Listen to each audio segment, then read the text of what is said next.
Welcome everybody to the LVT stream. We have LVT San Antonio LAN. We're kicking off 4v4s Halo Infinite today. We had some 2s yesterday. The action was pretty crazy. Cycle established himself as the dominant individual here at the LAN. Yeah. Didn't matter who his teammate was, they were on fire. But really the Shopify boys took the 2s from Halo 5 and Infinite. But I'm excited to get 4s kicked underway. We actually have Swiss play today. First ever for Halo, and I couldn't be more excited to introduce Swiss play. We're hopping on board with Luminon Gaming to kick off round 1. They're going to be going up against Divinity, and what are you looking for entering this Swiss play style of a bracket, Eli, that will really excite the viewers throughout the early parts of today? Yeah, Swiss is a really fun format, right? It gives everybody a lot more games to play before you're actually in the do or die bracket, right? So the way it works is these teams are going to be competing against each other. Winning teams will continue to play winning teams. Losing teams will play losing teams. If you share the same record as another team after round 1, you're more likely to play against them in round 2, and that continues until round 4. After that, the Swiss will have decided the seeding going into the double elimination bracket. Yeah, I watch a lot of CS tournaments, and CS tournaments use a lot of Swiss play. Yep. And I think the most exciting thing for me is, as opposed to pool play, where all the best teams are pretty much separated in different pools, Swiss play, you're going to see the winners continue to advance and play each other. So the teams that are on fire here early this morning, the better teams, will see play against each other earlier in this tournament. So we're going to have a lot of great matches to kick this tournament off. Right now, it looks like Luminon has kicked this tournament off with a nice setup break over towards the first hill there. It is going to be about half progression for Divinity, but with camo, snipe control in Luminon's hands, Talik in a prime position here, top tower, gets shots on a player's top cuts. They're going to be able to make up this deficit in this first point. Yeah, all things considered, a great start for Divinity against a team like Luminon. I mean, Luminon probably power ranked number 2 for just about everybody. Maybe an argument for Penguin's team to fall in that slot, but either way, Divinity definitely punching up in this case. Now that Luminon finally have control of the map, they really have kind of a lockdown setup. We got Talik over here on the tower side. He's doing a couple things, right? He's controlling the spawns for this hill, but also for the next one, he's going to be in prime position for the rotation as well. Yeah, so if they are able to cap this hill while Talik able to play his life over here towards the tower, he spots 3 players coming up dummy ramp. It's going to be tough to play his life here. He's going to be forced to back down, so maybe another battle to contest here if they do score this point. It looks like they got out of the hill strategically to not cap this point. Eventually, when Talik goes down, I think that's Trippy's signal to jump in the point, cap that one. It is going to be a rotation 1 for Divinity for this second hill, although they lose 2 players, make it 3 players. It looks like Luminon's going to have an opportunity to not only get this camo, but have early second progression hill as well. Yeah, you're exactly right. They did try to delay the end of that hill because they wanted to get a couple kills on the tower side just to make that rotation a little bit easier. Once Talik died, though, they're like, okay, let's just take what we got and we'll work from there. That's exactly what they've done. They've already retaken the seaside of the map. And now Trippy watching bottom mid. This is an interesting spot. I feel like Trippy's really good at finding these angles where he can cut players off when they don't expect it. Precision's found himself the second camo over towards Nest. He knows there's a player over here, but the timing doesn't work out in his favor. He actually gets up into the nest, spots a player. Back Mud takes him out. Precision somehow stays alive. The teamwork from Trippy is going to take down multiple members of Divinity here alongside Precision. Talik finds himself a perfect kill as well. It's a full wipe for Divinity, and Luminon look like they're going to have a second perfect hill as well. Yeah, you saw the way Precision played that. He actually wasn't shooting that target. I guess just trying to get the absolute max value out of camo. Doesn't want to give away his location if he doesn't have to. Now Trippy in an awkward spot with this sniper, but he's at least distracted them long enough for them to capture this hill, and gets the death nade, and of course Descendant. This guy is a kid in the candy store when he gets his hand on this sniper. Yeah, everybody on this Luminon team really a threat with the power weapons. I think throughout their Infinite careers, we've seen the damage they could do. A couple of warm-up shots for Descendant. He just dropped it. Do you see that? He threw the snipe after he missed the shots. He said, I don't want this anymore. Descendant known to rip faces. A rare couple of misses from him. The melee doesn't come through for Trippy. What? Can he get the kill? No, that's actually big. So a couple of misses from Descendant, as well as Trippy not getting that kill, could result in some good things for Divinity. I say that, but Talik, another main slayer for his former team's able to pick up a couple kills that make up the difference in those missed shots and the missed melees, and that's going to be Luminon gaining control of this 3rd point as well.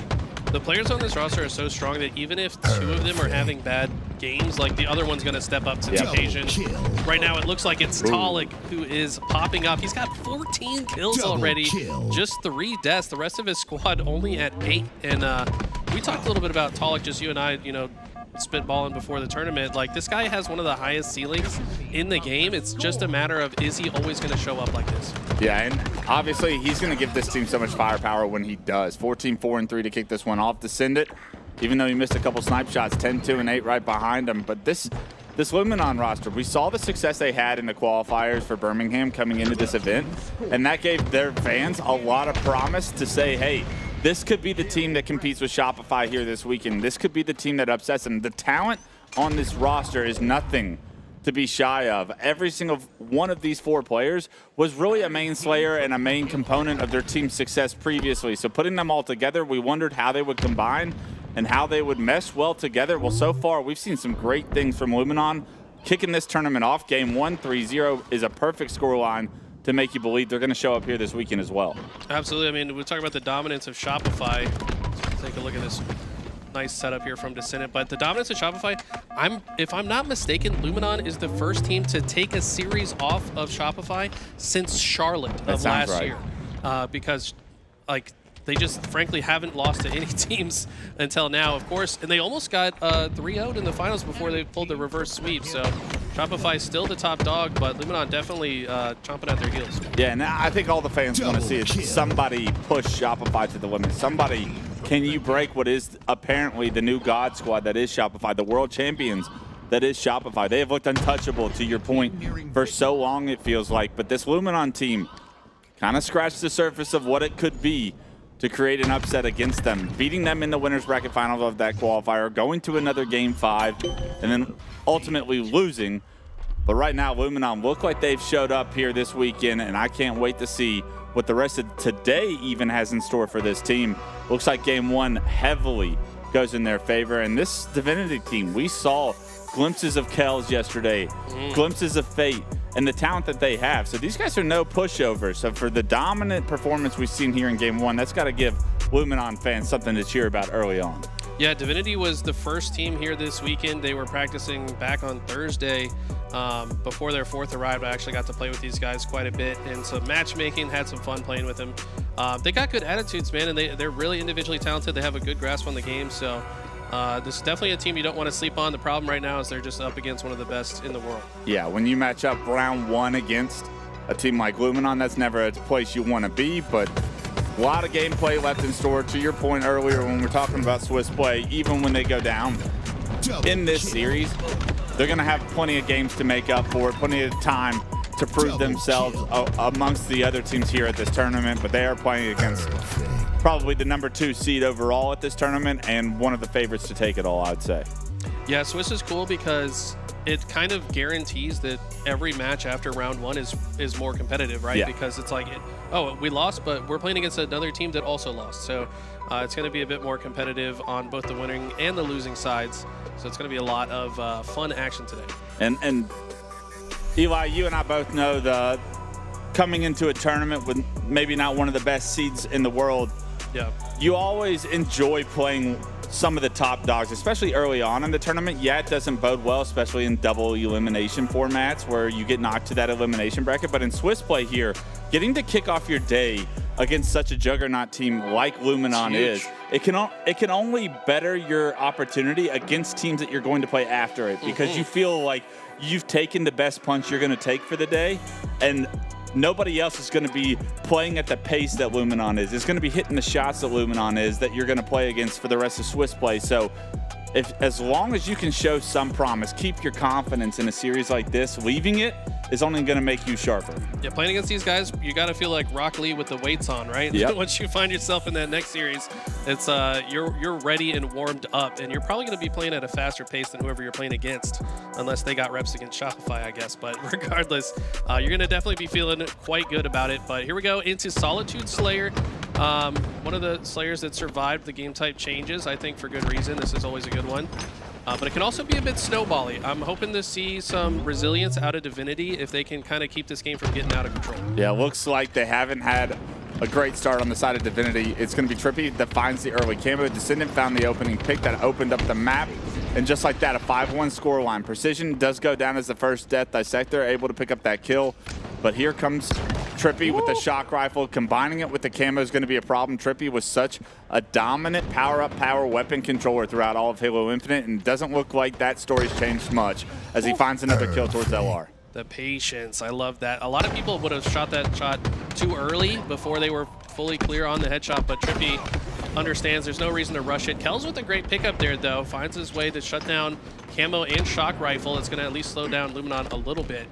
But they got to do a lot more than that if they're going to get themselves back in this game, now trailing by 5.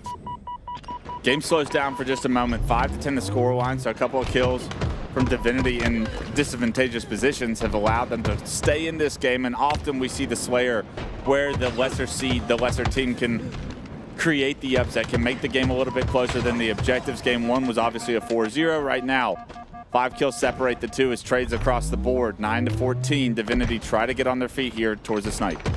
Honestly, Divinity have done a good job of controlling enough space to not let this snowball. Typically, a team like Luminon is going to cover 75% of the map, force you to spawn in one area, but I really like what I'm seeing. Divinity's spreading out. They spawn snipe side, they're spreading out to blue. And look at this, Kels even has the positioning on flowers. This is a great looking setup right now for Divinity. Yeah, absolutely. Luminon looked trapped over towards the loop. There is going to be that player towards the flower door that it looks like was able to have maybe some success, but no, everybody stays alive. A double kill with the gummy flank is everything the doctor ordered for Divinity to get right back into this, now down 1. Historically, the lower seeded teams usually play too scared against these top teams and maybe turtle up a little bit, but that's not what we're seeing at all from Divinity. It's paying off as they nearly tied things up. They do fall 2 in this play here, but so far they have not been ran over, and that's a good sign. Talik doing a great job to stay his life, relocate, and then jump up to find the assist. Can't hit the kill on the driveway player. Good shots there as he goes down. Kind of stifles the push of Luminon there, but here comes Trippy still behind enemy lines. Gets an angle on the camo as well. This new camo is going to be the focus for everyone on the map right now. Trippy trying to feel out where is the rest of Divinity. He knows he's surrounded, but can he find the opening? Yes, he does. He finds 2 with the flank, and Trippy opens up the map, which should secure a camo once again for Luminon. Ooh, almost turned his back to that player at the worst time, but player must not have seen him. And the whole cavalry's here to make sure he falls. Descendant gets away with the camo and the killing spree. He's going to take this ultimate high ground here. This is a really bad spot for Divinity now because Luminon's going to know exactly where they're spawning. They're continually on a cycle. They have not been 4 alive in quite some time.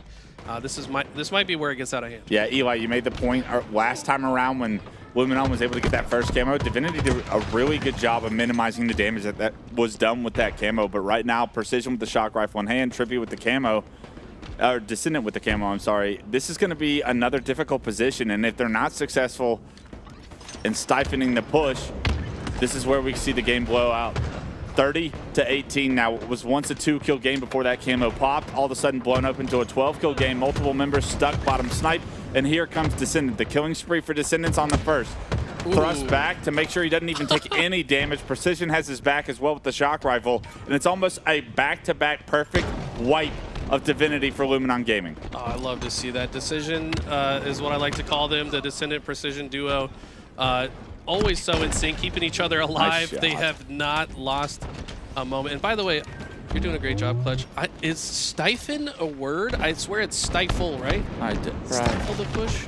See, Shurs is out there laughing at me. I was going to let it slide, but then you said it again. Southern American education, ladies and gentlemen. Don't blame me, blame the system. Oh, we love you, Clutch. Okay.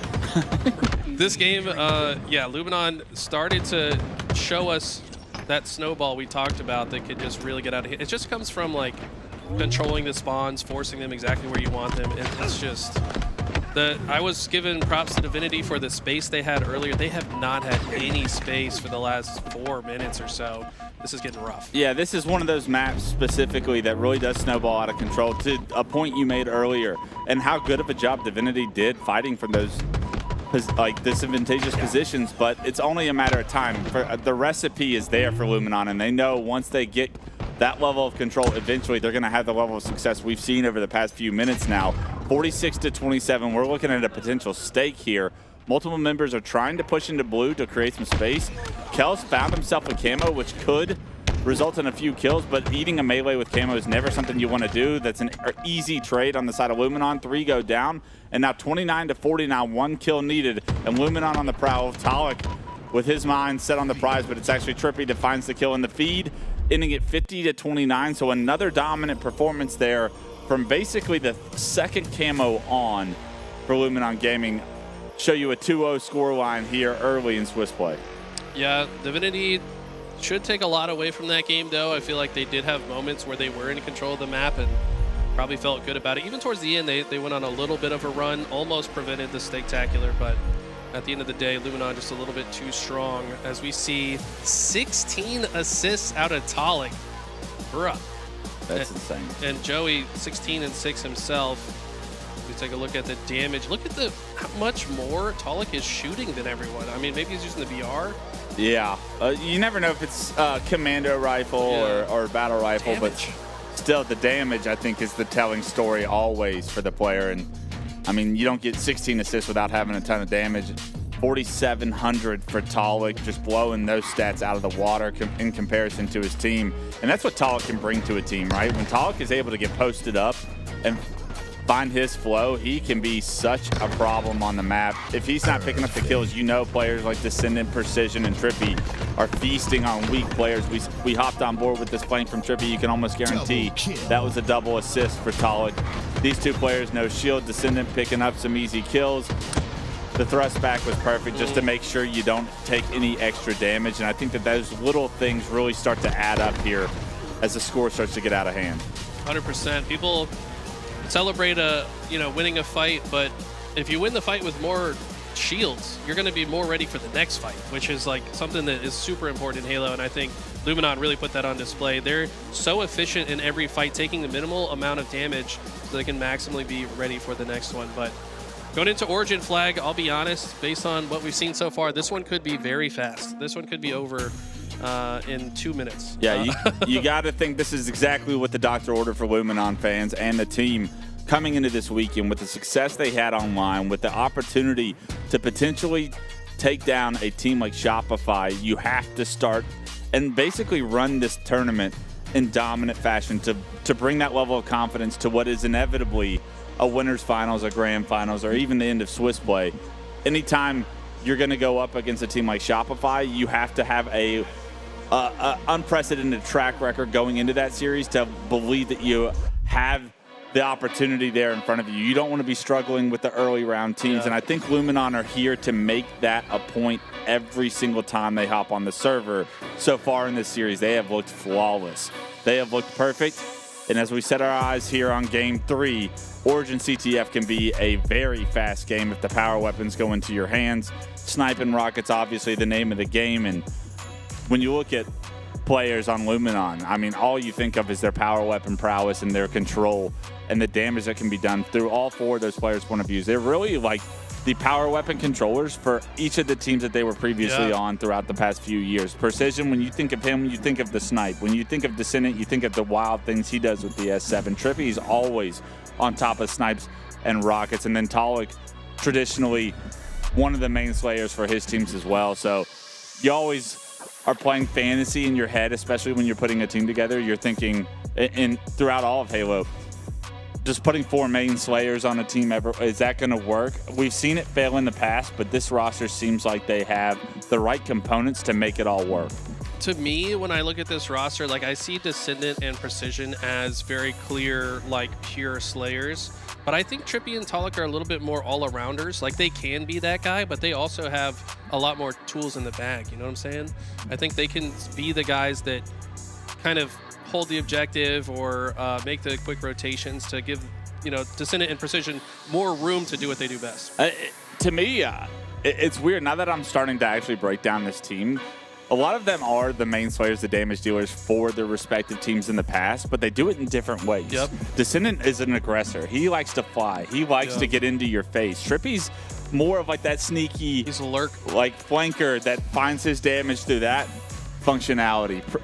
Precision, Talik, I'd like to think that they sit back a little bit more. Precision can be up in your face at times, but Talik is more of an anchor player that picks up your Royal 2S kills a lot of the time. So maybe that culmination of the fact that they do it in different ways actually benefits the composition of this roster and how they're actually performing on the server.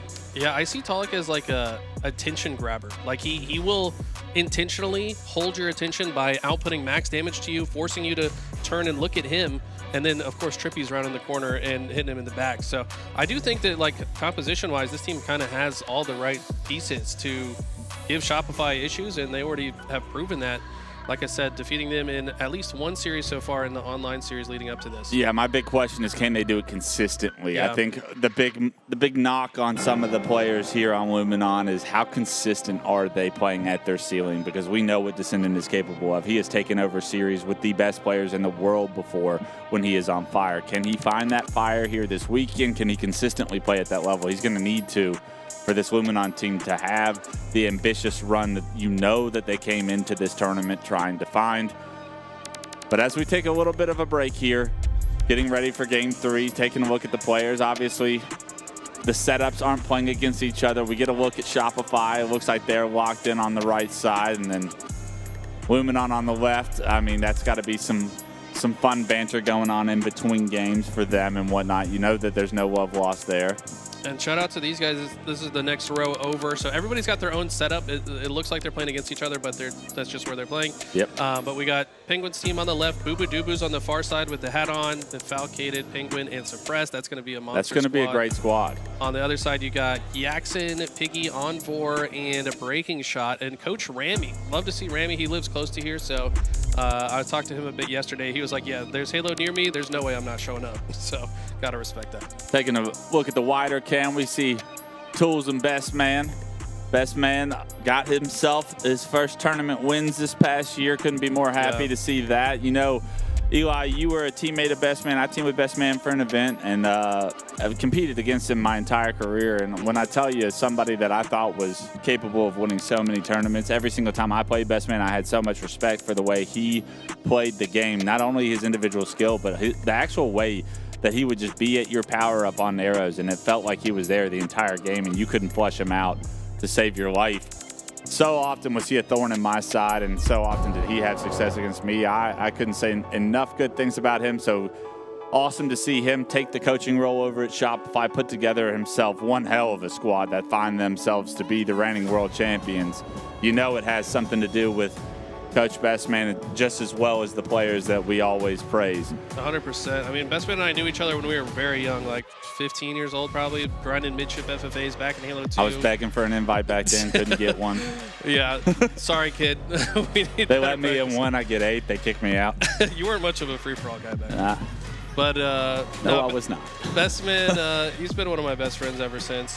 Just happy to know the guy, great guy outside of the game, and a great teammate as well. I mean, one of the best teammates to ever do it, so I can't think of a better person to be a coach now, someone as selfless as he is. But here we go, finally getting into Origin. Thanks for your patience, guys. We're going to take a look here at the opening strat. Gummy seeing no resistance and just holding forward on through. I think maybe a little bit of an overextension. His teammates found the kill onto Trippy on the other side, but you got to think he could have played that slightly differently. Yeah, if he had gone straight for Rockets, you're thinking he might have been able to pick him up, because Precision actually takes the lower route and overextends. And because Gummy gets his shields knocked down, tries to back up, doesn't expect Precision to be flanking there. The flag already on the move, the flag already capped for Luminon. It's a cap in the first 40 seconds of the game. Rockets in the hand of Precision, Snipe as well in the hands of Luminon as well. So it's a perfect setup and already a 1-0 lead. Oh, wow, that's a big pickup for them to take down Trippy with the sniper. Precision, though, finds this opportunity to push with some disgusting shots. This looks like it's got all the makings of another capture, as Descendant will get the shields off of this player. But can he get the nice clutch shots. snipe? Okay, that's about as clutch as you could feasibly play that play from Gummy. Let's see if they can stop this play. Yeah, still some work to do. Even though you got the double, you're the last player alive. You stop the flag momentarily.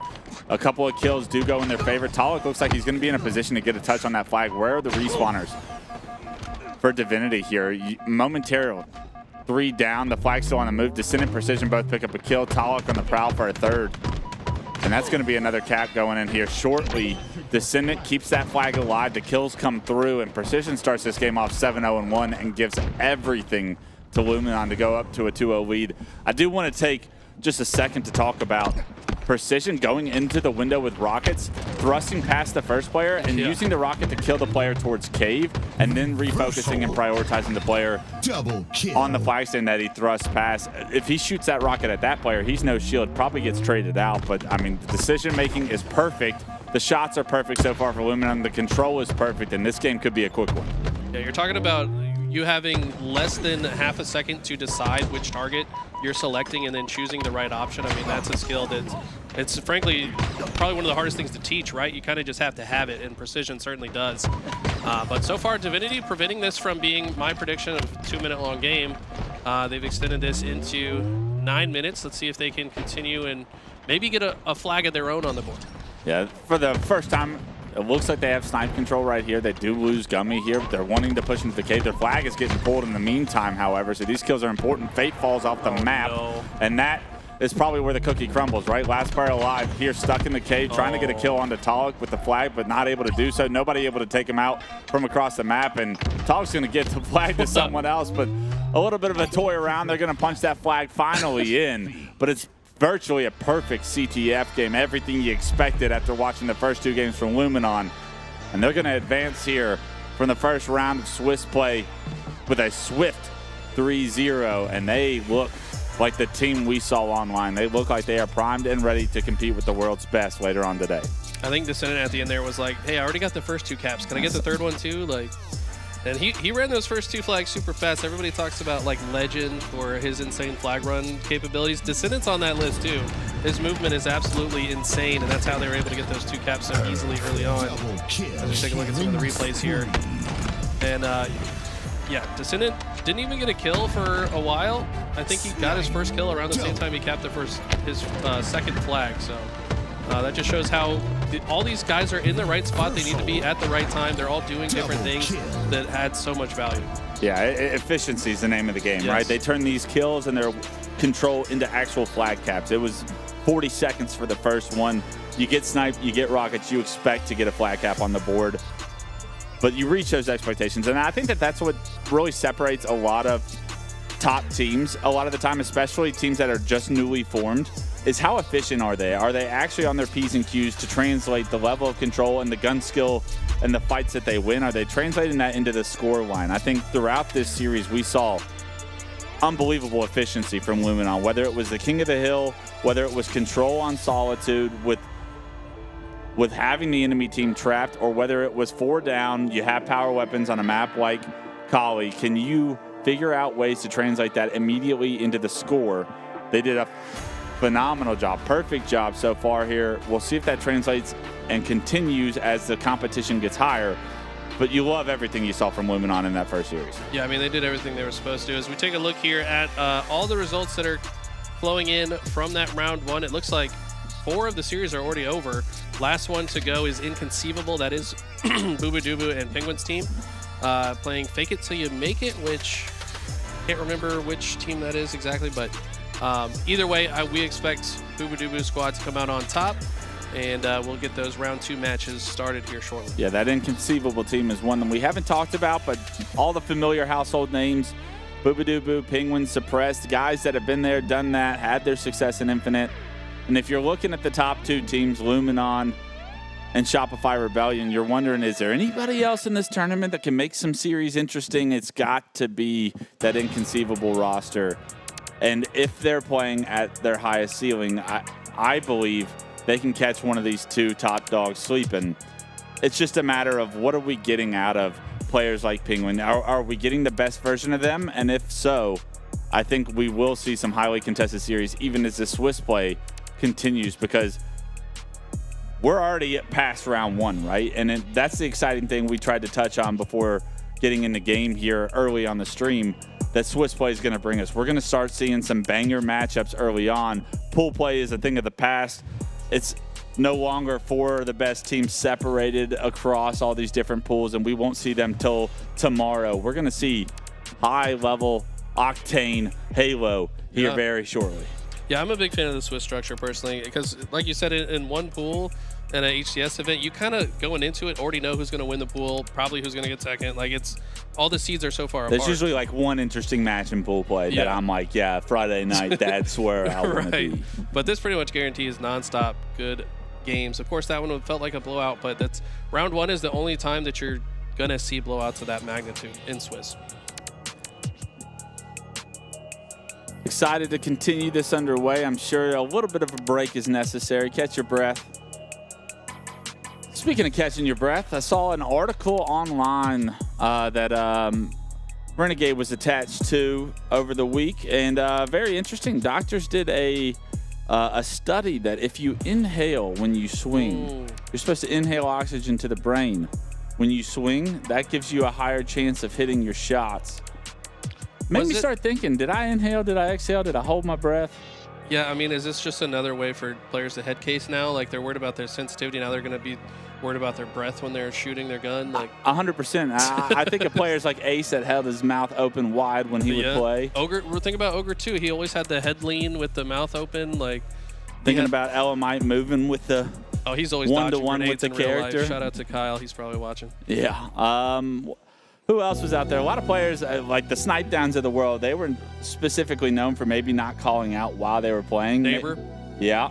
And some of the best individual players during their times were the silent killers. And although it might be frustrating at times to team with players like that because you need their comms in order to react accordingly, you know that they're hitting their shots.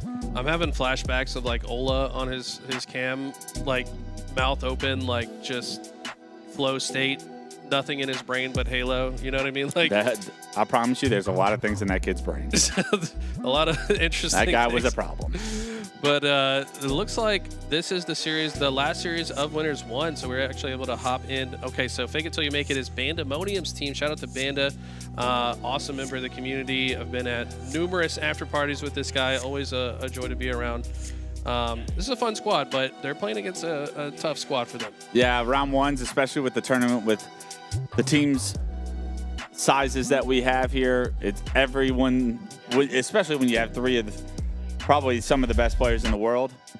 It's always going to be every one of these matchups is going to be dangerous for the open, typically, traditionally open bracket teams that are showing up here. You get an opportunity to play against probably some of the best players you've ever played against on LAN, but that opportunity is also sometimes painful. Yeah. You got to learn the hard way. That's well said. Painful. Yeah. Growing pains, though, right? Because, assuming you have the right attitude coming into it and coming out of it, like, you can grow as a player. I think that's the most important thing to do to get better is you have to play against people that are better than you, and you have to have a good attitude about it. You say, okay, I lost, but what did they do that I can incorporate into my game to make myself better? Sometimes to be a better fighter, you got to get your ass kicked. That's true. I think always. I was talking to Walshy on our podcast, and I told him straight up, like, hey, if you had never added me to your list and started inviting me to those higher tier lobbies, it probably would have taken me another year to get as good as I did, right? So, just having those opportunities to play against the best, you can't take it for granted. You've got to just roll with the punches. I'll never forget my first big series on LAN. Meadows 08, we beat, I think it was Pistola's team, but it was kind of a makeshift team.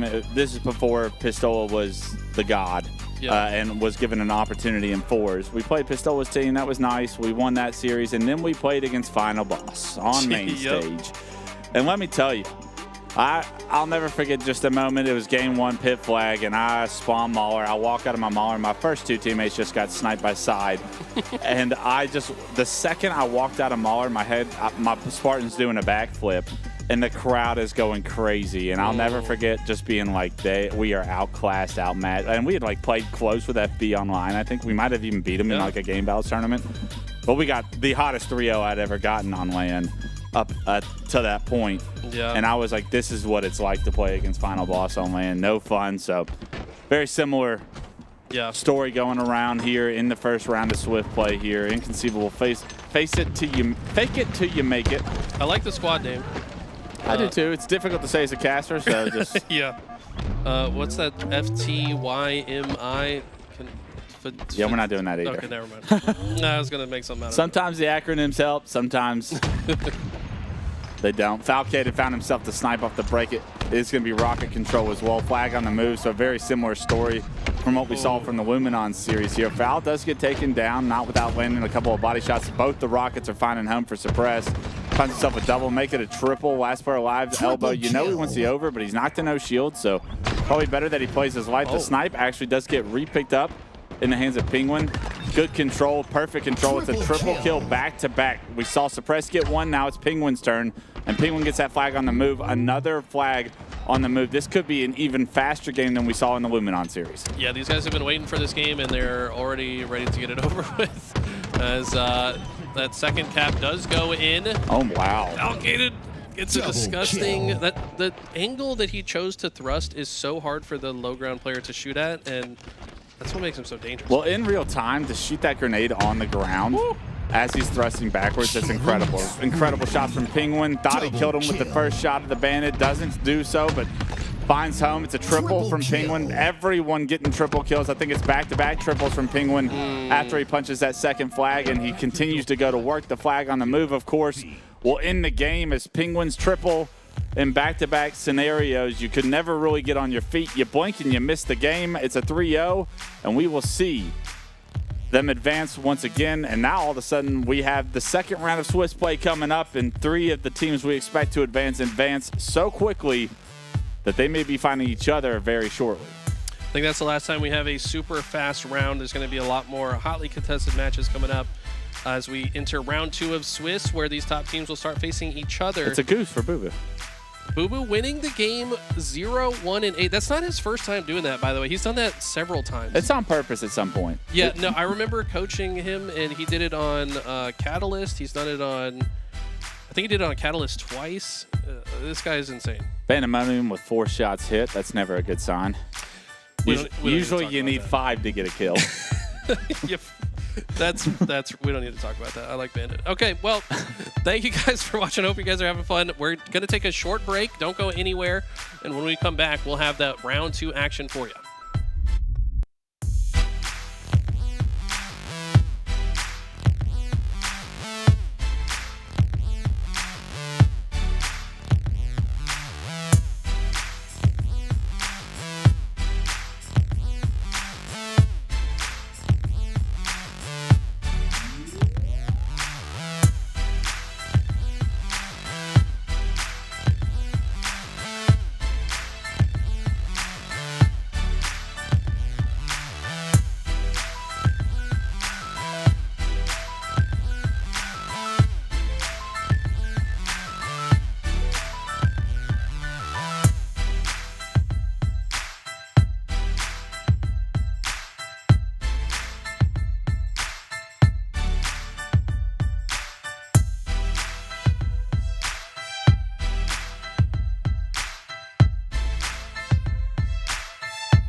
Welcome back to LVT. We are getting into round 2 of Swiss play, winners round.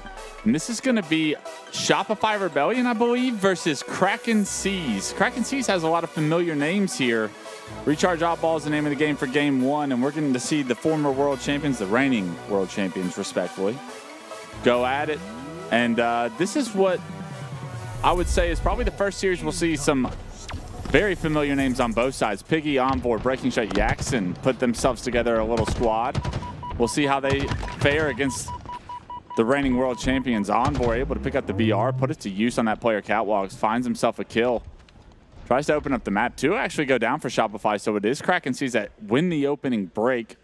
I do think Piggy got the camo as well, so that's going to be an opportunity here for Kraken Seas to potentially get an early lead if they can find themselves one more round of slays. Yeah, it was interesting there. Envor had the option to go for the oddball, but I guess they weren't really happy with the map positioning quite well enough to go out. This is one of the harder maps to just comfortably grab the oddball. You need a lot of map presence. And Piggy's going to be the one that grabs it. Has the camo. It doesn't look like Shopify quite know where he is just yet. So they're going to have to get a couple more slays before they can move that once again. Yeah, this pipes control is what you want to try to prioritize before getting this ball on the move. Roll 2, finding a massive kill really denies any potential setup early on for Kraken Seas. This camo starting to dwindle away. Piggy's playing his life perfectly, though, making sure that not only is he alive and having presence on the map, but something for Shopify to think about this entire time is there's a camo player running around. We don't want to overstep our boundaries and get caught off by Piggy. The camo does dissipate. Roll 2 slides across into the window. He goes down, but a bold play from Roll 2 gets punished. And as he goes down, if we can get one more kill, I'd say, that's Kraken Sea's opportunity to pick up this oddball and actually gain some potential significant time here early in the round. But the battle for pipe's still underway. It's the trades across the board. 3 go down. Roll 2 coming off spawn. Yaxon, the last player alive as well. Both spotted out, both called out. So now a complete reset of the map, I'd say, for both teams. We're nearing 2 minutes off the in-game timer, and there is 1 second accumulated for both teams. And I think that if you're Shopify, you're totally fine with this. Like, they haven't been winning the fights, but who cares if they're not converting it into objective efficiency? And that's been the problem right now for Kraken Seas. Dead. Finally have a more clear opportunity, and that's when they will grab the ball, take it into pipes, and we'll finally start racking up some real time. Yeah, 6-0 lead. The ball being rotated towards glass right there. I like the rotation if they're able to actually get it there. Unfortunately, I do believe Breaking Shot was the ball carrier. He goes down. Shopify cut off that rotation as well as anybody, and because of it, does look like they were able to stop the ball. The game does get ended. Something probably technically going wrong here. I don't know. The game type should be fine, right? Like, I don't know. I thought it was weird a few times they didn't grab the ball. Like, maybe it wasn't working, but yeah, probably more likely an audio issue, something like that. As soon as they get it sorted out, we'll get back into the mix. One of the things you did here, if you were in the building as that game early on got underway, was Envor yelling, "Dead!" Something Envor always does. If you've ever had the opportunity to watch him at a live tournament, he is loud and proud of just about every single kill he gets. He makes sure you know about it. I was a very similar player, to be honest, early on in my career. Yeah, you and I had a lot of moments on the main stage of you yelling across at me for various reasons, but I had to get you back. That's true. But yeah, as we take a look at the standings once again, all the people we suspected to win round 1, they won their round 1. So this is where it's not as predictable, though. I do see, like, we've been talking a lot about Luminon, Rebellion being kind of like the top dog, inconceivable, like right there with them. Yep. I think we've been kind of underserving the level of talent on Kraken Seas, to be honest. I mean, you're talking about Yaxon and Piggy. This is the other half of that Envy squad that finished 3rd place at Worlds. So kind of ending the HCS season on a high note, and I don't feel like they're done yet, and that's why they're still here. Yeah, and I always try to give players that have that success. I mean, it's easy to get Precision Descendant the spotlight with the highlight reels that they traditionally put on, and we know them to be the individual prowess that they are. But when you look at the rest of that MV roster, in Piggy and Yaxon, I mean, there's a reason that MV team had success. Yaxon started making massive plays, and I loved everything I saw from Piggy along last year. So I want to give them testament. I want to give them promise. And this is a real opportunity for them to kind of create upsets against their old teammates. There's always grudge matches that happen when you play against your old teammates. It's similar to whenever I would play against Believe the Hype, and you heard you always walked away from Nats 09 hearing Cloud was the best player in the game, hands off. I was the first person to tell you Cloud was the best player in the game. Insane. And then you had Demon D and the highlights that he was putting on. And it always felt like they got to reap the benefits of our team's success. And then it was always personal to me to make sure that I was part of the reason for our success as well. So that's kind of where the shoes for Jackson and Piggy, they have to try and fill. And it's personal. I promise it is. Because as an individual, you want that level of respect showed to you for the success that you've had with these great players and these teams. So I love the opportunity here this weekend. It might not be an HCS major, obviously, but it's still, when you load into a server, when I loaded into a server with Demon or Cloud, I did not lose. You can look up the numbers. I never lost to them after I stopped teaming with them with BTH because it was so personal that I wanted to win those series. So I know coming in, I know they're playing against Shopify here. They want consistent good results, and they want to have an opportunity to make themselves known here to the community that they are also dangerous players on the server. We're back underway. I'm not quite sure if there is a score differential, but if it is, it's maybe 6 points. So let's not worry about it until the game gets close. Let's see if they can have a similar level of success here off the opening break. But no, it's a completely different story. Shopify get 3 down. They actually pick up the camo in the hands of Cycle, and it looks like the reset has benefited the Rebellions. Yeah, typically with the resets, the players actually favor just having a verbal agreement on what the score was over changing it in-game. So that's probably what happened here. Probably only will apply to the first round. Maybe they'll just let the team finish it out at the end. But it's Cycle with a nice headshot. This game's looking like it might have more opportunity for early ball time than the last game. Breaking shot, actually, I like this play. Just play it out. I mean, it was starting to look like Shopify were just going to grab that ball and hold it in pipes, but he prevents that from happening. Yeah, and not only does he get the ball out of pipes as the last player alive, breaks the setup for Shopify virtually single-handedly. That pre-nade to top glass takes down the shock rifle player as well. So Breaking Shot doing everything right now to keep Kraken Seas in this game right now. I've heard dead 4 times. Envor has 4 kills. The kills go in Kraken Seas' favor. Another dead, but Envor maybe yelling it for Piggy there as they start to get some momentum. You can tell they're trying to bring some energy to the series. They're going to need it, and they have a full setup here, extending a lead now 10 over. Yeah, Envor, one of those guys, I feel like he yells to hype himself up, but it has the other effects of hyping your teammates up as well. Maybe brings the best out of them. And this guy has made some insane plays in Game 5s to win Series for his team. This is going to be the hardest team to do it against. Finally, Shopify getting some points on the board here as Royal 2 able to scurry away with it. And now Breaking Shot just kind of waiting here. He's waiting for a teammate to probably get to tower as we see Piggy on the opposite side. And once he has the... That's a big kill. He's given the green light to push, and unfortunately may have another reset. Every time Shopify get the ball in their hands, we end the game. A bold strategy from Kraken Seas. I think we're going to go to a break while we figure out all the technical things going on here. But if we've learned anything, Kraken Seas are bringing the energy here. We'll see if that energy can continue when we come out the break.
Ball dropped.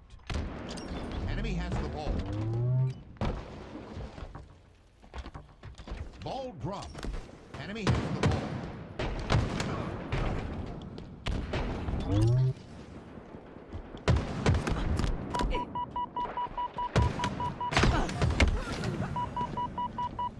All right, welcome back, everybody. Action underway. We're about a minute and a half into gameplay. Just 10 points separate the two. Shopify this time with what seems to be its first lead in the 3 replays we've seen. Big kill from Cycle onto Envor there as he's able to keep his life, stay alive towards long haul here. Does spot breaking shot, and it looks like the rest of the team's going to be collapsing on that. 3 go down for Kraken Seas, and Shopify should be able to get this oddball back into pipes and hold a setup to extend this lead. Yeah, maybe third time's the charm. I'm always really interested when these resets happen. Like, how do teams react with their opening strat? Do they switch anything up? Hey, I saw them do this. This is why we lost opening. So maybe Shopify making an adjustment, or maybe their setup just works this time. Not sure. Either way, they're looking a little bit better now after these resets. Envor yelling dead as he picks up a big kill onto Frosty. That's going to get him camo control as well. So what can Envor do with this camo? Not a significant lead by any means, and in the meantime, Kraken Seas have got the oddball over towards the elevator, but kills are going to be needed. They shoot their grenades as Roll 2 comes through that door, and that's a big kill to initially stop the push from Shopify. Another grenade kill, beautifully done from Envor. Dead, once again yelling, echoing throughout the venue as Envor on a killing spree, 8-2-4. Not only is his voice being heard, his gameplay being felt on the side of Shopify Rebellion. They are going to be able to take a lead here with the oddball, and Envor still with this camo, still being a nuisance, picks up a kill onto Frosty. They're definitely favoring this A-side setup. They've been very proficient with it thus far, but Shopify, one of those teams, they just keep holding forward, and they're going to eventually weather the storm and probably break on through. Cycle narrowly escapes with his life. Last shot a little bit too far forward. He's going to be punished for that. And no one able to pick up the ball until now, but Kraken Seas has taken the lead and look to potentially rack up some more time here. Yeah, the fact that they were able to kind of push back that pipe door push from Cycle and last shot, not an easy task, but able to do so successfully. And in doing so, they had time to rotate the ball across catwalk into back blue, so now in a perfect spot to be able to play this ball as well. With the significant 20-point lead that they got, you think that they're going to be able to play the ball, but Frosty with the shock rifle able to take down the first player. The second player wisely picks up that ball, plays his life with the ball, but at least denies an opportunity for Shopify to have a blue setup of their own. Yeah, I think Breaking Shot's intention was to do the little jumping trick to rack up some time. Either way, he was probably only going to get another second. If anything, Frosty ready to shut it down. Now the next play has started. Both teams kind of just going to fight for map control before anyone goes for this oddball, as it is out in the open. Envor catches himself in a precarious situation and has to retreat to bottom center. That might give Shopify the space they need to overtake pipes. Envor to stay alive. Nobody in the kill feed able to take him down. And the push from Frosty into pipes is going to be successful. He takes down Piggy, but he loses 2 teammates in the process. Tries to push the red stairs player, but a great cross.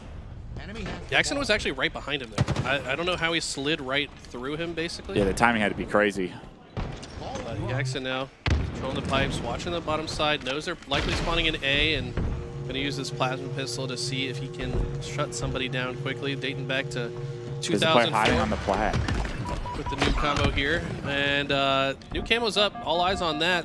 Nobody down there to grab it yet. Yeah, Envor's going to be the last player alive for Kraken Seas. Camo going to go into the hands of Shopify here. Can they get away with it with their lives? Envor almost able to get right behind that camo player. And Cycle does get a melee, but can't get the back smack. And that's all the difference here is Cycle able to stay alive with this camo. And now Cycle, one of the most dominant camo players we have in Halo right now, able to get some damage. But actually a little bit of an overchow. Maybe didn't want to be the brunt of the push there. Because he chooses to shoot, it costs him his life. Camo negated. A couple of kills go a long way. Piggy not only gets a double kill, finds the ball over towards red stairs, does get taken out, so a good job by Shopify to react to Piggy's play there, but trades across the board will kind of negate any significant control momentarily here on the map. The ball does get rotated into pipes, however, and Roll 2 going to start to add time for his team. Kraken Seas doing a fantastic job so far. They're doubled up on the lead. They might even have more of a lead considering the reset values that were agreed on after these 2 resets. But now Shopify probably have their best looking setup so far. Got this spread from gold all the way through A, and they've got some great angles. Breaking shot, though, breaks right through the setup with a headshot on Balage. That's everything, because it denies that ball. So the rest of Shopify, even if they are set up on the map in promising positions, they're going to have to get some kills, and they're not doing so. It's another kill that comes over for Kraken, sees in the feed. Piggy finds himself a kill. Envoy trying to push through the pipe door, finds a big kill. That ball trying to be rotated, but not in time. It's a full wipe for Shopify. Kraken sees pick up the kills. The technical difficulty continues to stand, and another opportunity you'd think. Oh, no. I guess that's the round. Yeah, I don't know if time ran out. I wasn't paying close enough attention. Either way, that was a legitimate round, and we're good. We're going around. Beautiful. No more technical difficulties, fingers crossed. But it does look like Kraken sees creating a potential upset, at least here in game one. Win round one, they win the opening break. 4 go down for Shopify. Camo in the hands of Envoy. Everything rolling for the underdogs here early. Wow, I mean, this is just really impressive. They're clearly bringing a ton of energy. I don't know if you can hear it through our microphones from home, but they're right behind us. They're screaming every kill. Each of these kills. Envoy finally loses a 1v1 to Cycle, and now might have an opportunity to break through, but it just feels like every time Shopify look like they're about to get into control, a member of Kraken just finds a crucial kill that shuts down their momentum. Yeah, a lot of the times it's the ball carrier that not only denies time, but also creates panic amongst the Shopify team as far as how did this player get there. The last player alive making miracles work for Kraken Seas, but not this time around. Last Shot has the ball in pipes, starting to build a significant lead here in round 2. And Shopify feel like they've probably had their feet on the ground for the first time in this series. We'll see how long it lasts. Piggy's going to open up the door towards the pipe door here, and that's going to be the ball carrier's notice to drop the ball and slay, but how consistent can you do that from the pipes position? Not very, as Kraken Seas starting to lose players left, right, and center. What's really interesting about this map is Pipes is so good for the ball, but only when you have a complementary position at A or maybe C plat to form that L-shaped setup. And we just saw Kraken spawning in A, but they also had players long haul, so they're just easily able to pinch the setup in gold, and the members of Shopify had nowhere to go. Somehow the Cycle has stayed alive, and he's now rotating the ball towards his spawning teammates on the C side. And Jackson, if he can land a couple kills, though, they should be able to break right through. They are able to capitalize on the damage. 2 of those kills that he was able to land with the shock rifle do get translated from his teammates. Last player alive is going to be Cycle. He goes down as well. The ball in the hands of Breaking Shot. And now a 20-point lead for Shopify. Going to start to dissipate here. Big shots from Last Shot as he starts to get loud as well. You can tell enough is enough. You've heard Envoy probably yell dead 19 times so far with the amount of kills he has. Last Shot starting to give some of his lunch back. Yeah, Last Shot, one of those guys that doesn't make it super obvious all the time, but he's so extremely competitive and just hates when people are talking trash to him. So I feel like it's almost like the snipe down effect, right? Like you don't piss off snipe down. I feel like you don't piss off Last Shot because he might just start waking up. He used to be a yeller when he was on the TSM day, on TSM back in the day, 2024 Halo Infinite. Before he was on Shopify, he was one of those guys that would yell dead and would get loud. So he's not shy by any means. And if you want to get loud with Last Shot, he'll have no problem sitting you down. Cycle with the camo in hands, finding a back smack onto Envoy. No death being yelled this time around as Envoy gets put in the death cam. Cycle picks up the ball. He's going to extend. Points being scored for Shopify right now. Still down 6, however. So Kraken Seas doing a phenomenal job in game 1. And usually, Eli, it's the oddball that separates really the best teams and their efficiency, but I love what we're seeing from Kraken Seas. Their scrappiness, their ability to break some of the setups from Shopify has got to give you promise for the rest of the series. Well, these guys are all extremely individually talented. Some of the few players on the planet. I love that grapple. That can keep up with the likes of Shopify. I feel like Envoy, one of those guys that just plays so good on LAN always as well. This guy is LAN animal. Maybe overheated a little bit there on that. That's an overheat. But did not expect the second player to be there. But still, pressure being had and the ball being back blue is everything for Kraken Seas. They're going to be able to be in a position to play this ball. You need to make sure you play it. We saw Frosty almost deny the play the last time. The pressure coming is felt. The ball gets played perfectly. The kills will be traded out even. So Shopify not even in an opportunistic spot to rotate to be able to pick up that ball off the play. Jackson with the shock rifle is going to have a beautiful sightline here, bottom white, to be able to deny that ball, even if a kill goes through. He's going to rotate towards the elevator. Spots Last Shot, not able to hit either one of the shots. That's the cue to be able to pick up the ball for Shopify. Last Shot even peeks him, or it's Frosty, I'm sorry, that peeks him bottom elevator, able to get that kill. And it should be Shopify's setup once again. I tell you what, though, if you're Kraken Seas, you really would like to end this game in this round. You do not want this to go to a round 3 against the likes of Shopify. As soon as they start to build momentum, they become extremely dangerous. And they have taken the lead now in this round. Jackson, if he can get this kill, this would be massive. And doesn't take any damage either, so that means the rest of the team can push through and finally get this ball into their hands. Last shot does get a trade over towards the bat wedge. The ball being played top middle is going to deny some real opportunity for Kraken Seas to pick it up. They know they have to get a couple kills. Players spawning towards the elevator. One of them has the shock rifle. Good sandwich there in the pipes. Able to take that shock rifle player down, and ball being brought up to bat wedge. Maybe some important time you could be trying to gather up here. Breaking shot on the prow here on the double stack player. Doesn't spot him immediately, and because he doesn't, he trades the melee. What was once a one-shot player got enough of his shield back to force a melee trade that denies camo being of use for Kraken Seas here. And Frosty still in pipes, not expected by Onboard. Oh my God. Oh, a big trade for Onboard. Turns and trades, and that keeps control for Kraken Seas for now. That strafe was ridiculous, and you could tell Frosty was struggling to find the shots on onboard strafe. I mean, he is abusing that controller, I'll say that much. But that's exactly the type of plays you need to get this round win. It all is back in the hands of Shopify, but for how long? As Piggy finds himself a huge double kill, has to wait for his shields. And now that he has, look around and look for the next play. Shopify spawning in A. This is not looking good for Kraken Seas. This is probably going to be a strong push for Shopify. I saw this in Game of Thrones once. You got to hold the door. Here comes the push from Shopify. It's going to be multiple members trying to come through this pipe door. One's going to be actually relocating towards the top mid batteries. 2 players coming in. Big damage from Jackson. He gets one and knocks the player down to no shield. The play from Cycle over the head can't get the melee that could have been a potential ninja.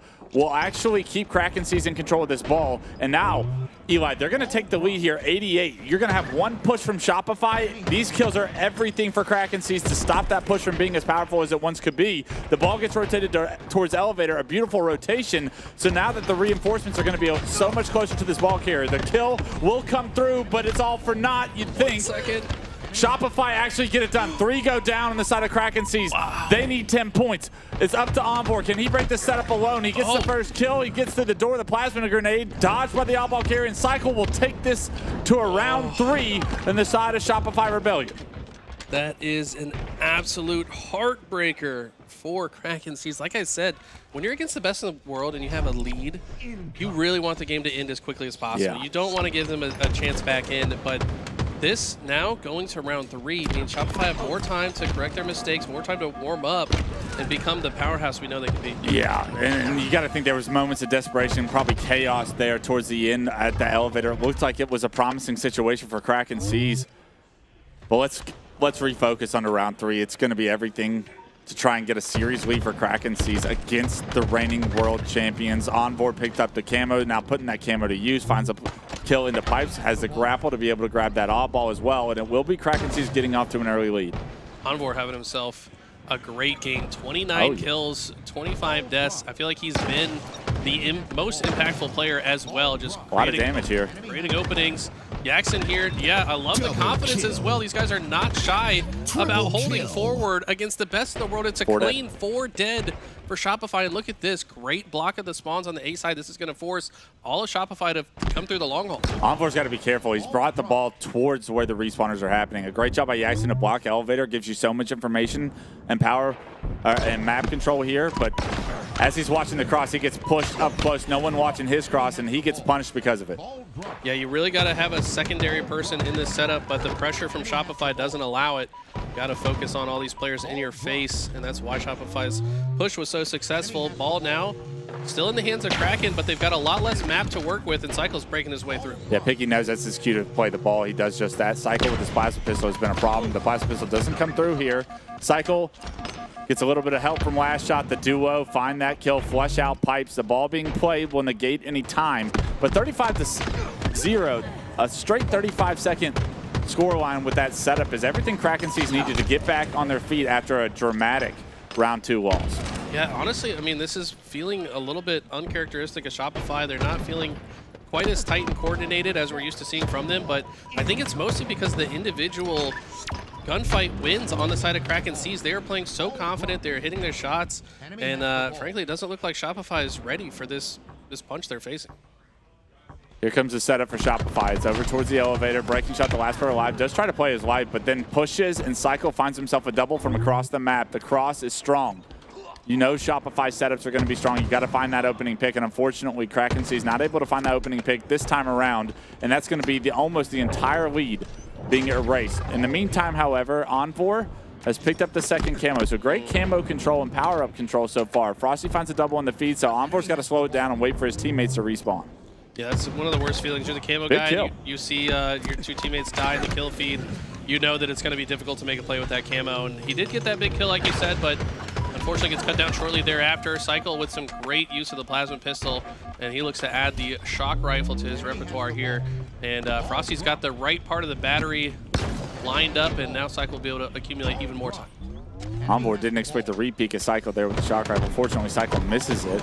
Oh. A couple players pushing C-Plat. Last shot, not long for this world as he goes down. That's going to be the first domino to fall in the setup. A couple of shock rifle shots would help Shopify a lot, but nobody finds home as far as Cycle and his shock rifle shots are concerned. That setup's going to be broken. Last shot, the last player alive. He's coming off respawn, if you remember. So great job by Kraken Seas to finally break this setup. It was at 35 unanswered points being scored for Shopify to tie that one up, but it will be Kraken Seas extending their lead once again. Last shot's getting caught out a lot in these spots. Maybe playing a little bit overconfident. Maybe needs to respect these opponents a little bit more. Yeah, he's one of the best in the game right now, but if you're not hitting every single shot en route perfectly, these type of players will punish you. Yeah, I think a lot of what we've seen so far is recharge is a map of crosses. Is someone else holding your cross? Crosses only work when they go both ways. When you're overextending to do damage from a guy across the map and you get hit with somebody in your face, you're already down a shot. You really don't have a chance at this level. So last shot, gotta feel out these crosses a little bit stronger. It's early in the day, early in the series, so you can only believe that Shopify will start to fine-tune and adapt to what's going on here. But Kraken Seas take advantage here in the moment. Still have the lead, but it is Shopify with the ball in pipes. They are going to be forced to play this. Two go down. You'd think this ball is going to get played momentarily. Last shot throws it out. Stays alive red stairs, and Piggy trying to hunt him down. The big one-on-one coming up. Both players not to no shield. Piggy's going to leave it for his teammate. A great bait and switch will allow Breaking Shot to find Cycle. Last shot's still alive, however, as Breaking Shot goes down. Last shot finally does go down as well, and that ball still neutralizes. The final push onto long haul here is going to result in Piggy finding a big double kill. Now the ball being controlled and the lead being extended. I kind of like these long haul holds sometimes too, but unfortunately the spawn is closer than they expect. Yeah. I don't think they expect anyone to spawn at C like that. I sure didn't. I didn't either, but now off the back of that, look how much space Shopify has. They might choose to extend somebody out through long hole. We do see a trade on that gold door, so perhaps Kraken Seas will start to flood in that direction. Piggy going to be able to use the Shroud to grab this camo, and he's got to make a play with it. 3 straight camos go to Kraken Seas here in round 3, and it's got to be what's keeping them in this game. The plays with camo are so important. 59-60 now. 1 point separate the two teams. The kill comes through on the Cycle, and now with numbers advantage, you have to think Kraken Seas are going to be able to approach on this map with some pre-nades and a beautiful job to sniff out Piggy with that camo. Opportunity squandered on the side of Kraken Seas with numbers and camo in their hands. Falls. And that could be Shopify and how they end this game 1 here if they are able to play the rest of the situation perfectly. And this is about as close as it could get. Round 3 separated by a single second. Just a minute of Good regulation on the clock. This one could come down to time. And looks like 2 kills. That play slightly favoring Shopify for now. Last shot gonna hit a quick curb slide. That movement always so clean to follow up on the damage. And now all of Kraken are in long haul. Good info. Not a good spot for them to be. And like you said, Shopify saw it, so that's bad for Kraken. Yeah, last shot jumps up onto C-Plat, sees multiple players, says, I'm not fighting that right now. Gets out of there, and since then, just being able to be a nuisance. Still, no ball time being acquired from Shopify. You got to think that that was an opportunity to get some ball time. And right now, a couple go down on the side of Shopify. That ball trying to be rotated towards blue. Last shot able to cut it off. Keep in mind, this is the same life he had since he jumped up on C-Plat, got that information, staying alive multiple times, dropped down to no shield, cuts off that ball carrier that could have been the big difference maker. Now Last Shot has his eyes on the ball. He's able to get down there. They still have Breaking Shot to deal with. They deal with him. And although it's a 2-on-2 situation, you got to favor Shopify in this position until Jackson hits some incredible shots that will gain his team not only ball control, but the lead. 4 seconds on the clock, the ball being played, and this game is going to go to Kraken Seas in an unbelievable fashion. As close as those rounds were, you dig deep, and they finally find an opening off Yaxon's incredible shots in the sneaky to win that game. Yaxon's outgun there was incredible. For the win. I mean, that was as icy as it gets. You know how many players are in that situation? They're going to choke one shot because they recognize the stakes, right? But Yaxon holds strong, stays icy, and earns the win off the backs of that play. And when we talked about Kraken Seas, we highlighted Yaxon and Piggy as two of the players that have to have big games because they have to take it a little personal. I mean, you are down shots here. Roll 2 hits the ghost jump 2, maybe one shot missed by Yaxon, but you needed him to miss 2, and he's not doing that. That secured the game. Yaxon calls game. 40th kill, by the way, for the win. And I don't think he was really, like, I didn't see his stats looking that good throughout the game, so he must have just went absolutely insane towards the end of that last round. Yeah, nuclear. And because Envor was leading the way a majority of that game for the team. Yeah. Taking a look at the damage, it's pretty even across the boards on both teams. No real standouts there. That's something you love to see if you're on the side of Kraken, that, like, one, Shopify, no individual really dominating, but also everyone on your team pretty comparable to the members of Shopify, and that's something if you were coming into this series saying, you'd be very happy to hear. 100%. I will say it does feel like we saw a bit of sloppiness on the side of Shopify that we're not used to seeing, a little bit of scams, as the young people would call it. Yeah. A few deaths that they did not need to make. So I do also think they're the type of team that is self-aware enough to quickly correct those. They're going to be very upset they lost that game, and I think they're going to play with a bit more discipline throughout the rest of the series. Yeah, Shopify has a lot of time here today to warm up, right? Swiss play into double ELIM bracket play, so no matter if things don't go perfectly in Swiss play, you still start off on winner's bracket. Shopify could just be using this as getting the ball rolling, getting the engine hot, right? But right now, they find themselves down to Kraken, a team you don't want to give confidence to. You heard, if you're here in the venue, not many of you online watching are, but you can hear the energy that Kraken are bringing into this series. Envor yelled dead 38 times. I heard every single one of them from where we're casting. And in all honesty, like, things like that, you mentioned it. He's not doing that for himself necessarily. He's doing that to hype up the team.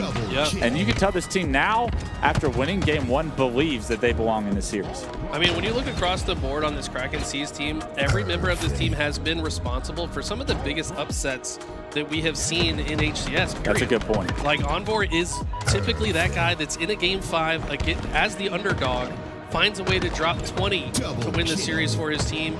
Then you can think back to Piggy when he was on that LVT squad and they upset SSG when they were the #1 team in the world. So it's like, when you're a team full of guys that have made these massive upsets, it's easier to do it again, right? Like, you don't have that seed of doubt in your head that maybe some players that never got that monkey off their back have felt. Even Breaking Shot has had some special series on lanes against some of the best teams in the world and been putting the team on his back to make the series far more interesting than it ever should have been. Let's refocus here. We got game 2 coming up, Vacancy Slayer. And this being the new map brought in from Halo Studios into the competitive Halo world, this is probably a great game type if you're Kraken to see, because this is something that Shopify will have the least reps on of any map so far in the circuit, and an opportunity to go up 2-0 on the reigning world champions with this map coming up. You wonder how much practice any team has, but that could only benefit the underdog that's trying to create an upset against the fine, polished world champions. Yeah, like, these guys have been grinding matchmaking, but, like, how many reps do they have in this type of scenario against another good team on this map? It's got to be very few. And Envor with a very fast route through bottom center, grabs the grapple. Grapple's super strong on this map. I think it's such a good tool to get around. He does finally get cut down, but he drew a lot of attention to himself. Maybe his teammates will be able to take advantage of that. Yeah, Roll 2 gets a triple kill to start this one off. Sniffs out the flank from Envor, able to deal with him. And Roll 2 continuing to be a problem on the map right now. Starts the game off 4-0. One away from a killing spree, but map control in the favor of Shopify early on, and so is the score 6-2. Look at this. push from Kraken. They all spawn on that shortcut side. What do we call in that hallway that connects? I call it cuts. Cuts? Okay, yeah, that makes sense. Yeah, yeah. So cuts is where they are. You don't have a lot of space or sight lines to work from. I like this, though. They 4-man decided to relocate off to the other side, and they're going to take this fight with Last Shot, who's by himself. Going to be able to overpower him very effectively, and now they've taken the best part of the map. Right here, top tower, where Jackson is right now, can see more of the map than any other part of it. Unbelievable break and all because Last Shot couldn't hit one of those shock rifle shots. If he hit one, that was going to really stall and stifle the push. Good job. Thank Good you. job. I'm learning on the fly. Vocab, let's go. Yep, I knew we had to pause here. But, I mean, if he hits a shot, this game could be a lot different. But in the meantime, Envy have brought it back 10-6. Map control in their favor. Envoy picking up a kill onto Rule 2. Frosty lurking here with the plasma pistol in the bottom of pit. Able to rotate towards the bottom middle call out. He's able to take down Envoy. He's going to get pushed, and a beautiful trade from Frosty will keep numbers advantage in Shopify's hands 2-1 right now as the score goes 13-9. Yeah, it's one of those maps that is similar to Live Fire, I feel like, in the way you play Slayer. Like, you don't want to just be on one side of the map. And Last Shot getting a speeding ticket there. I think maybe moving a little bit too fast for his own good. Playing like he's still in the 2v2. This player gets lost. Yeah, breaking shot. And Frosty in a 1v1, but Royal 2 shows up to help Frosty, so he doesn't need to work as hard for that kill. Unbelievable job by Frosty there. He's able to get a kill, able to dip, dive, dodge, get out of town even. As he gets his shield back, breaking shot, a little bit of frustrated, which should have been an easy kill on the Frosty. He's not able to hunt him down, and because of it, the momentum swings back in Shopify's favor, the lead up to 8. Yeah, this is big. Last Shot refuses to slow down, by the way. I'm not going to tell Last Shot how to play Halo. Yeah, but I don't think he's ever slowed down in his life. He's only sped up. He's just gotten faster and faster, and it's very annoying to play against.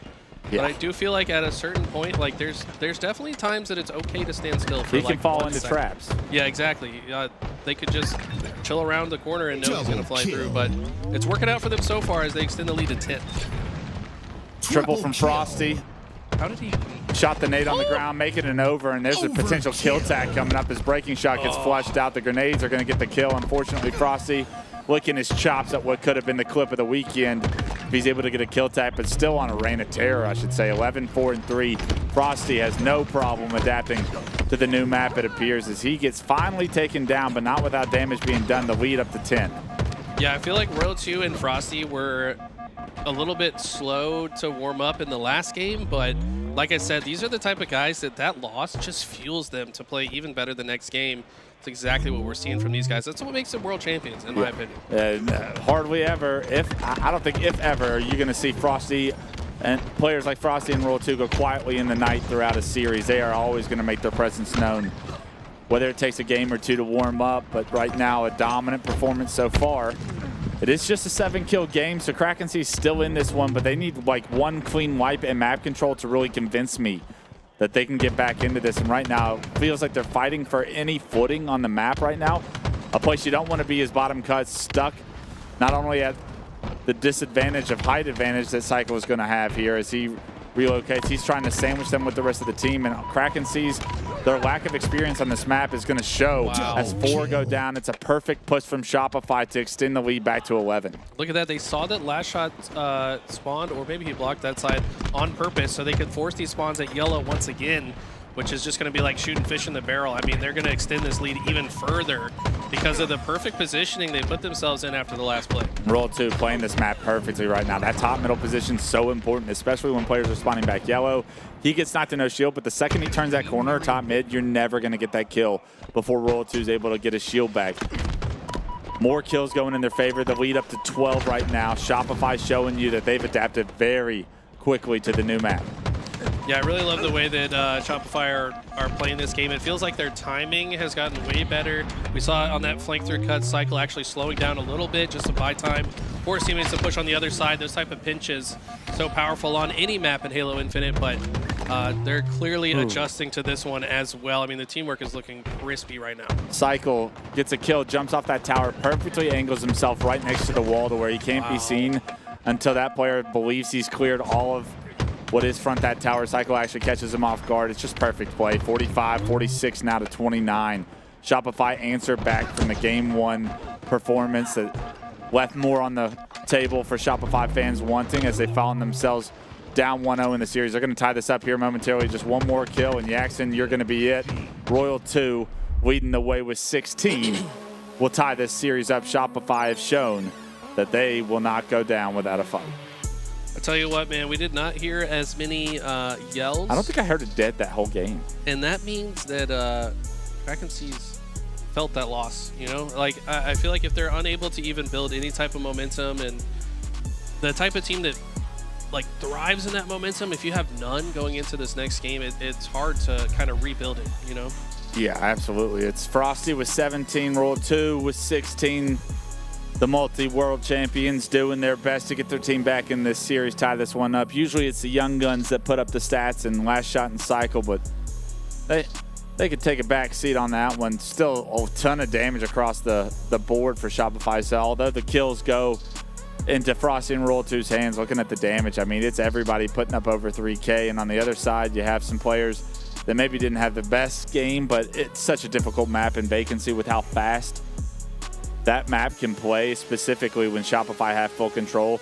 We knocked last shot for playing a little bit too fast, but I feel like on a map like Vacancy, even if you get caught out a couple of times, you reap the benefits of what happens when it goes well, and a lot of that was because Shopify pushed the pace, continuously trapping Kraken in just tough spots to fight out of. And I do think Last Shot's playstyle, where you're just curb sliding as deep into their backline as possible, like, that's just going to open up space for his teammates to advance on the map, and that's why we saw Royal 2 and Frosty just have so much easier times pushing through. If you push so fast behind them that they have to turn around to deal with you, yeah, that means they're giving up space that they could have had in the center of the map, right? So it just makes the whole game easier to play, as we see this beautiful overkill once again from Frosty.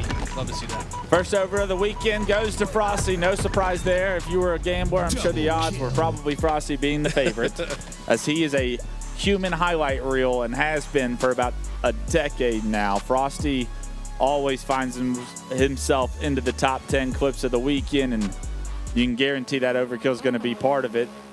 The exciting thing for Vacancy, honestly, is not just the overs. We saw the potential for kill tech, maybe Atrocity, if he is able to get that breaking shot kill in the back of Hotel. But he died to nades before Frosty could get there. You know, Frosty was like, damn, that could have been something huge. He's probably like, over, let me get the tag. When you get the overkill and you're still full shield, that's always a good feeling. Yeah, you know it can go so much further. But either way, they are professionals. They care more about the dub than the clip, I'll tell you that much. I don't know. Frosty cares a lot about the clips. When is the montage coming out? I feel like he told me Hastings or somebody was working on one, but he already has one. He Halo just keeps Infinite adding montage. clips to it. Yeah, That's it's the like, problem. Yeah, when are you ever going to finish it if, like, the next day he's already got 3 more to add? Yeah, he's like, hey, actually, can you put this one in? It's actually pretty sick. But Game 3 on the horizon here. It's going to be Lattice King of the Hill. And if we learned anything about Shopify, and I feel like the real transition from them competing in grand finals with Optic Gaming to the transition of them actually becoming champions, it was the addition of Lattice, the maps and the modes. Yeah.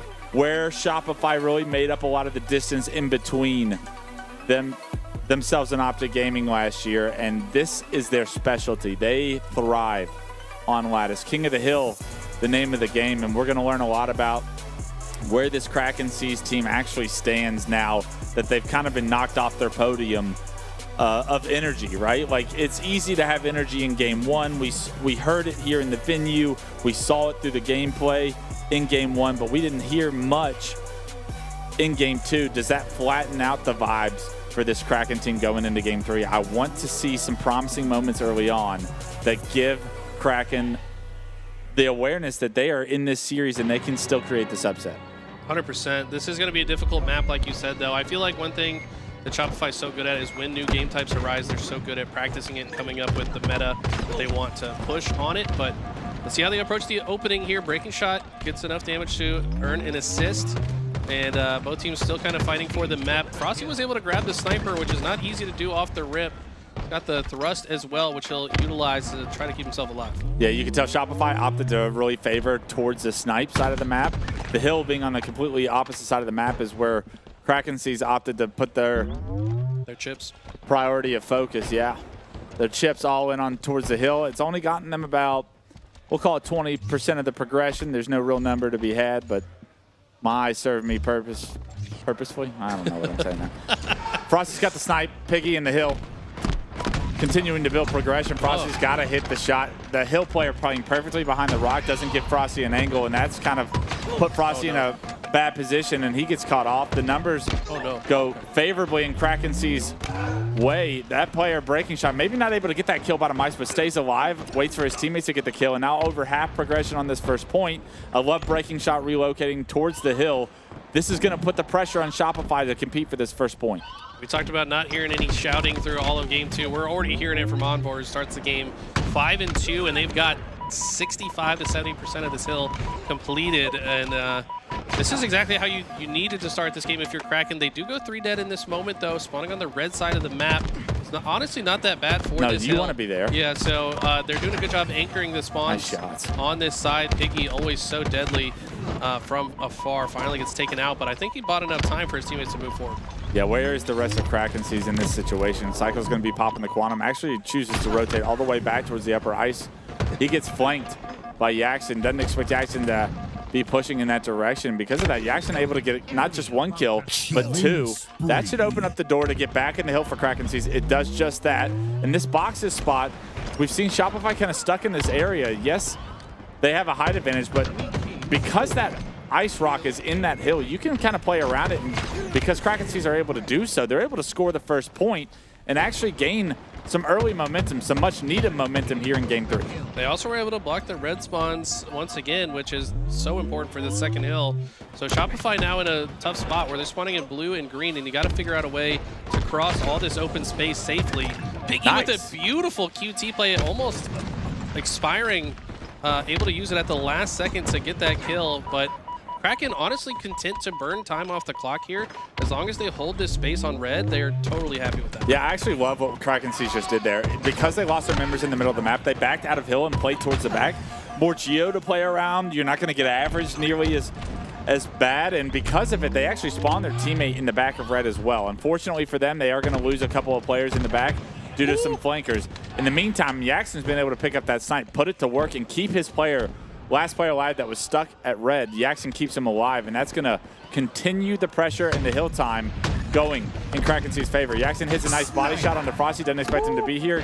Good damage onto a second. Envor cleans it up, and that's a recipe for success once again. And last shot picks up the sniper, but it's got to be reloaded. He's able to get that fight, so he should be able to reload this snipe. No, Piggy the next one into the fight. So a lot of war being waged bottom center, and all the while Kraken's about to capture the hill. Yeah, this is benefiting Kraken's so much. Everyone focused on getting the S7 control, but the hill's got to be the priority. Kraken C's find themselves up now 2-0. 3 minutes on the clock, Eli. Maybe not something to talk about just yet, but time could become a factor, especially if Kraken C's can find the third point. 100%. I mean, this is a hill that goes to top snipe for what I think the 5th hill. So yeah, time can absolutely become a factor on this game mode a majority of the time. And look at the just utter dominance of the center of the map coming in from Kraken. It doesn't feel like Shopify are able to do anything as more people are screaming in the venue. I think that might have been a different series. Tough to say at this point, but we'll pretend it's Kraken C's as good things continue to happen. Over halfway progression on this third point, and it being inside one of the only hills on this map that's really surrounded by cover. Yeah. Such a tough setup to break if you're not able to find the opening extension picks that it looks like Shopify hasn't been able to find. Flushing out these players in the back of blue is so difficult. Breaking shot showing you just that right here. Playing his life so perfectly, doing phenomenal job of not only staying alive, but tons of damage. Actually finds himself an insta-kill on the last shot as well. The third point will go to Kraken C's, and now time's certainly a factor as the hill moves to catwalk. Down 3-0. Shopify need to play perfect in order to come back in this game. Okay, and this is the hill that I was trying to talk about. This is the hardest one to capture, right? It's so exposed. To be in this hill means you're exposed to a majority of the map. So Kraken definitely going to be thinking about just playing a game of keep away at this point. 2.5 minutes to burn off the regulation clock. Cycle reads the writing on the wall and decides to back out of the hill for now, but that just means Kraken have more time to work. Yeah, Envor expects somebody to be towards the hill, but no. Shopify actually all run towards the back elbow position here. They're going to be able to pick up a couple of kills. They need to get back towards the hill, though. There's only going to be about 2 minutes on the clock here. Piggy does go down. A great job by Shopify to patiently play that situation when time starts to feel like it's such an important factor of how the rest of this game is going to go. Shopify actually understand that they have enough time to relocate, get around to Slays, and that's how this catwalk hill can be capped. Yeah, they did a great job there. Actually completed more than half the hill just in that stint where they kind of kept Kraken at bay, unable to shoot the hill player. Cycle takes a route Breaking Shot doesn't expect, and they're getting some kills. The problem is you need somebody to stand in the hill to stop this clock from dwindling down. You'd really like to capture this hill with a lot of time left on it. Yeah, they're back in the hill now, 1:47 on the clock, and 2 down for Kraken Seas. So you think that they're going to be able to probably cap this hill. Any seconds that Kraken Seas can deny here are big, but not in a promising position to really deny some of that hill time. The hill player playing perfectly, getting in and out as he's knocked to no shields off screen. 3 go down for Kraken Seas. This is going to be the first point going to Shopify. The hill is going to go over towards Dice, and it's the perfect timing. His last shot picks up a triple kill. He will anchor this Dice position, and now all of a sudden these hills can be snowballed from Shopify. Last shot predicting that someone should be pushing through the ice right now. There's Yaxin. Big nade. Finds himself bottom center, but yeah, he's taking a lot of damage. Curious if he'll just decide to run away. No, doesn't have to. And as war is just waging around the map, Last Shot just chilling here. And this has been as efficient of a hill as possible. Not a single second burned off the game clock yet. Yeah, if you're Kraken Seas, you really got to slow this game down. You got to find some kills because every round of Slays could be so important. But this is almost a perfect hill. It was 1:47 on the clock when the hill rotated towards Dice. It is now 1:40 on the clock. And all of a sudden, Shopify just about to be down 1 point. This is going to be Last Shot forced to get out of the hill momentarily, but he finds that kill and caps the point. And as it moves to ice, there's still 1 minute and 37. So time, what was once a win condition for Kraken Seas, no longer the case. There's plenty of time for this game to be all tied up. Some of those yells, I think, might have woke up Last Shot. He is playing with fury right now and bringing his team back into this. Now this is absolutely a doable comeback for Shopify. What felt like so far away just moments ago is now firmly in reach. But yeah, Piggy with a great nade here, cutting through bottom center. I think this is a really important part of the map to control. But at this point, it looks like the strategy is definitely just play keep away. If they can keep Shopify out of the hill and burn 60 seconds, they win the game. Yeah, what a big round of Slays that was. That knocks about 30 seconds off the clock. It actually allows Kraken Seas to start playing time once again, right? Once you get that first set of Slays, the map and lattice is so long that it's going to take several seconds to get across the map. 2 players knocked to no shield. Another round of Slays is another 15 seconds off the clock. Kraken Seas can taste another series lead here if they're able to just get, what, 1 to 2 rounds of Slays. Shopify have got to play desperate from here on out. Yeah, I liked what I saw there from Piggy. A lot of players might have just left those players bottom mid, but he says, no, I'm going to make sure they die. That's going to burn 10 seconds off their death timers. Envor trying to continue up what Piggy just started. And this is difficult for Shopify. I mean, they're trying to find a way to like spread out and cross with better angles. They do finally get 2 dead. This might be their opportunity, but they've only got 10 seconds to work with. Yeah, they should be able to get a couple more kills and get feet in the hill. It will be up to Kraken Seas to slow the game down. Coming off respawn, wait for everyone. You are staggered right now. All you need is 1 round of Slays. You kill 4 members of Shopify and you will win this game. On top of that, I mean, Shopify kind of having to play 3v4, right? Because hill player is not going to be able to confidently chow. He has to stay in the hill for as long as possible. Perfect grenades, though. That might just do it. They doubled up in the hill, though. Last Shot is here to pick up the time, but I think that's it. As Kraken ride that 3-0 lead to now a 2-1 lead in the series. It got close towards the end, but a great job by Kraken to kind of withstand the storm that you know Shopify was eventually going to throw at them.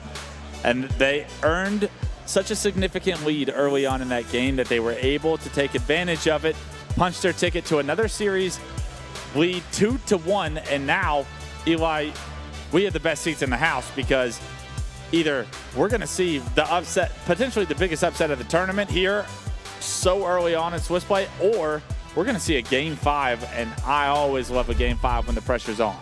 Absolutely. Hopefully both. Yeah, I mean, if you're Kraken, you want to close this out because we saw how bad the Game 2 Slayer was. You feel like, you know, Shopify, such a strong roster for Slayers, probably would like to end it in 4. So looks like the next game type is Live Fire Strongholds. This is going to be crazy, I think, because in my opinion, and correct me if you feel differently, but I feel like Live Fire Strongholds is like the fastest game type when played at the highest level. These guys are curb sliding every which way. They're putting maximum pressure and spawn killing constantly, and all members of both teams are played super fast. Yeah, I think when I think of Live Fire Strongholds, it's a staple of Halo Infinite's competitive scene for 5 years now, and when you have a map mode combination that's out for so long, everyone knows how to play it. Yeah. Everyone knows how to play it to the maximum degree, right? The pace of this game type alone is going to be the fastest that we have on the circuit because of how long it's been in the circuit, how long players have had to master it. It really does come down, in my opinion, to the power up and power weapon control. S7 camo on the map. How far can you run away with those?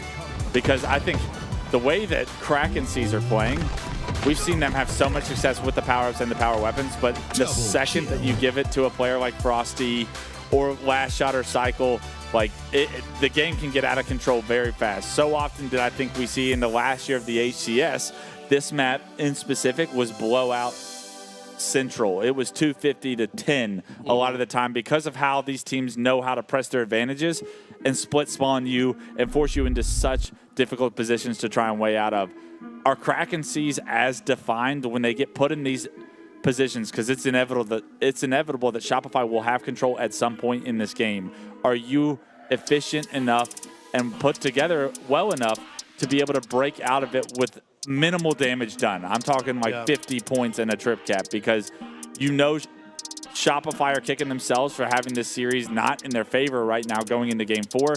They're going to be trying to get to Game 5 as fast as possible, and they love speed running a game type like Live Fire Strongholds. Yeah, I gotta say, I mean, Kraken Seas is just as capable of putting Shopify in the blender, just like vice versa. But like you said, the biggest question is, this game, in my opinion, is typically decided by the team that is better at playing out of disadvantage. Because both teams are likely to go on runs where they could score over 100 points in a single go. But if you're the team that has a better game plan coming out off your back foot, maybe you run past the stronghold, take space, and try to triangulate a single player just to get a single kill. Sometimes that's all you need when you're in disadvantage. Just get one kill so you can breathe a little bit easier and get out of the trap. Let's see how they can handle it. Yeah, it really is all about getting that first kill.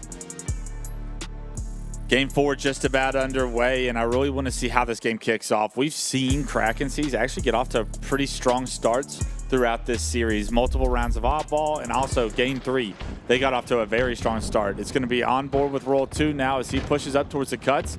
Looks like he's going to run into a player right in front of him. That's going to be a trade, and you'll take that trade. Frosty, however, has found himself the S7, something he does what seems like every time we are on Live Fire. Frosty finds himself with the snipe, the repulse, and he's top tower, and he's going to be a problem.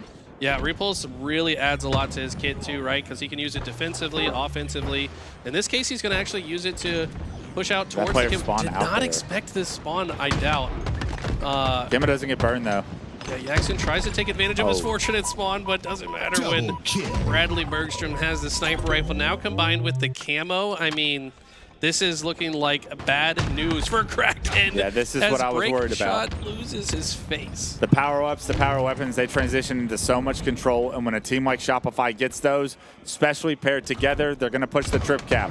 Already 44-0. A is going to be transitioning over towards Kraken Seas, but they lose 2 players, and that's the go button once again for Shopify. Frosty doesn't want to lose his camo here, so he's going to wait for his teammates. Last shot going down is big. That's what we also talked about. Can you find that first kill to stop and push back some of the pressure?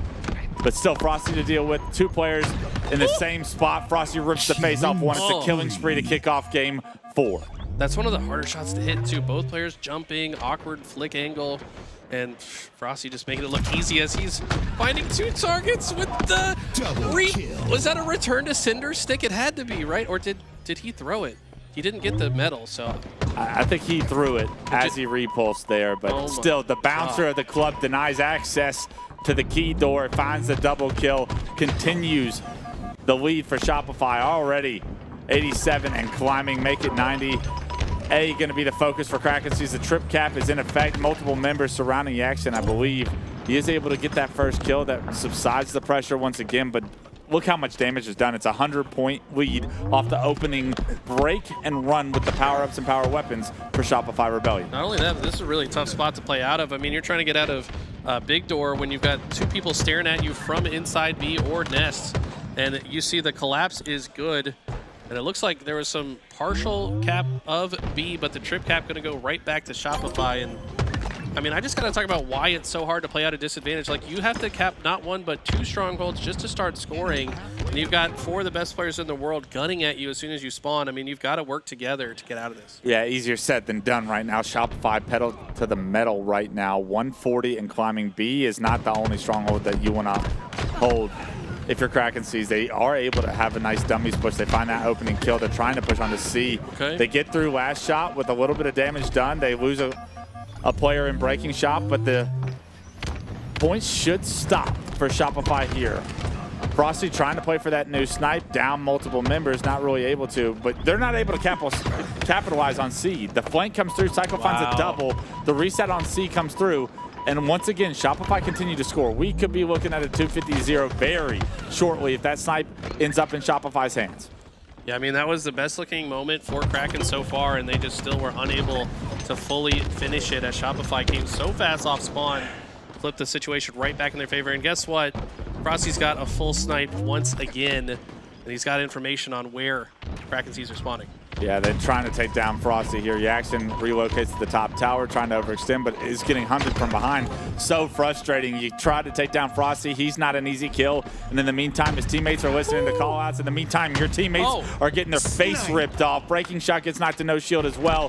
Forced to run with his tail between his legs. The headshot doesn't come through. Frosty finally taken down. But look at the score, Eli. 215-0. And it's finally the first point going over to Kraken C's, and so much work to do. We are inevitably looking at a Game 5. Yeah, I mean, like I said, though, they could technically go on a run. Piggy dying early, though, really hurts their chances of, you know, turning this into a 100-point run like we talked about. Looks like A will flip to Shopify, so to answer to that, Kraken says, okay, you have A, we'll take B. And if they can cap it, would continue to score. Yeah, this is a classic situation in Strongholds where you're flipping A for B here on the side of Kraken C's, but the push is going to come through, and they know you're at B, and the push is successful. Roll 2 finds himself a double, 10-3 and 7.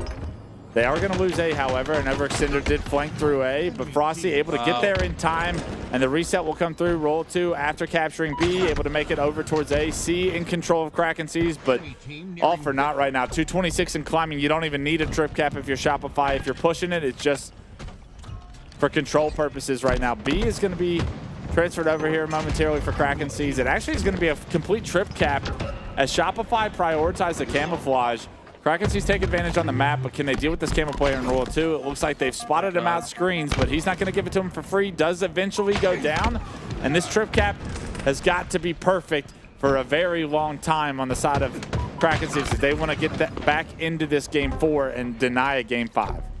Yeah, I mean, they're looking good to go on that run. Finally, I mean, best looking that we've seen him. Also, Piggy getting that kill without trading is absolutely massive. 4v3 situation on the map when you're already in scoring position. And now Onboard just applying max pressure to these A-side spawners. Breaking shots here as well. They've got a perfect pinch. Somehow Last Shot gets out of that with a kill. It's not going to amount to much, though, and Kraken back in control. Yeah, back in control. Shopify was able to perform such a dominant trip cap effect that lasted for several minutes. We'll see if Kraken C's can perform the same level of control here. A and B is going to be Krakens for the taking. The players for Shopify prioritizing C right now. They all get wiped out. Last player alive, Cycle, was in A, but knows the pressure's going to come onto him. So he gets out of A. He actually goes through bottom middle and tries to stay alive. Unfortunately, Roll 2 does spawn at A. He gets taken down. That's going to keep numbers advantage for Kraken. Woo! The snipe for breaking shot is true. Rips the head off a player top tower. C still being transferred, however. The no-scope can't find home. And because of it, the triple cap bleeding is stopped. But look, 150 unanswered points is exactly how Kraken get back into this game. Yeah, we talked about it. The question was, will they be able to play out of this advantage? They finally got into control, and it's Shopify's turn to figure out a way out of the spawn cycle. Nice But shot. You're not going to get out of breaking shot is getting Huge. shots like this. Oh my God. What looked like Shopify headed to a game 5 could be all for naught, could be Kraken taking the series 3-1. If they can continue the amount of pressure they had the past few minutes. C and A being transferred vice versa for each team. A nice reset onto A will continue the trip cap points for Kraken right now. The pressure is on. Shopify is split once again. This player trying to get the kill on screen. Frosty can't finish off that kill. Breaking shots there to have his teammates back. C's transferred over. So the double cap for Kraken still exists. And now only down 28 points and climbing. Camo is where everything gets a little hairy though. As it comes up, these kills are so important. And no kill more important than the double that Yaxon just picked up. With Camo, where do you decide to go is the big question. 3 members of Shopify coming off respawn. Can you read this push? Because you are moments away from tying this game. Whoever wins the next fight. He missed the timing. Yeah, he didn't see that player because he jumped. There's 2 of them. They don't know that they're going to be all the way behind now. Oh my God. Jackson is going to be shot in the back here. Frosty forces him down. They get a couple slays. 2 dead on both sides momentarily. Frosty flipping A while B's being flipped on the other side. Frosty with the repulse, but he's going to fall. That's huge. And A will flip back in the... Yeah, he is able to get A. That's actually massive. That moments away from actually being able to deny that, which could have kept scoring throughout this process. But look, a lead here for Kraken. 235 and climbing. This is the last push for Shopify. Yaxon still with this camo. Wisely backs down. Gets lost in the chaos. The Quantum not going to do much. The control still in Kraken's favor. How does Yak decide to play this? They're just going to cross to C. They have to go to B. Yeah, there's another player lurking behind them, though. Cycle spawns all the way back A. This Quantum is doing so much right now. Quantum's back towards B. Cycle jumps into B to deny the transfer of it. Points still going in Shopify's favor. Onboard picks up a big double kill. Can it be a triple? It's a triple. Dead, ringing through the stadium right now. 242 and climbing. What was once 228-0 is now a Kraken win. 249, 250, and the upset of the tournament may have just happened. Kraken sees take down your reigning world champions in Shopify. Unbelievable game. What was it, 228-10 or something? I swear it was 0. It was something irrelevant. It was over 200-0. I was getting ready for game 5. You literally said it. You said this is guaranteed to go to game 5. You cast her first. And pretty good at that. Shopify not looking happy about that, understandably so. And these guys will move on. Keep in mind, this is still Swiss, right? So we're playing for seeding here, but that's going to really shake up the rankings. And I tell you what, if I'm going to round 3 and I'm a 1-1 team and I got to play against Shopify, I'm a little bit peeved. But, man, congrats to Kraken. What a series. Yeah, let's talk about the repercussions of this, right? Yeah. Kraken will advance and go against what you would think has got to be Luminon Gaming on the other side, but that was one hell of a series happening on the other side of the bracket. But right now, I mean, Kraken are going to put themselves in a phenomenal spot coming into bracket play later today that none of us saw happening. Shopify, the reigning world champions, they go down, they get upset, maybe not as warmed up, maybe not as ready for the power that Kraken were going to bring to them.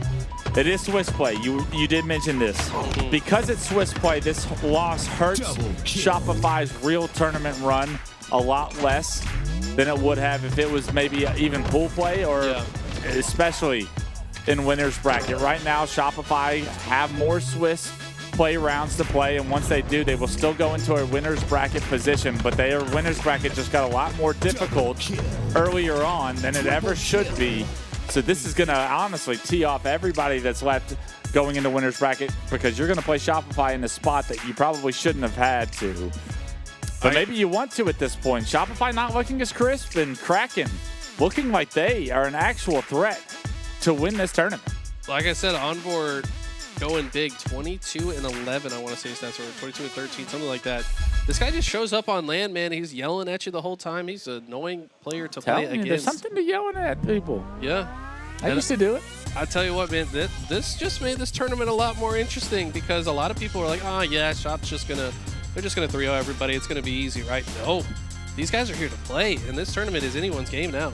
Yeah, absolutely. I wonder how Luminon are feeling looking over and seeing that Shopify got upset, knowing that they played Shopify so strong. Are they more aware that Kraken is a real threat, or are they seeing a vulnerable Shopify rebellion? On the side of Shopify, I have no doubt that they'll get their ducks in a row and come out with a much stronger performance. But, I mean, even taking a series at that, a look at that series layout, Eli, how often do we see, like, the underdog win in a 3 objectives losing the Slayer method? Yeah. That is the Got most staked. impressive part about that win is you lost the Slayer and still didn't have to see game 5 in order to create the upset. I mean, anytime you beat a higher seed on Oddball is a win, right? And then to do it again on Lattice and then Life, I mean, this is just insane stuff. I know you guys are glued to the screens at home, so don't go anywhere. We are going to go on a quick break, but when we come back... Oh, sorry, what? Okay, so next match will be Inconceivable versus Decepticons, a.k.a. Luminon. You can call them either one. Let's call them Luminon. But that's going to be on the other side of the break, so don't go anywhere. We'll have that action for you.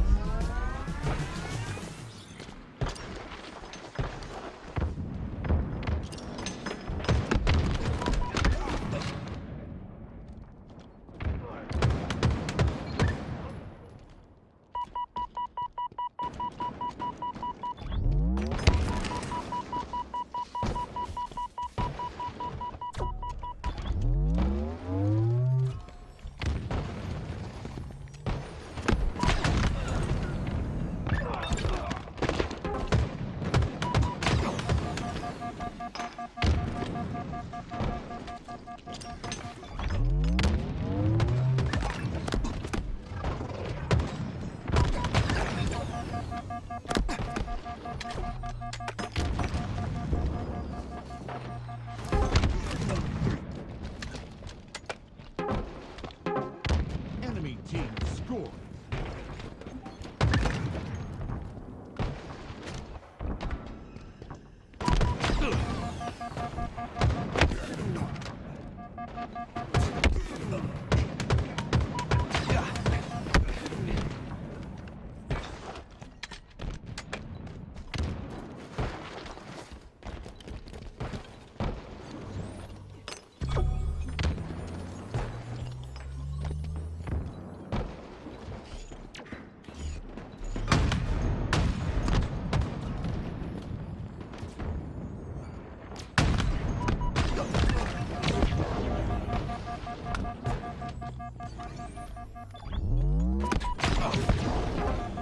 Enemy team scoring.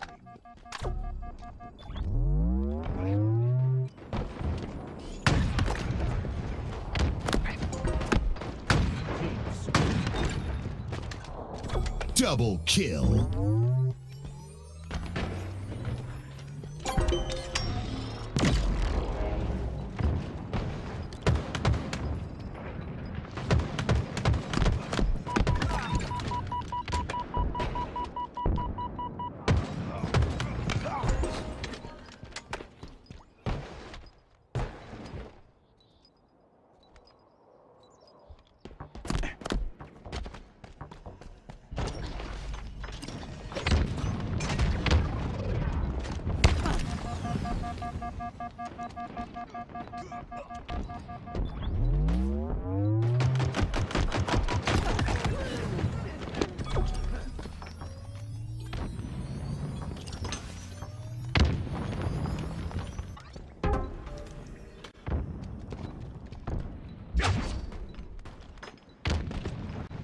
Enemy halfway to victory.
team score.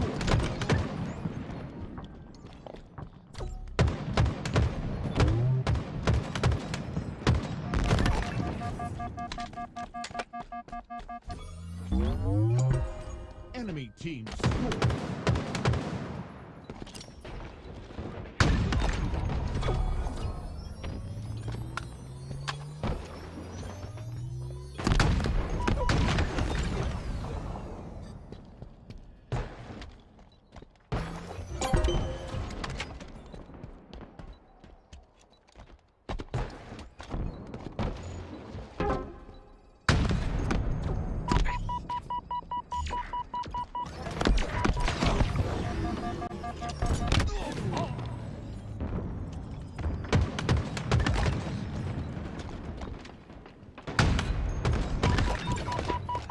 Double kill.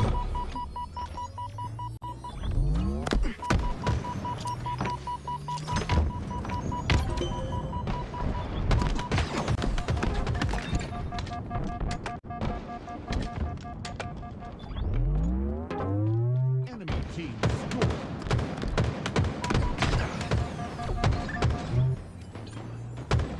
Welcome back to Swiss Play here on Saturday, the LVT San Antonio LAN, and we're hopping the middle of a series here. Luminon Gaming versus Inconceivable. Inconceivable, in my opinion, the underdog here. I'm joined by Tools, and we have ourselves a 2-1 lead with Inconceivable in favor, and Luminon, with their backs against the wall, trying to push the series to a Game 5. Trippy having himself what appears to be a game at 18-3-5 and a 215-13 lead. Well, surely a 200-point lead is enough to hang on to, right? I'm not saying that ever again. We see Luminon, I mean, looking comfortable right now, but as we know, it's not inconceivable that something can happen here. It's very conceivable at this point. We witnessed just a shocker from the previous series, and we'll see if that replicates here, but right now, I think me and you, we're both kind of rooting for the Game 5. We have yet to have one on stream. I root for a Game 5 every series, to be honest. That's when the magic happens. Right now, Trippy with the snipe in hand, having himself a game, finds himself a kill. We're not gonna be able to. I like it like when that sniper. It's a little bit harder to justify like keeping that sniper in the front lines if you're not able to stay alive with it. I'd love to see that aggressive sniper out once again, but get that shot up into the head. That's where Trippy is so dangerous. I feel like you gotta hit the headshot though.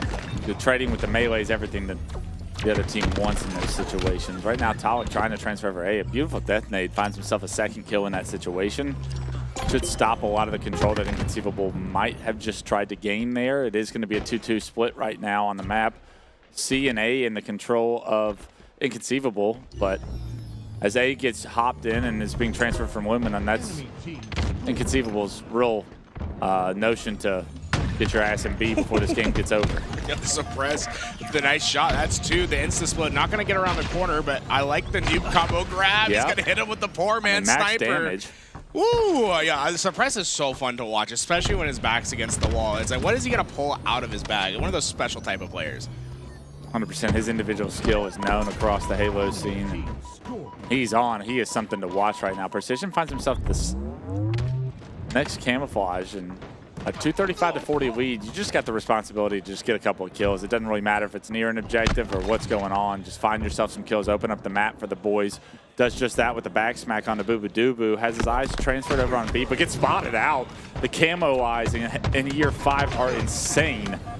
As Inconceivable melts him, and he didn't want to be the brunt of that push, but had to in order to try and get over to B. And Inconceivable will do a good job of continuing control for now. All right, everyone's playing on 240 hertz max, max setting PCs basically. So people are going to be spotting those camouflages. Not that easy to get away with it. And what we thought before was going to be an easy cleanup for Luminon is starting to look a lot harder. Trip caps in for Inconceivable, and they're scoring 2 points for every second that Luminon's not in that contest. And Suppress is starting to feel himself. We saw the multi-kill over at Green, and that's starting to transfer over to here. If they're able to win these next rotations, their reward not only going to be that control, but also the sniper that's coming up in a few seconds. Yeah, and that first kill is everything, right? Because that allows the doors to just be open by the rest of the team. You see the flood into A, you see the rest of the kills come through. They are going to lose C in the meantime. This player doing such a good job. I believe Enemy team score. Someone on Precision. Luminon. No, Precision got the kills, but that Oh, player yeah. staying alive, making sure that they didn't get the reset onto B was everything for Luminon to get back into a scoring position, now only needing 5 points. Yeah, that's a huge stopover at B. I think Inconceivable thought that that was going to be guaranteed theirs, but when it doesn't go that way, everything splinters, and Luminon was so close to that finish line, it just took a couple more pushes to get themselves over it. Game 5 going to be on the horizon here and now. Inconceivable versus Luminon. We're coming in mid-series, but it looks like we're going to get ourselves a banger as the second round of Swiss has been just providing some premium Halo content. Yeah, if you take a look at the stats from Game 4, we momentarily saw it. Trippy, when we joined, was just on an absolute rampage. And you know Trippy's one of those guys that really steps up when his team's back's against the wall in these big moments. Specifically, throughout the history of Halo Infinite, a lot of Game 5s have gone pretty well for Trippy statistically, and that's a hell of a way to start getting the train back on the tracks there in Game 4. Trippy having a phenomenal game. Precision ending the game. Precision ending the game the way he did. That's exactly what you want if you're a Luminon Gaming fan going into Game 5. On the other side, we haven't really seen how this story developed throughout this series, but nobody's shy from a Game 5 experience on the other side. It really is going to be a battle of who can clutch out here, a battle of ice. Solitude Slayer is the name of the game, tools, and when you're looking across the board with Suppress, with Trippy, Precision, the shock rifle's got to be the ultimate importance, and once it gets into one of their hands in a Game 5, we've already seen what damage it can do and how that game goes. So I'm looking at who can win the opening break here very quickly. And, that's half that equation, right? The other half comes to that camouflage that's over at top mid. And I'm looking at that lobby, and I have my eyes keen on the player that really made a name for himself on this map with that camo in his hands. Boo Boo Doo Yeah. Strongly establishing himself as one of the best camouflage players to ever grace Halo. If he's able to get away with that for free, he's so good at finding the pockets of timing to get quick flanks, to be just an absolute thorn on the side. The dual action of Precision and Boo Boo Doo Boo, that series for both their teams, shooting 74% accuracy coming into this game. They're feeling comfortable. It seems as if they're going to be ready. So I really am keen on keeping an eye on Boo Boo Doo Boo and seeing what he's going to be able to do on this map. Yeah, the fact that they got into Game 5 is great. Boo Boo Doo is always my player to watch when he's on a team like this. Inconceivable could use Boo Boo Doo Boo to find that rhythm and that flow that he can do, because when I feel like Boo Boo Doo Boo's in his flow, he takes over games in like the most nonchalant way. It's like his positioning is so unreadable and impactful, but there's also games where Boo Boo Doo Boo can't really find that rhythm and flow, and he kind of gets lost. I feel like Precision's impact is always felt throughout the game, and he's very in-your-face type of player and punishing you. Boo Boo Doo Boo is more crafty, more slick with his play style. I'm very interested to see, is this one of those Boo Boo Doo Boo games where everything seems to just be going right and he's reading every situation perfectly? Or is he kind of caught off guard and put on his back feet? Because that's where I feel like we tend to see Boo Boo Doo Boo not have the greatest performances. And he is really that pivotal piece for a team like Inconceivable to win a Game 5 or to lose a Game 5. Yeah, flow is so important for, I think, a player like Boo Boo Doo Boo. Yeah, he'll have big swings in performance depending on how his opening start goes, right? Is he able to get into that flow of timing that is really disruptive to the other side? He's a player that really does massively improve depending on the circumstances of the map, right? Is he able to flank? Is he able to be in that supporting role? Get lost. Yeah, that's honestly the best way to describe it. Is he's looking at the map and he's identifying the dead pockets, right? Where is no one looking? I like to call it the negative space on the map.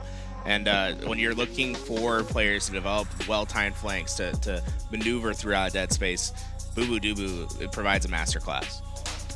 On the other side, you're looking at Mr. Game 5 himself in Trippy. He had so many games throughout the HCS circuit in Halo Infinite where it felt like he just took over, where he goes 17-9 and finds himself just willing his team across the finish line.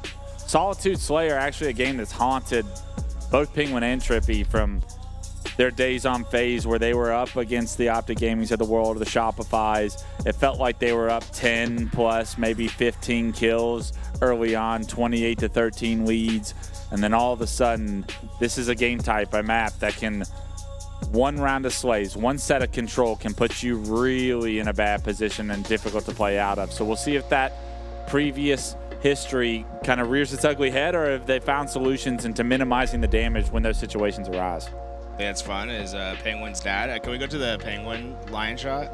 Penguin's dad's there. Penguin has his own cam? He's got the coach's headset on. Oh, we can't see him right now. Maybe he might have gotten up Papa for a second Ping too. is coaching? Yeah, he's sitting there next to Suppress. He's in the team speak There's with no them. way. Yeah, I was like, this is so sick. He's got the headset on, listening awesome. to the Papa comms. Ping, for anybody that doesn't know, is almost at every single event. Nicest guy in the world, just supports his son, always rooting for him, always cheering him on, wearing his jersey, and you can't ask more from a dad just to support your son along the journey. And we know Penguin's had a long journey of highs and lows and competing at the top level, and Penguin always seems to perform at a high level. So happy he's got that support system around that. And now dad's in the comms.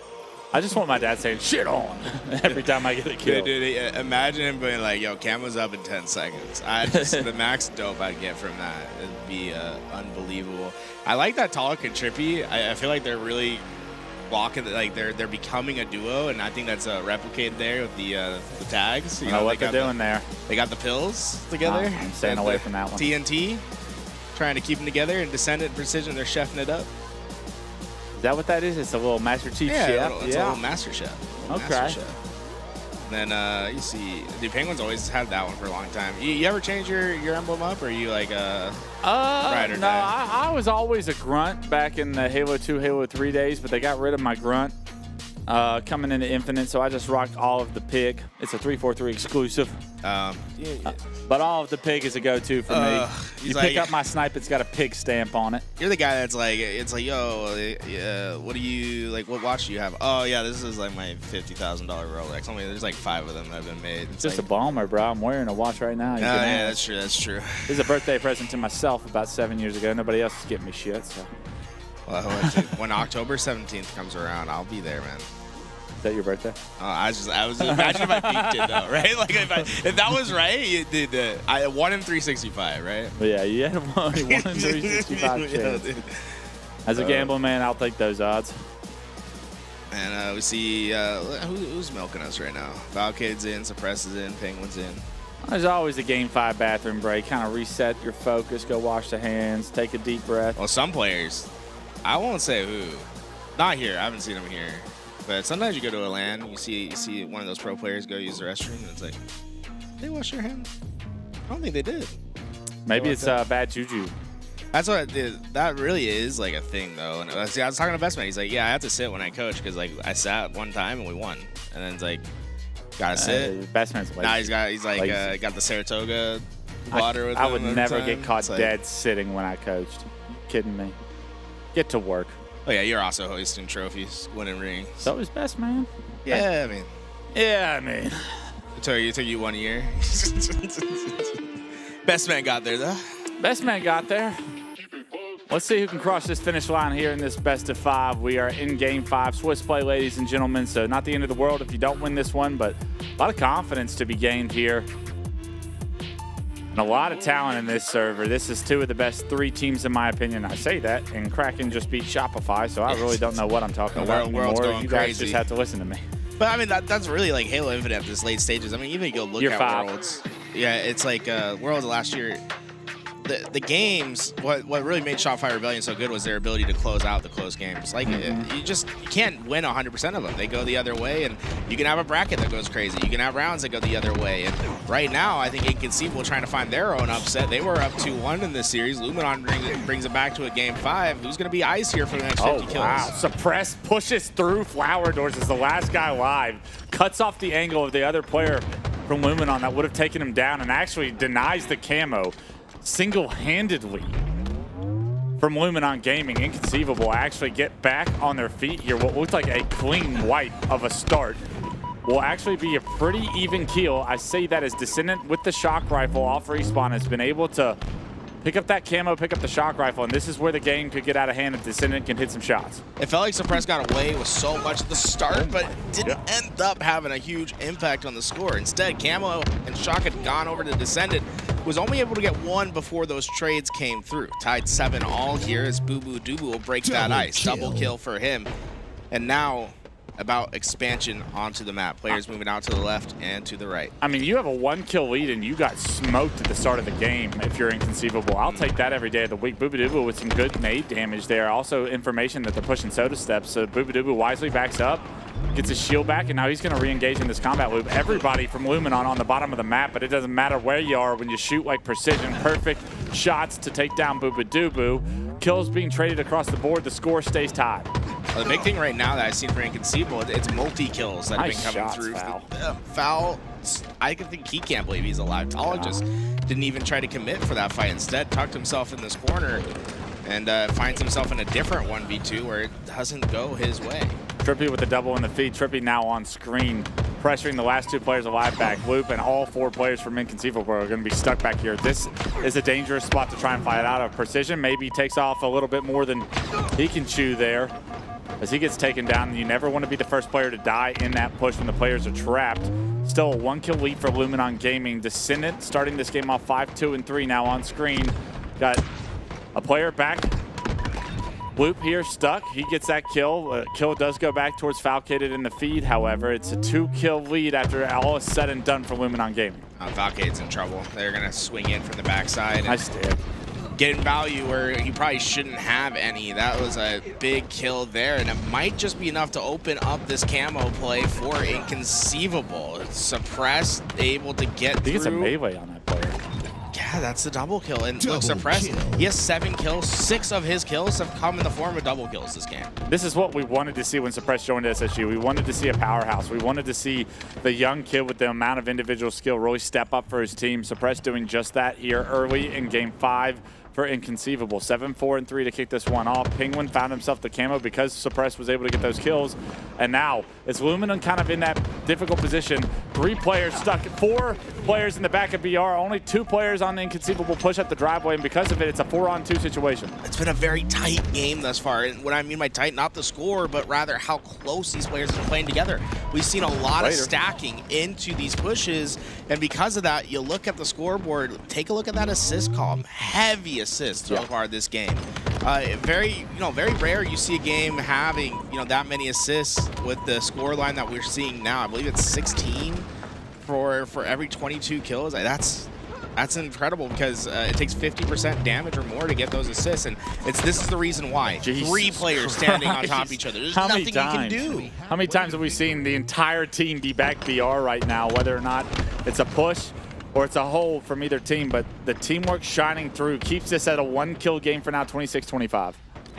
And really, what you normally expect to see on this map is a lot of spawn manipulation, getting those collapses, big runs, right? 10, 12 kill runs. What we've seen instead is a very back and forth, kill for kill, tit for tat sort of play style, which is very rare. And it feels uncomfortable for both teams right now. That, like, how many engagements are we going to see here? Like, this is just really unorthodox gameplay for Solitude. You don't see it like this every day. And my question is, who's going to be able to break out of that cycle and get the spawn trap that we're used to seeing, that nest spawn trap where you're flooding in and you're getting 3-4 unanswered kills? Yeah, I can't even have time to say the game slows down because the game hasn't slowed down at all. It is a 3-kill lead for Luminon as camo will be coming up in 15 seconds. These kills are going to be pivotal, and the push is coming through. Descendant from the top ropes finds himself a double, able to relocate towards the respawner, towards LR. It's a triple for Descendant as camo pops. Once the overkill can't quite get it, big awareness from Boobadooboo and Penguin to double team him, but Trippy gets away with the camo, a 5-kill lead, and all of a sudden, Inconceivable could be getting into a deficit here as they get stuck back LR and Tram here. Not quite able to get more than just one there. Trippy probably wanting a little bit more value out of that camo, but for the first time, we saw Luminon have a successful collapse, or they got those 3-4 unanswered kills. But Inconceivable off spawn, playing very strong together. We're able to counteract, and now it's Luminon that find themselves trapped over in this yard spawn. Falcon going to dabble in for 2 as that double kill comes in. A 3-kill deficit to make up. Penguin going down will once again make it a full wipe that's necessary. This is a tough position to fight out of as we approach the end game. Just a mistimed push there. Falcated finds a double, yeah, but you want to be able to get those kills. Those players are weak. You should be able to push efficiently into these areas. I say that 4 go down for Lumen Gaming. The push continues as the pressure has not stopped since the start of the clock. And right now, we're looking at a 1-kill game. Look at the spawn trap that they have, right? This is the spawn trap that you're looking for. Yeah. All the players stuck at nest. The only thing that Luminon has going for them was that shock rifle was up on the pad. They're able to grab it, but it doesn't look as if that's going to come into a factor here as the kills start to go even trades. Tie game, 1st to 7. That's what we're going to call this one. Game 5 for all the marbles here in round 2. Last player alive is Top Snipe, still trying to be dealt with. Suppress not going to give him a 1v1. Going to get him weak. Going to wait for his teammates. Beautifully done by Suppress to get his team a lead, 44-43. And that's the maturity that's come from Suppress these last few years. We've seen that in year 1, year 2. He's flying at that kill instead, trusting his teammates to get that job done. 2 players, too many there for Suppress to deal with. 44 all. A big pick as Suppress tried to apply some pressure towards the Soda Stairs, but 2 players there and just a little bit of missed timing from the rest of Inconceivable to be able to capitalize on what was the damage to those 2 players being not the no shield, both stay alive. But since then, kills get traded off 45-45. Position's in trouble. He just doesn't have any outlets, but that repulse might have just saved his life for a bit longer. Does he get enough damage for the trade-ups to come? Suppress once again, a double kill from him. 48-47. Not a good spot for Luminon. They're trapped, but Talik spawned at the lift. Their nades are coming through. Talik's split spawn here. He could have a devastating flank. I don't think they know. 49-48 right now. 49-49. It gets traded out, and it will be Inconceivable finding the 50th kill in the chaos. Trippy had some unbelievable shots to get that kill in blue window, but the pressure was too much. The push comes through, the trades come through, and if we played that game to 100 tools, it'd have been 199. Ooh. But it will be Inconceivable, creating the 2nd upset of Swiss play so far today. It was Kraken taking down Shopify, and now Inconceivable taking down Luminon Gaming. Penguin getting a little bit of revenge on Trippy as the longtime teammates compete against each other. And if this series is any indication of what we're going to see this weekend, we have so many big series that are going to be so close with the talent we have here. I feel like this was such a shocking end to the game, and see Penguin able to swing in there. I really thought Talik spawn there was going to be a huge influence here. Let's take a look at, rewind this back a little bit longer and just take a look at what this looks like from a macro standpoint. I mean, what do you see in here, Clutch, about how this push is developing? Yeah, Boo Boo's trapped. They're trying to push onto him, but in the meantime, when Descendant tries to turn this corner to get an angle on Boo Boo, Boo Boo plays his life just well enough to where the rest of the players from bottom dip can rotate and pick up this kill. When you have such little margins for error, you can't overextend to try and take Boo Boo down. You have to wait for them to push into blue there. Talik did have an opportunity to deal some damage and trap what was Boo Boo Doo Boo, but it ends up being bait because the rest of the players took the angle from the inside of the map rather than trying to push through Flower Door. And that angle was everything. I mean, if we play this game to 55, that position probably does benefit Luminon Gaming. But because they just needed that 1 kill, it didn't really matter that Talik had gotten that damage. You can't afford a death more than you need a kill.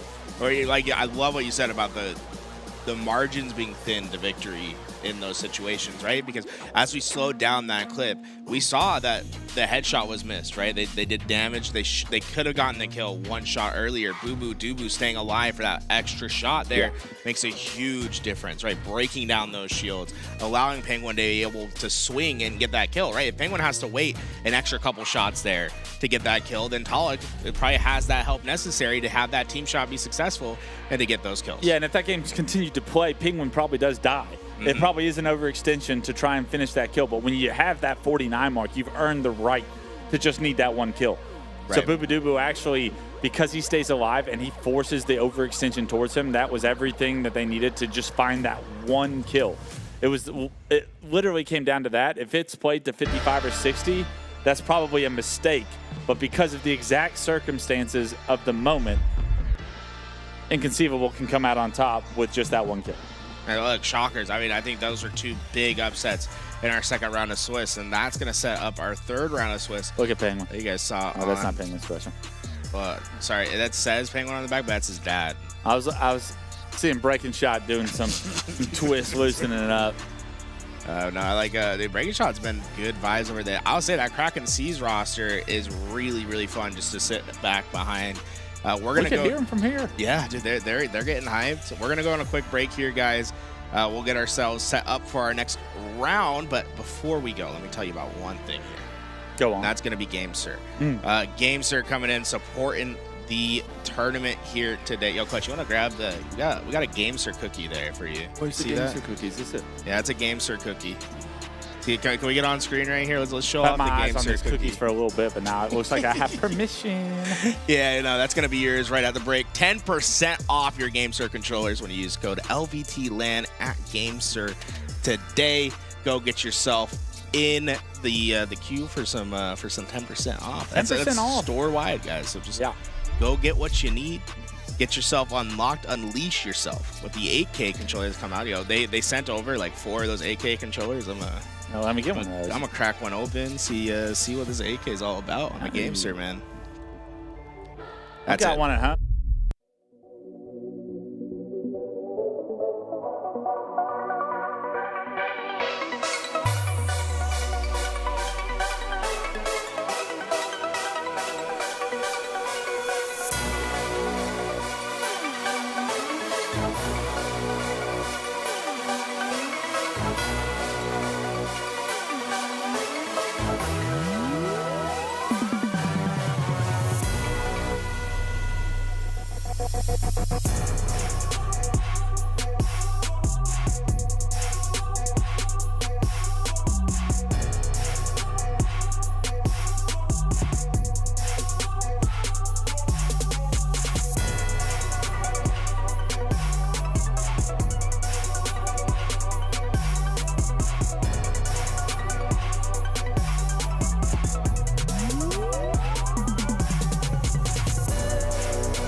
Double kill.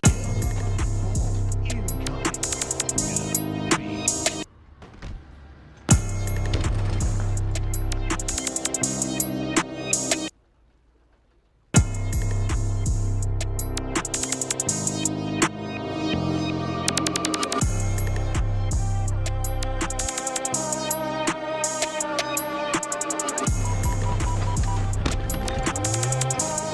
Double kill. Triple kill.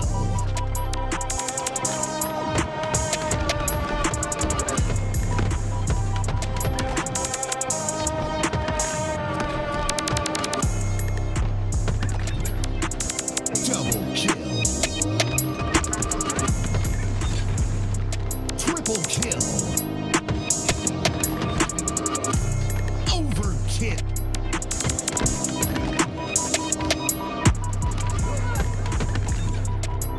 Double kill.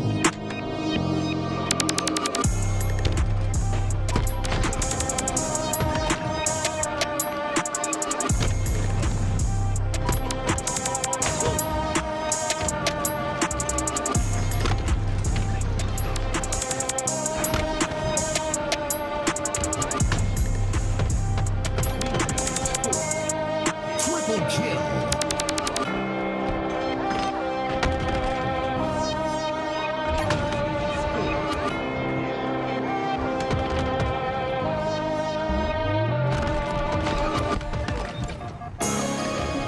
Double kill.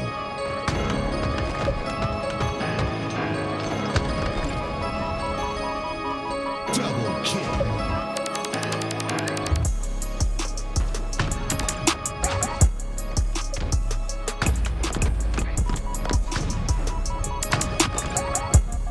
Killing spree.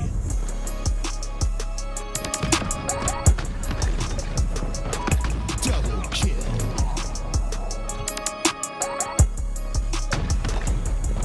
Snipe.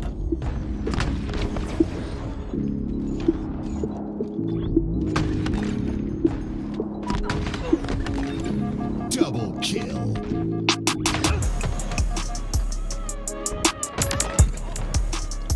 Killing spree.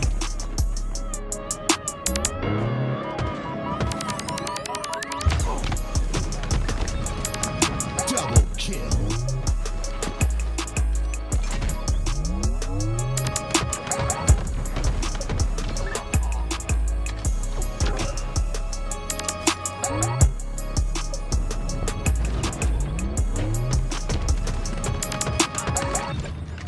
Double kill.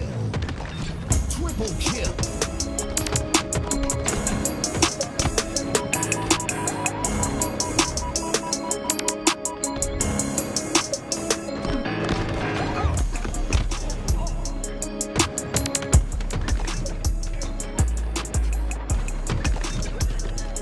Double kill. Triple kill.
Killing spree.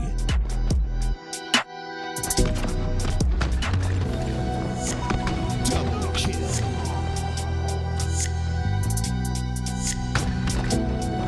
Snipe.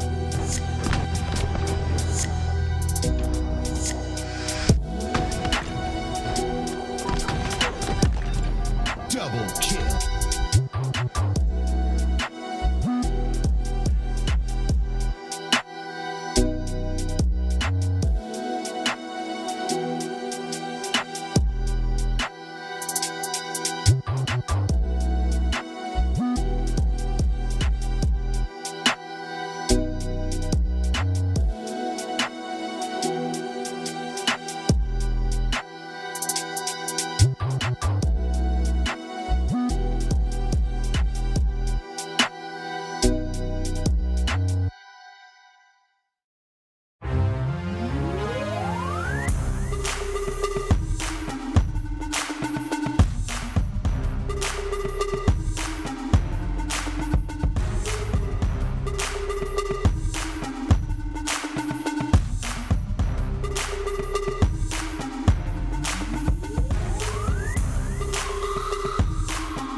Hello and welcome back. Swiss Round 3 is starting. The two teams competing are here on your screen. Shopify Rebellion going up against Luminon Gaming in Swiss Round 3. Both these guys with records of 2-1 after two surprising upsets, Eli.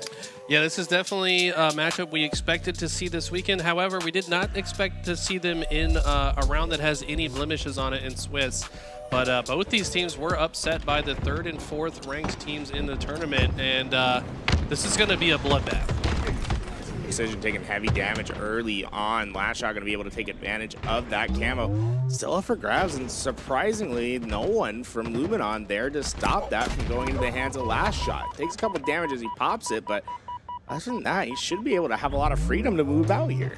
Yeah, he's totally fine, gets out unseen, and that means that Luminon have to play a little bit careful here, right? You don't want to overextend and just get backsmacked by the camo player, so playing a little bit more cautiously. Looks like the young eyes of Descendant able to spot out Last Shot, but it's not going to be enough to get the kill. Royal 2 will have Last Shot's back.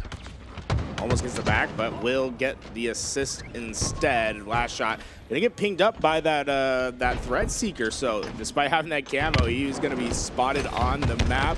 Takes the challenge nonetheless and comes out the victor. Last Shot has yet to die. 2 kills, 2 assists, and just causing all sorts of mayhem for Luminon. Yeah, I love the way he played that. A lot of people will maybe try to overuse the camo, like they'll just walk everywhere, but Last Shot said, no, I need to speed up and find this timing to get this kill, but it's dueling flags on the other side as well. Precision pulls this one out towards the car side. We got ourselves a little bit of a standoff. That standoff not going to last for much longer after 3 players go down. Just Talik and Last Shot screams dead as they get that one. That's all but likely to be a flag capture here. I don't see Luminon getting any sort of position. That's such a dominant 4 dead. And with that, they could even be looking at a back-to-back if they get some quick kills here. Yeah, that's a huge cut down, though, from Precision just to earn some top center control. This part of the map, so critical, I would say, for your success on it. We hear Last Shot still yelling dead. I mean, we're coming out of there getting upset by Envor, who was screaming at him, and now he's carrying that energy on this lower side. And this is going to be a really interesting series overall. It's really going to be the team that's able to bounce back from getting upset better. Yeah, I think that was probably a big conversation point for Shopify Rebellion after that series, saying like, okay, what did we do wrong? And I think energy could have been one of those conversation pieces. Like, hey, we're not getting loud. And that does have, you know, some sort of psychological impact. I will say, like, you scream loud enough, like, people are going to hear you in this venue, right? Yeah. Last Shot certainly making it known every time he gets that kill who he got it on. Yeah, he's going to be trying to hype himself up, and it's looking like it's working. 6 kills, 5 assists, 1 death so far for Last Shot. About as efficient as you could be. And it looks like he's just kind of playing his life a bit better than he was in the last series. He's making sure he stays alive. Oh, wow. It just gets that kill in time. And with that, I mean, Trippy got camo, but it feels as if there's still a lot of work here for Luminon to get through just to get an opportunity at this flag capture. It's going to be up to Trippy to figure out how to find this approach. Man, he is. It feels like he was searching so long for someone, and by the time he finds it, he's caught out of position. I mean, the problem there was his teammate that he was going with died kind of early, and I think he could have just slowed down and maybe waited for an opportunity, tried to sneak a little bit more. Ended up biting off more than he could chew, and it does not get full camo value there, unfortunately. But now it's Shopify trying to aggress forwards. They got 2 players in the utility side of Luminon, and somehow staying alive after all the grenade damage, and they might get a flag out here shortly. I like how fast Cycle's progressing on the map there after he gets that double kill, going for that quick flank over, but Talik able to sniff that out, gets that kill. Last shot able to find his cleanup, and that's going to leave Talik in a very weird position where he's going to have to back up, wait for help, and then find his reapproach. And here it is. And last shot just not missing in that gunfight, able to get that kill, and with it, pressure into Luminon's base on the other side. Yeah, I'm pretty sure last shot got team killed after that. But regardless, still a pretty good map positioning for Shopify. The Luminon flag is in the courtyard, but not sure if anyone's going to be able to grab it. No, it looks like it should reset. Cycle here looking at it, but thinks better of going for the grab. Really patient. Cycle waiting for that player to wrap that corner. Does get that kill on to Trippy, and with it, it just seems like Luminon doesn't have a lot of forward motion or attack to work with yet. There hasn't really been that much pressure past the 50-yard line that Shopify Rebellion has been forced to deal with. Instead, Rebellion has very much been in control of when the offense is happening, right? When those flagpoles are going out, what's going to dictate the camouflage throughout this game. Exactly right. So important to hold the center of the map. Cycle's doing a good job of it, especially with this camo coming up right now. That's so good. Beautiful shots, and with 2 dead. He's going to wait for a shield just to be absolutely sure he can grab this camo, but this has been kind of all Shopify the last minute. I mean, look, at the same time, Cycle's pulling out a flag. Cycle's pulling out a flag. This is Royal 2 that we're actually seeing on screen right here. And Royal 2's just been causing mayhem. I was about to say, that does look like a Royal 2 style play. And with that, you see the flag already basically back to home. And in the back ranks is Royal 2 just causing all sort of damage. Precision, though, with the clutch reset at the last second. That was a goal line stand. Precision in the right spot at the right times. Shopify still have the lead, but you much prefer having a 2-0 lead instead of 1-0. They're going to have to close these caps out a little bit cleaner. Next ball out for Royal 2. He's too far away from the rest of his team to really make that an attempt that's going to go home, but he is going to just slow down, moving on as they try to figure out where he's attacking from. And what's so deadly is how comfortable Royal 2 is playing in those really isolated spots. I mean, getting 2 kills like that, advancing that flag forward, it makes life so much harder for Luminon. It does, and now with an opportunity to maybe touch this flag and get it going further, Descendant opting to get all the way behind enemy lines, took a route that maybe they weren't expecting. Royal 2 is going to push him back, but he's got reinforcements as well, so this is a great opportunity for Luminon to not only potentially return their own flag, but get a flag out as well. And what an interesting push through, right? Like, they have the opportunity to pull out a flag and maybe try to go for a counter cap there. Instead, Trippy plays all the way through as if he's anticipating that early flank onto the players that are playing for their own flag. And this is looking almost likely that Luminon can get this home. It's going to come down to this fight. Cycle versus Talik. The help comes in. 3 players are here from Luminon. There's 3 different players. I think one of them actually just spawned there at card 2. A little bit fortunate to have reinforcements immediately available. We'll get this reset. 2 down. But yeah, Talik recognizing 2 players dead. He can't safely move, but he doesn't take a route that's any safer. And now it's back to Shopify pulling the flag. A little bit of a fumble from Frosty. That might actually make a difference here on this flag run. I think that looked deceptively safe, but Cycle got that spawn behind Talik, and look how punishing Shopify Rebellion is once Luminon makes a mistake. That really is just a simple mistake that happens and punished immediately by Shopify Rebellion, a 2-0 lead now. To the fullest extent. And now just 4.5 minutes on the clock. You're going to have to start getting a little bit more aggressive if you're Luminon. You can't overdo it and, you know, thwart some of your pushes, but you're going to be running out of time to work with here soon. I love the way that Royal 2 played that with, I believe it was Cycle there. as they both just hit underneath, got behind that player at utility, get the kill, and then they both just split off, say, okay, we can now play our own style, and I think Royal 2 is just going to be very patient here, let players pass him. A little bit of Rat 2 gameplay here, and he's going to find the cheese. Descendant unable to spot him out, and sneaky play is going to add so much value with the Rat play. Got the flag all the way through bottom center, and that is terrible news for Luminon. Well, you know, I can tell you why that happened. Royal 2, I mean, obviously great timing to get back there, but first thing that happened when he got into the venue today, they came up, they said, hey, this package came in for you. He had 4 8K GameSir controllers in his hands. He plugged it in and said, oh yeah, I'm frying today. And man, he is deadly in these spots. I mean, look at the stat line, 22 and 9. Royal 2 is frying.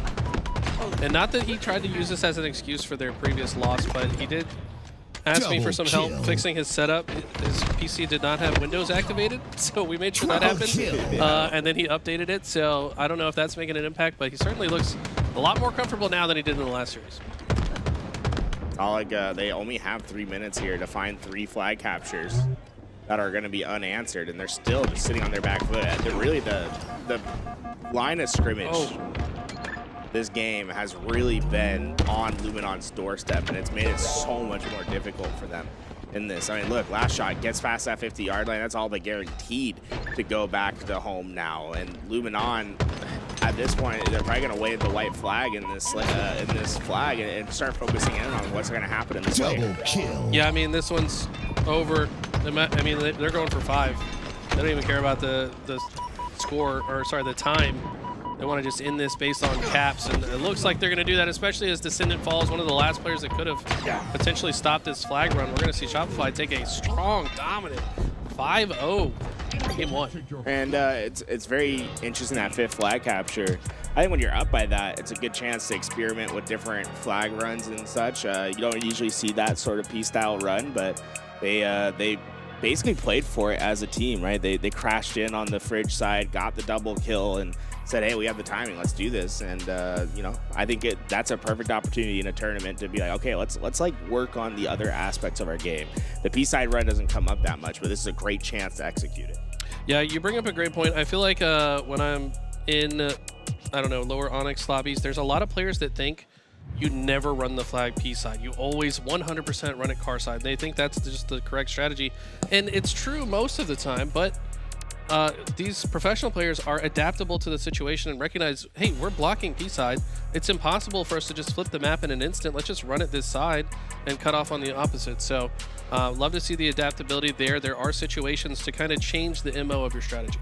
And you know, we'll take a look at the replays here. I just thought that Shopify Rebellion, most of these clips you're gonna see are gonna happen on the half of Luminon. It felt like it's as if you're playing a football game and the other team is returning the punt for 60 yards every time they're starting in the red zone. It's just every single time Royal 2 or another player on Shopify Rebellion was pressuring in the base, getting flag pulled out, trying to play a little bit more of an efficient flag game. I'm seeing a bit more deliberate plays as well to like slow the pace or like match their timing, which is something I didn't see when they lost to Kraken earlier. It felt like they were just kind of flying at everything and expecting it to work out, but now it feels like they've kind of solved some of those mistakes in the last series, and they're going to be more dangerous for the rest of the weekend. Double kill. Some more of these replays go. There was that really interesting flag pull. I think it's this one, right? That eventually ends up being a flag standoff between the two. Or maybe it was the second flag that came out. But there was a chance where Luminon had a really good opportunity to return the flag, get a flag capture of their own. But Cycle eventually gets that touch. They're able to find the punishment. It's so hard to close out on Shopify Rebellion, I think is what I want to get to there. This is a team that very rarely is just going to give you openings, right? Yeah, absolutely.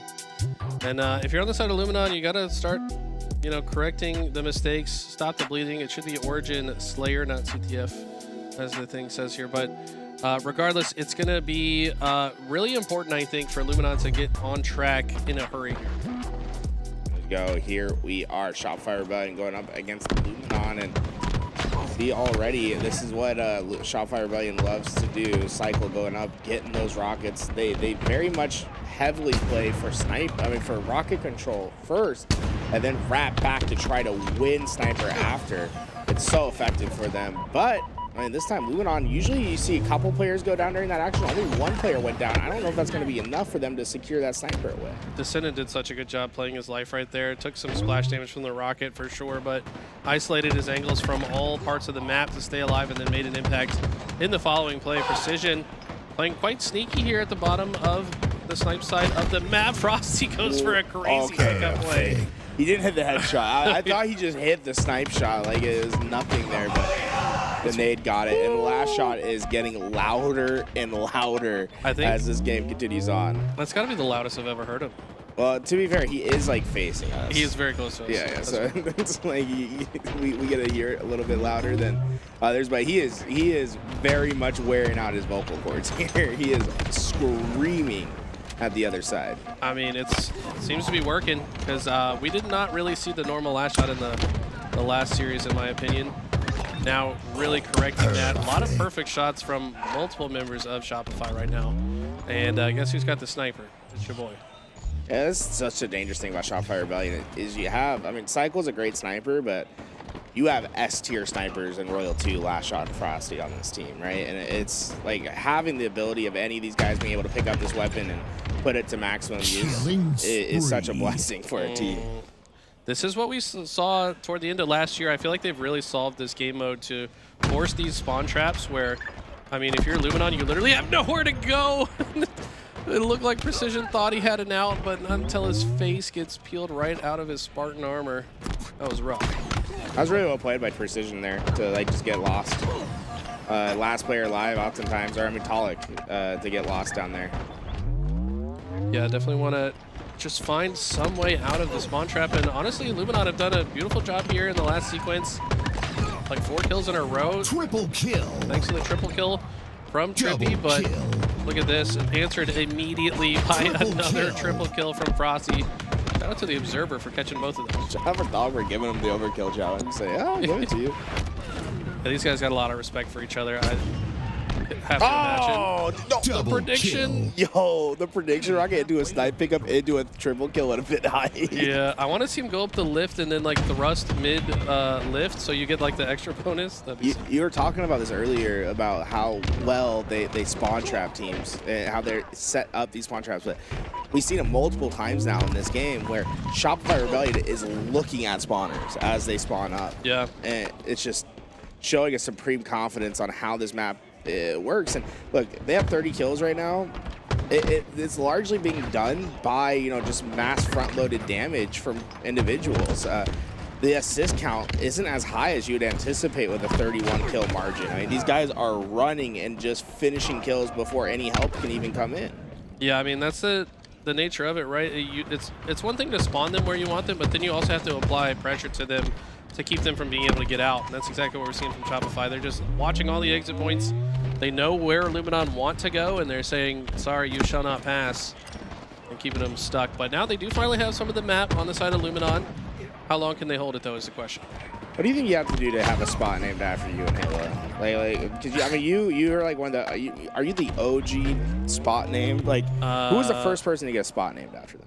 Probably Walshy, I would have to assume. Well, my whole point there is we saw Frosty when he had that carbine. He was just like hammering underneath that rocket ledge onto that silver platform. If there's ever a spot to be named after someone on this map, it's that spot for Frosty. He is unbelievable at patrolling down there, maximizing his damage. He has so many clips that just start in that area.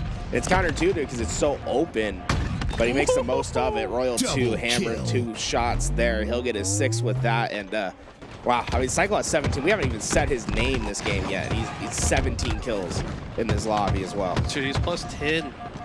Royal 2, like he's not going crazy in the stats department, but he's not missing either. I mean, that Gamester looks like it's doing him quite good. If you guys want to shoot like Royal 2, you can check out Gamester. It's tough, because I think this map's a phenomenal map. But the Slayer, like, as we've gotten, because this isn't just, you know, we're year 5 of Halo Infinite. Obviously, Origin's only been in since year 3. But we also had 5-6 years of this in Halo 5. Players like Frosty, like Royal 2, they've solved that map. They know exactly what needs to be done to come out on top, and that was just a dominant display, a 50-25 Slayer to establish the tone. I mean, talk about establishing a tone. Look at what that best of 5 said. 5-0 into a 50-25? That's insane. I mean, I'm pretty sure that's Frosty's favorite map. He calls it his playground pretty 100%. Often. Origin is his comfort zone. That whole team, though, is just so dominant on that map. I think towards the end of last year, they didn't lose it to anyone. But now we enter a new map, which I think definitely favors some of the underdog teams. I will say Shopify in general has been very good at new maps because they are very meticulous about making sure they study it, have a game plan, study the spawns, how they work. I know Best Man is nerding out behind the scenes looking for, you know, tricky spots, ways to control spawns on every new map. So we'll see what they have on the table for Vacancy. I love how active even like, you know, obviously we're here in last shot that last game. Onwar's going crazy right now as he's getting kills. I saw where, you know, last round there was a series going on between two of the 0-1 teams. They got up, the guy said, "Say my name again, bro." And I said, so that's a bold thing to do in Swiss round 2, right? Like giving him ammunition. Yeah. Talk about. We see this is Kraken Seas versus Inconceivable. They're still in game 1 here, so this is the 2 undefeated teams in Swiss that came out with those upsets going to war here. Yeah, for anybody that missed it, might be tuning in, this team Kraken Seas was the team to upset Shopify Rebellion. Inconceivable defeated Luminon in a game 5 50-49. Could not be any closer. And now face one another to see who's more on fire. See that flag being forced through the middle. Jackson's going to be able to get 2 kills as they try to continue that flag forward, but I don't think they're going to get any further than where it currently is, barring some massive kill. Jackson going to get that return. And right now, it feels like Inconceivable may be trying to push a little bit too aggressively into some of those spots. Kraken Seas takes advantage. Okay. A little bit of a potential opening here for Kraken Seas.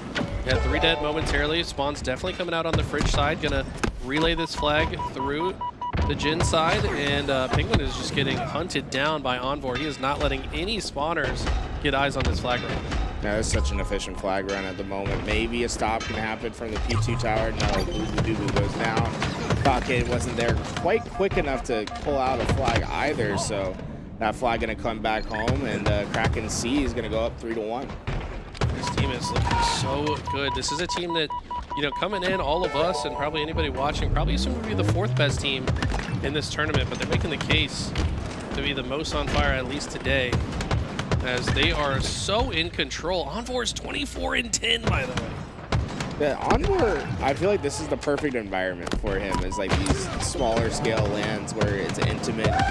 Oh my God. He is screaming right. I have no idea if that's coming on to that was a deserved scream though. Boo Boo kind of got destroyed. Bro, it was guttural. He was like, yeah, I don't even know what how to describe that sound. But like, you remember, there's so many lands where like Envor, you might not be the most well-known player in the scene, but like if you know open bracket game, like you know Envor. It's like he's screaming over there. He's had crazy games. Envor popping off 5-1. This final score there in that Kraken Seas game. We'll head back to that as we take on Luminon and Shopify Rebellion once again. And Luminon having a better start this time around, halfway through that hill before Shopify Rebellion finds their break. Yeah, I don't know how much experience you've got on this map so far. I feel like this game type is probably my favorite one on Vacancy. Yes, 100%. For me as well. I think it's really good.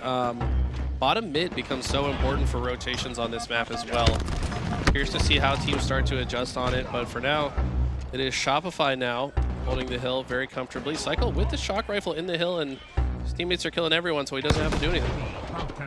Cycle going to tag up that player trying to get in first, but nowhere for anyone from Luminon to get into yet. I mean, they're going to have to either commit or hit the rotation. Looks like the commitment's here. Players shooting them out of the hill, but can they finish those? They are winning those gunfights. That's a massive break from Luminon. Shopify Rebellion was just seconds away from getting that capture. Look at this. Trippy reads the bottom mid push. Like I said, it's such an important route to take for a lot of the hills.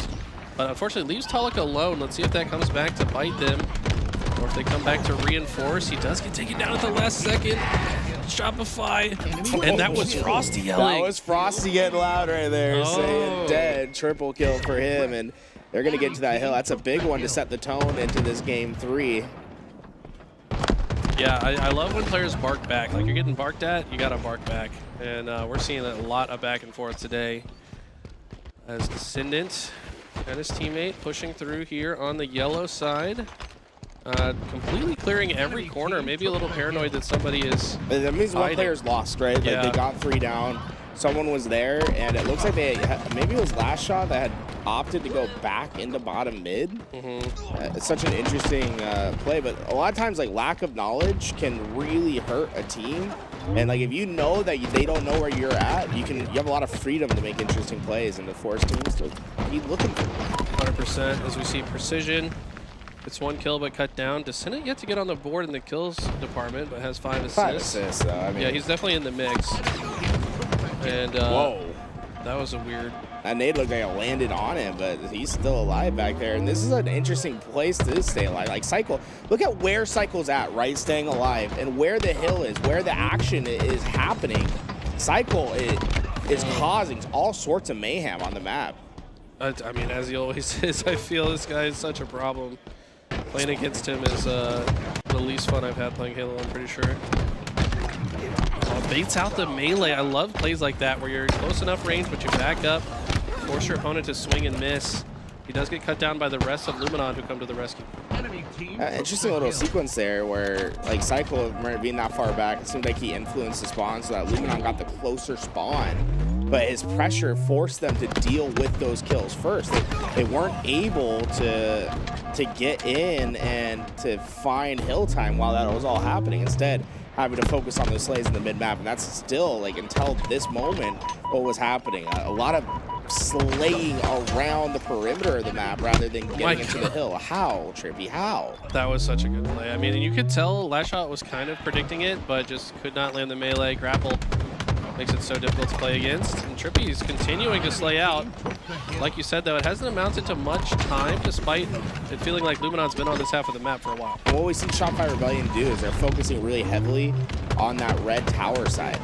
The reason for that on this hill is that you have direct line of sight in. So even if you get the bad spawns, as long as there's a player where Frosty's standing, it's very hard for Luminon to justify being in that hill. They'll have to overslay and overslay and overslay. Eventually, they break into their positions.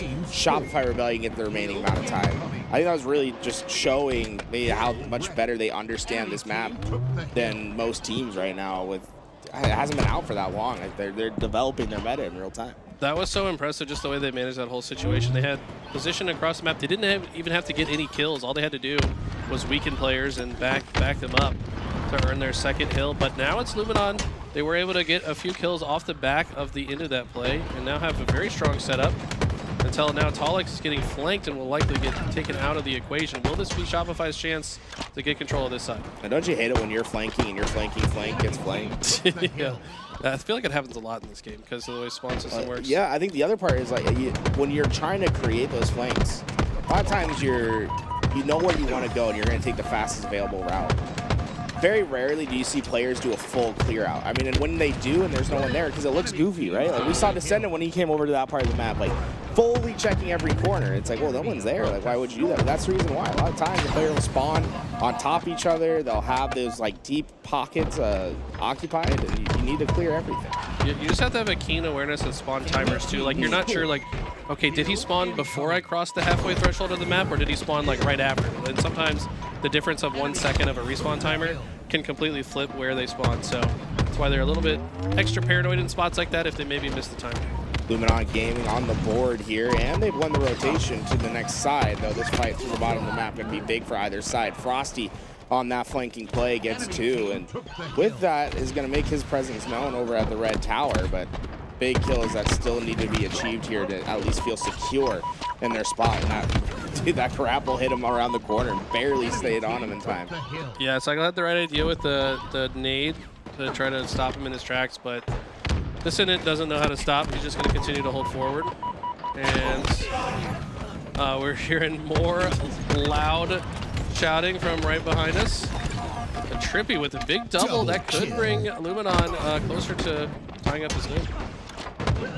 A lot of grapple usage of just accelerating that a little bit of space to get into a gunfight half a second earlier, which has been fun to watch. I love an aggressive grapple play. I think it's very rarely should you die leaving a grapple behind or die without the grapple being the reason you died. Yeah. You got to be like using it.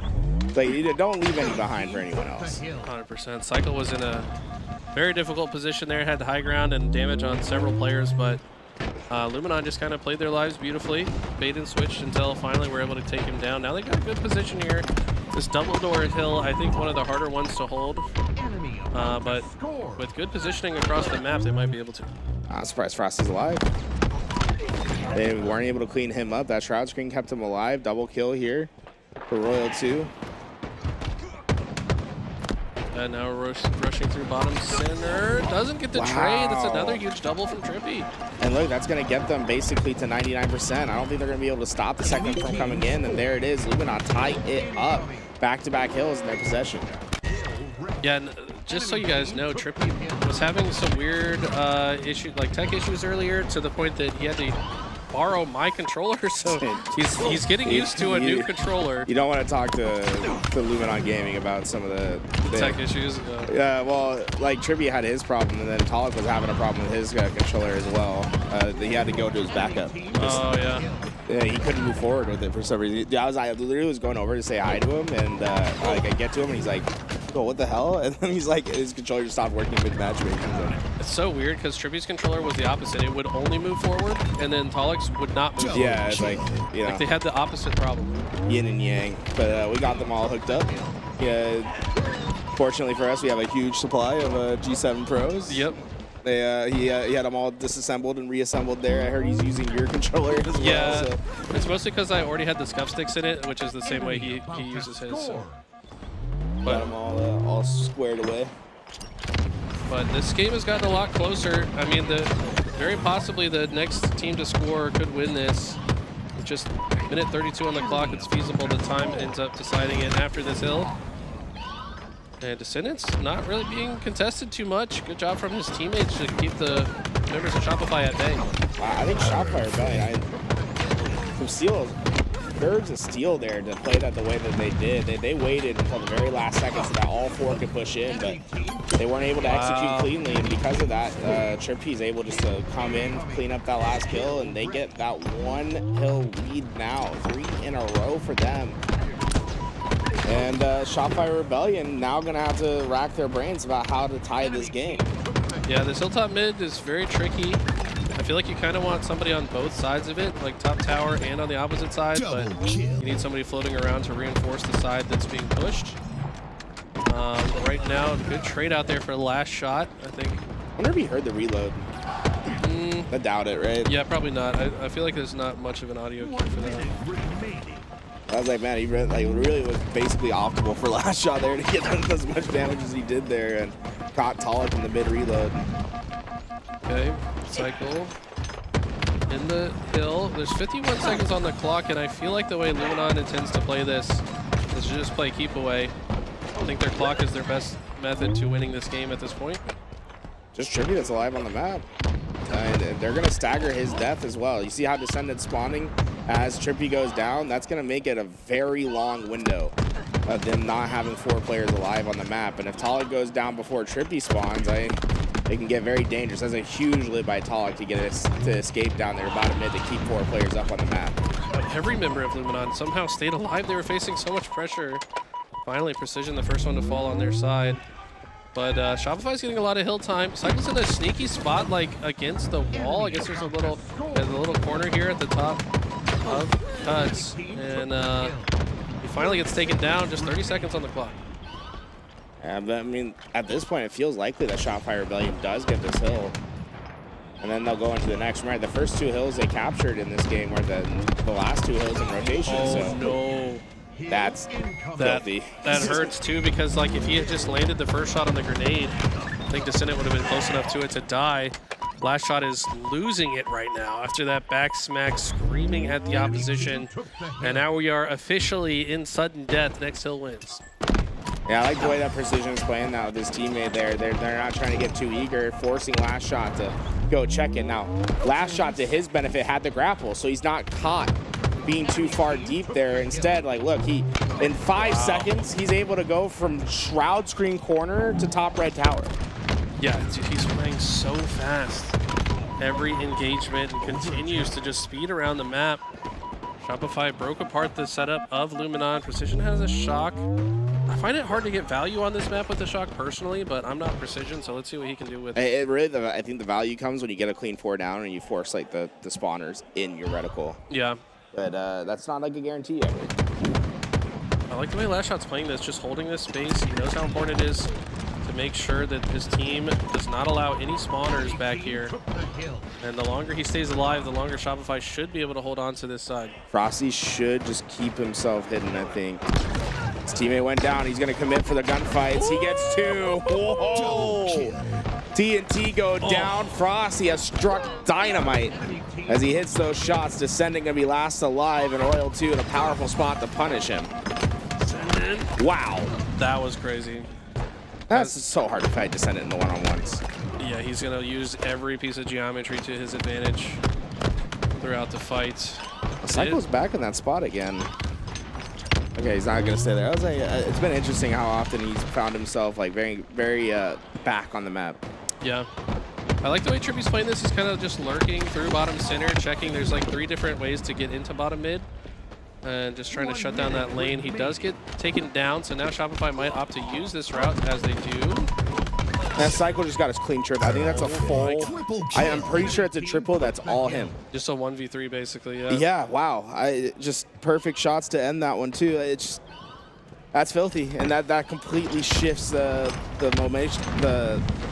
momentum of Luminon Gaming here. Trippy's got 30, by the way. Popping off. Enemy team took the hill. They really obviously need this win because Shopify would win the series with it. Oh, Royal 2 wants to win the series here with that clean double kill. The fights are so deadly in the middle of the map here. And I mean, that's where you don't want to be stuck in the middle of the map, but you can't let players occupy the middle of the map either. You're forced into this, and now Frosty, he wins this. I think it might be GG. He tries to get out. The nades will back Last Shot away as well as he goes down to 1. The flank coming in for Royal 2. The trade is there, though. I think this is a massive fight that's happening in the bottom of the map right now. Oh, my God. That was a disgusting outshot. I will say that exact sprint strafe that we saw there, Talik was talking to Trippy between the games. He's like, you got to put this in your bag. He was talking to him about that sprint strafe. Wow. And that might have just won them the game. Talik Spartan looks like it actually is on 1.5x speed compared to everyone else. What a comeback. What an insane game. That whole game was ridiculous, but I feel like Talik kind of won it for them at the very end. This sprint strafe is absurd. Dude, he went, okay, like left, right, duck to the left, jump to the right, hits the wall. I mean, his Spartan is... Yeah, look, you see that sprint actually for half a second. The crouch and then the delayed Gandhi hop, like... This is as close as getting crossed up in basketball. It's like, it's literally like Allen Iverson. God. Talik, I'm telling you, man, his Spartan does not move like the rest of our Spartans. That guy is different. I feel like we just witnessed such a great game. Like, that was so good between those two. We see the entirety of Luminon Gaming getting up and going to the restroom together. So there'll be a second before we get into that game. Trippy, 8,600 damage. I saw 8,700 from somebody on the other side. But okay, while they take a bathroom break, we have more action for you. This is game 2 now. Kraken Seas, who took game 1 off Inconceivable, have the lead. Poor Callus. He's like ready to take a break for a second. He's like forced to pick up the other. He has 2 guys. He has 2 keyboards. He's got 1 on the lap, 1 on the desk. He's like, okay, I'm observing both these games. The GOAT, Callus. We love him out here, but looks like Inconceivable trying to take over this snipe side. They've closed the gap in the score line pretty significantly and continue to do so, nearly tying things up. Nice shot there from Falke. Boo Boo. Not going to be able to stay alive, but his long-term duo there going to be able to get that cleanup. And the breaking shot finds his kill in the middle of the map. And this is what we've seen so far with the Kraken Seas Slayers. It's just very chaotic in these games. I mean, they just love to play their lane, get aggressive. See right now a big fight starting to develop over on that Snipes side. Rockets have gone over to Envor. It's just one alive now. Suppress goes down. This could be the shift in the tides as Envor starts to really want to pressure those spawners with these rockets. Yeah, I would say you said something about it being chaotic for Kraken Seas. Like, you think about Envor, Breaking Shot, Yaxen, these are all players that thrive in the chaos. But then you've got Piggy, who's kind of the one that kind of keeps them in check, maybe blocks some spawns, anchors for the team. Piggy's like the parent that's like, yes, you can go have fun, but he's got to watch, and he's like, okay, the second you see you start goofing off, he's going to crack some heads. Exactly. Very, very stern in the way he plays. We saw a 4-kill streak from Inconceivable, though, to bring us back to a 2-kill game. We've got great map presence, but Breaking Shot is a psychopath and is jumping off of walls like he's playing Prince of Persia on the OG Xbox. Yeah, such an interesting way to take the challenge. Like he jumps onto the ledge to take the challenge, so he has that height. Like that's an interesting way to think about it. Boo Boo Doo there's no one that gets assists like Boo Boo Doo. Right? He's got 14 assists in the Slayers right now. He does what it takes to win, man. He's got the sniper in a spot. I like the way he's playing this elbow side.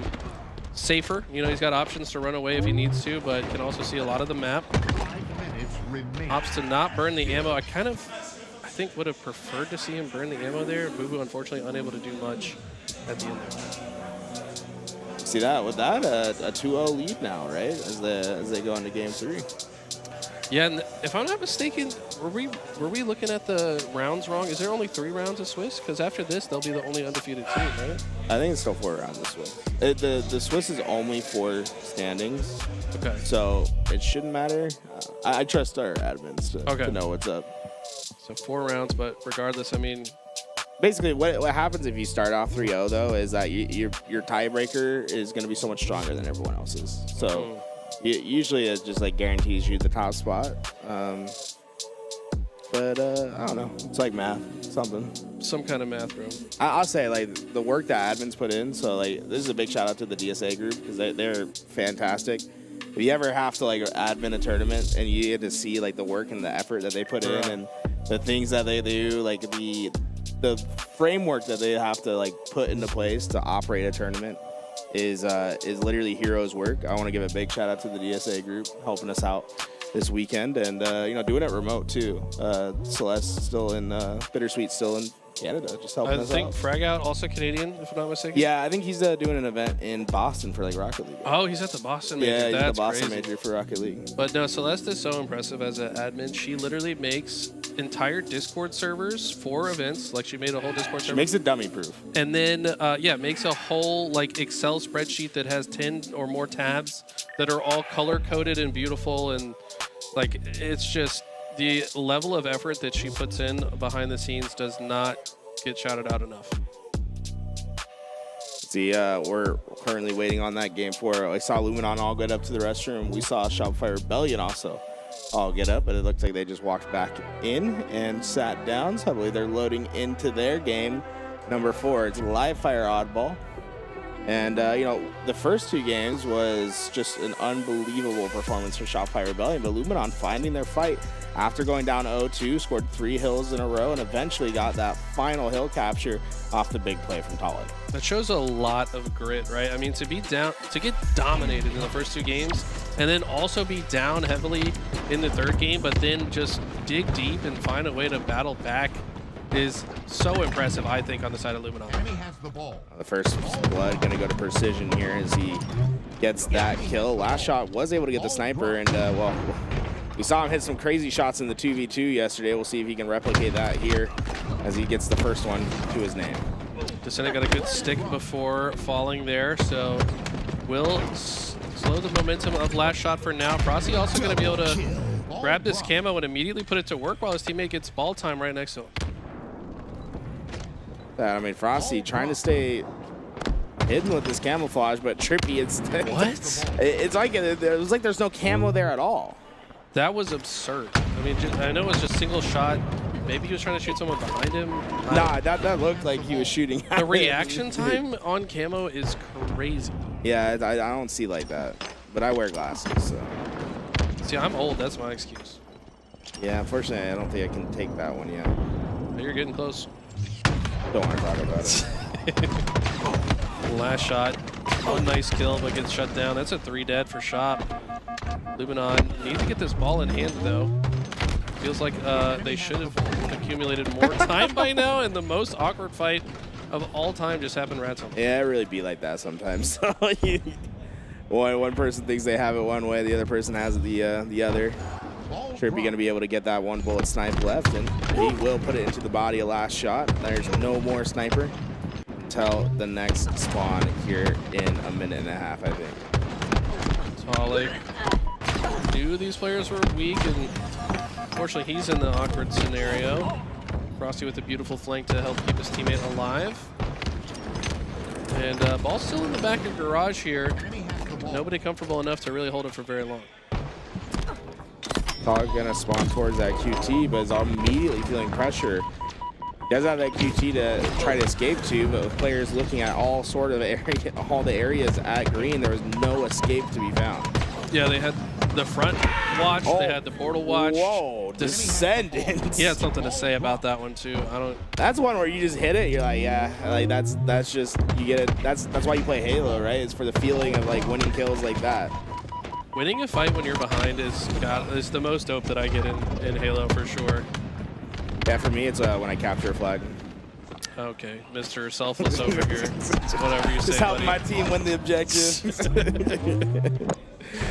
All right, when you hit a good sprint strafe on someone, make them miss a shot, that's pretty good. I'm going to be honest, I don't really go for the sprint strafe. Maybe I need to add that to my bag. I got the late jump in there. See, the key to a good sprint strafe is that when you do it, it doesn't even look like you did anything on your screen. Nice shot by Trippy. Yeah. But like if we were to watch that from Togg's POV, the one from the last game, it probably looks like just like a tiny little thing. On the other person's screen, it looks a bit. It's like, absurd. How do you even deal with it? Yeah. A lot of explosions happening here, bottom center.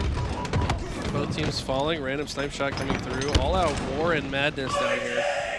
Oh. I hope you guys can hear that I through don't the know if headset. Stream can hear. Do we got to set up like a microphone? I hope they can hear that. I don't even know what he said, but Oh, dude, last shot cracks me up, bro. he let Talik know about that one. He said he should try to repeat it for stream. Yeah. He stood up and said, "Holy shit!" I mean, he's juiced up now. I don't think he had even close to got a this double. energy in that first series that we saw them lose. Nah, honestly, I think like they lost that, and Best Man's like, "Yo, what are we doing, boys? Yeah. Like, come on." I think they got some food as well. I saw them eating some Chipotle or something. But they're looking like the Shopify we know at this point. This is a shot by your know, because you'll look at a stat screen, you'll be like, yeah, the 23 kills between Last Shot and Frosty, then the other have 9. It's like, Yeah. it really is like, it's not that no one's like, everyone's getting involved, right? Royal 2 has 7 assists right now. But what happens is just a couple players are going to be on that upswing of the tempo cycle, right? The timing that happens, and they're going to be the ones that feast. And you know, the others take the supporting task for the game, and that happens so often with this team. It feels like it's just like, whose turn is it to benefit? Oh my god. Okay, it sounds like the other series might have just ended. We'll have to check on that. We can hear like everything. This menu is rocking right now. This is one thing I do like about Swiss, is every game has to start at the same time. So you just like, everyone is in the mix of it at the same time, man. It is really fun to listen to. I spent so much time today fixing everyone's noise gate so they don't hear everything through their teammates' Yeah, microphones. Had to make sure everything was right. Because otherwise they would be hearing everything happening in the other games. But this round has been heavily favored by Shopify. We do have some signs of life from Luminon. Trippy really doing a lot for his team. Most kills, least deaths, most objective time. Trying to keep him in it. Oh, nice damage there. Frosty going to be the only player alive for Shopify Rebellion now. It's in it using audio cues to know what route to take here to get his shields back. Yeah, it looks like Frosty completely lost him. So well played by Descendant. He just completely he made Frosty look lost, which is a very hard thing to do in Halo. I mean, he's one of the most aware players in the game. Facts. He wants to grab this sniper, but it's a little bit too dangerous. It's good discipline from him. I feel like a lot of players would just go for it anyways and just die for no reason. The cycle now with the sniper top tower, but look at the team shot. Cavalry has arrived across top center. It's going to force Frosty to play the ball, and I think another member of Luminon should grab that sniper. I like how Trippy's progressing through here. He just wants to maximize his damage output while his team worries about the objective. A little too much momentum there. What just happened to him? I think he QT'd with momentum, and the momentum carried him over the edge. Because that happens. I know. So I think he slid into his QT. And his QT, it looked weird because he's on the ledge, so he hit the ledge up and then down. Yeah, it like popped him up and over because he moved a little too fast. I need more speed. You know the Royal 2 commercial? He doesn't like when we bring that up. Royal 2. Is that like for his local ISP? He did It was an internet commercial he did for somewhere in Canada. I need more speed. And he said like Spartan armor. It's so funny. Oh, it's so good. Okay, gotta stop laughing too much here. Nice attempt on the sticky that nade balls. got him. That might be enough to get that ball around the corner. It will be enough. Wow. All right, he's got it. Shopify on the brink of a 3-1 victory here, unless Luminon has another answer. They've come back before in this series. We're starting to look at the picture-in-picture of the, I think, louder series currently, as Envor still on fire. Dude, Envor is like, you put him on a LAN team, man. Obviously, for those that don't know, Envor's not their fourth. Their fourth for the HCS is Acid. He lives in southern Mexico, though, so didn't make the trip out. Envor instead taking that spot. And, I mean, if you need just a hitman for a weekend on a LAN, Envor's the guy to get because he's going to give it his all. I mean, there's two people I think of as the number 1 and 2 hitman. The first one's Chance Monster Duncan for obvious reasons. The second one is Envor. Shout out to Chance. Anyways. Yo, that's insane. Camo's up. Trippy overlooking it here. And some beautiful shots on cycle. Some complex situations here. It's very complex. Trippy, a lot of damage, but not able to stay alive there. Frosty coming in with that QT. Big damage, right? They want to secure this camo. The big thing, though, getting this around safely. Royal 2 hitting the first. Damage onto the second flank. Not getting that kill, but was it enough to allow Last Shot to get away? Looks like it. Hits the key door jump, making it look easy. And now crosses through top center. He can't just go straight through. This is really tough because he can't really move because it's so easy to see camo in these enclosed spaces as well. We have a really good video about how to move around with camo on the LVT Halo YouTube. You can listen to Callus talk about it. No, you guys broke that down beautifully. I like that. But the patience from Last Shot. He's still alive with this camo, but look how far back he had to go after that fight. Descendant just going to accumulate a bunch of time until he's forced to play it, which is now.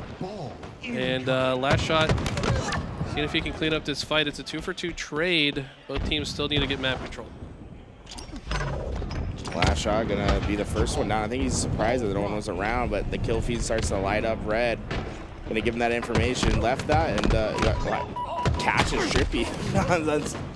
I'm surprised at how effective that was for Last Shot. Oh my god. Good kill there.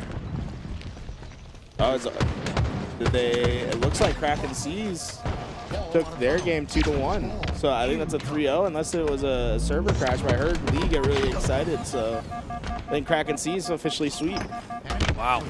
That is, we did not expect that team to be the undefeated team this far into Swiss. Yeah, but I mean, they're likely coming out as the 1 seed. Yeah. That is scary, and I'm not really that surprised with the level of talent on that squad, but take down the teams they did is very impressive. Patience, but no kill. I think just strafed a little too fast there, and punished for it as well. Tala came back, hit the shot. This has been a tough round for Shopify Rebellion. It just feels like the value hasn't been there. That we're just so used to seeing this team have really effective play, but they're not able to get much of this ball time like at all. At the same time, though, for there to only be 2 minutes left on the clock and for Luminon to only have 30 seconds, like they've at least kept it to where all they need is one good hold to kind of bring themselves back into it. Maybe that's now, but I don't know why they ran the ball that way. Wouldn't you want to move the ball towards tower? That was a little confusing there. Yeah, I'm with you on like, I think maybe they wanted to just overslay the first spawner. Yeah. And then they're going to let Royal 2 like go into isolation and nest with Sniper, which would be really powerful. Maybe But force a B spawn. I think their timing there is just way too slow. Like they didn't have the timing I think they thought they had. Yeah. Good kill there. Shut down Royal 2. He did burn all of the snipe ammo before falling though, so nothing left for Luminon to use on that department. Talk's going to grab the ball, take it right back to Garage. This has become the most common place. The pros like to take the ball now.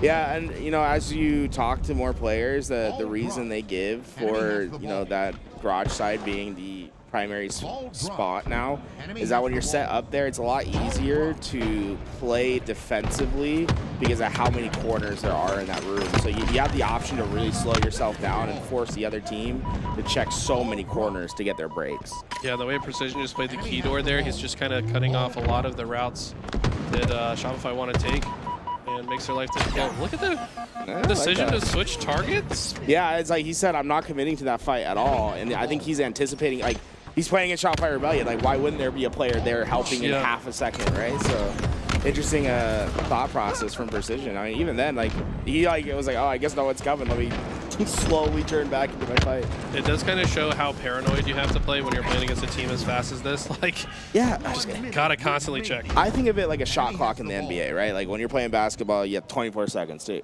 get your shot. In Halo, you have a shot clock of like 3 seconds. Yeah, before the first spawner's running you down. You're in a gunfight. It's like the longer that gunfight goes, the more you should anticipate someone coming to get into it. 100%. Especially these guys, they're hitting the curb slide with maximum efficiency. Is the amateur bracket going crazy over there? What's going? Oh, so I was just getting some updates from Louis. The 0-1, the 1-1 teams are going crazy right now. Okay. Just playing against each other. Fairly tempting. I mean, these are 1-1 teams that we're watching now, aren't we? Yeah, but there's 1-1s that come from the winner side and 1-1s that come from the lower side. They get matched with each other. Either way, Shopify would love to close the series out here. Gonna have to work for it now, trailing by 24 seconds. New sniper in the hands of Frosty. It's the 17th time I've said that already today. Oh! Do it. Oh my god. Okay, yeah, I was like, Frosty, we're used to seeing him hit that last headshot there, but the execution not as clean, and that might be a little bit of analogous of what this round has been like, right? Not as clean from Shopify Rebellion, but at the end, they're right there, 52 all, 29 seconds on the neutral clock. It's going to come down to this next hole. Trippy with a 4-bullet sniper, 3 in his magazine. How does Shopify choose to play this? They spawn Mud, quickly send somebody big door, but it looks like Precision got that kill. Maybe Cycle moved a little too fast off that push or wasn't expecting. We're not really sure it happened off screen, but Trippy with a perfect flank across top center. Almost gets that one on the last shot as well, but Royal 2 is there to flank as well.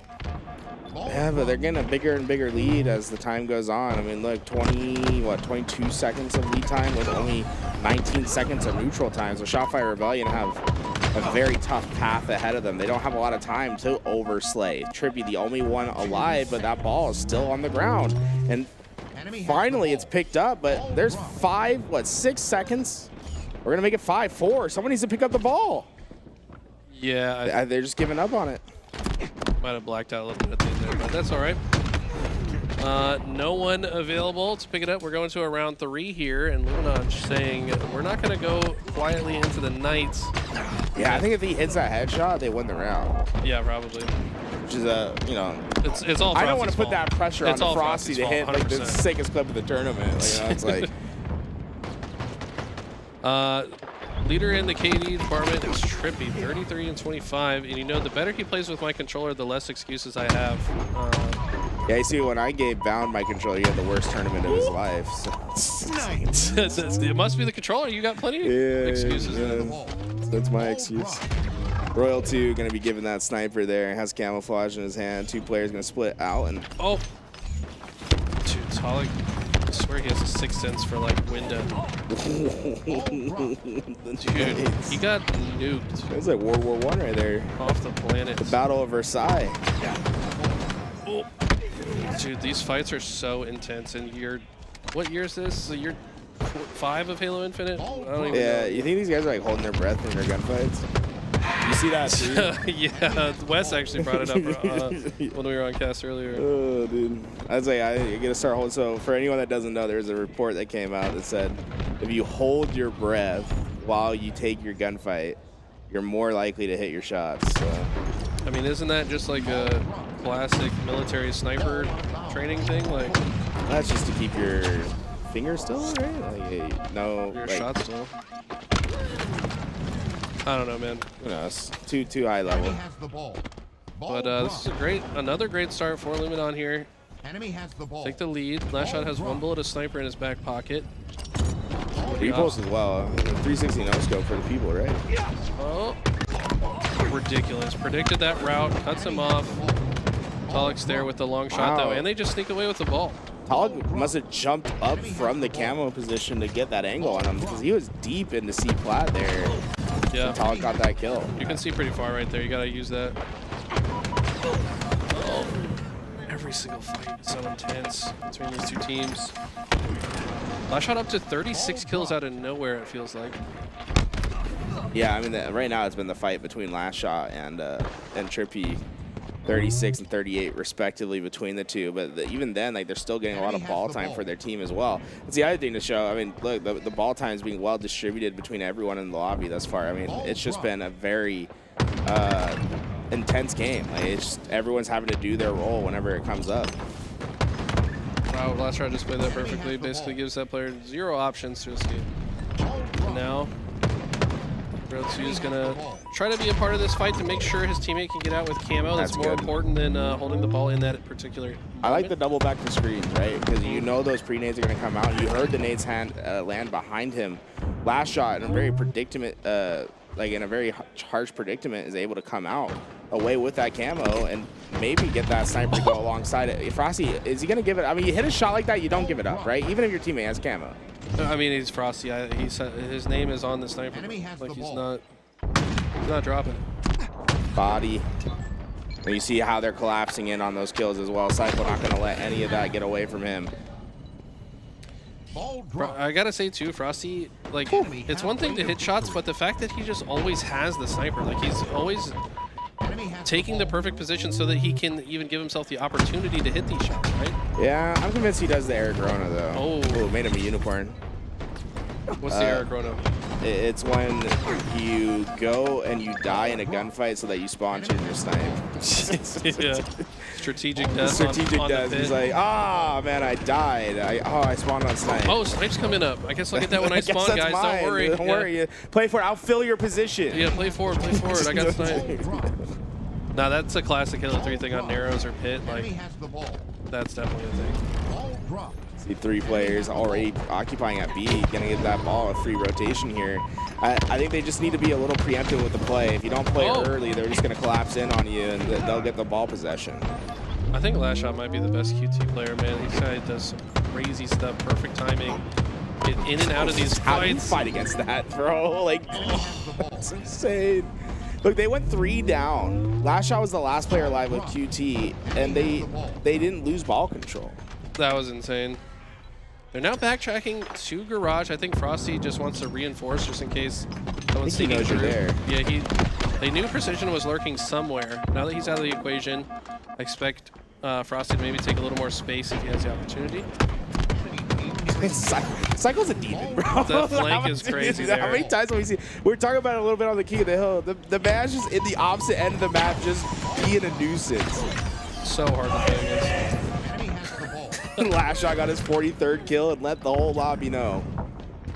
Oh, he's on fire, man. They only need a few more seconds here. I mean, the Descendant's forced into a play, and I don't think it's going to go his way as Frosty gets the double, and Last Shot, Shopify Rebellion get their 3rd kill, their 3rd map and series win to continue on into the next Swiss round. really well played by them. So impressed by this squad. Their bounce back, of course, they're not, you know, winning as hard as they would like to today. They lost an entire series to Kraken Seas. Lost a game in this series as well, so not as dominant as they hoped, but it feels like they're just starting to get the engine running. You know, once you get a couple of these dubs and remember, like, okay, this is how we play, this is what we're trying to accomplish, it gets a little bit easier to rack up more wins thereafter. Yeah, look at they're on a mission though. 21-0 KDA for last shot. He went 43, 29, and 21 assists. I mean, look at the assist period from Shopify Rebellion. So much more than the side of Luminon. 70% accuracy at a last shot against some of the best movement players in the world, by the way. I mean, that's what's most impressive. Like, you guys at home in chat right now, you're like, I shoot 70%. Yeah, because your opponents are running in straight lines. Yeah, shoot 70% and then shoot deal 70% against 12.5. Talik, brother. It's very difficult. This guy is literally dodging your bullets like he's Neo in the Matrix. But I mean, even like just like he's like, can we see the shots fired, Laz, real fast? Look, he's shooting 343. Like a lot of times you see someone with 70% accuracy, it's like they didn't shoot that much. they shot 100 and hit 70. Yeah. Absurd. We're cracking Callus up over here. He shot one too many shots though. Okay, this tournament's getting intense, Gary. I don't even know who the You favorite know what is else anymore. is intense? Yo, you want to come on for a second? You want to come? You want to talk for a sec? Yeah, I want to see why you were yelling. You want me to talk? Yeah, to yeah, him? you talk to him. Okay.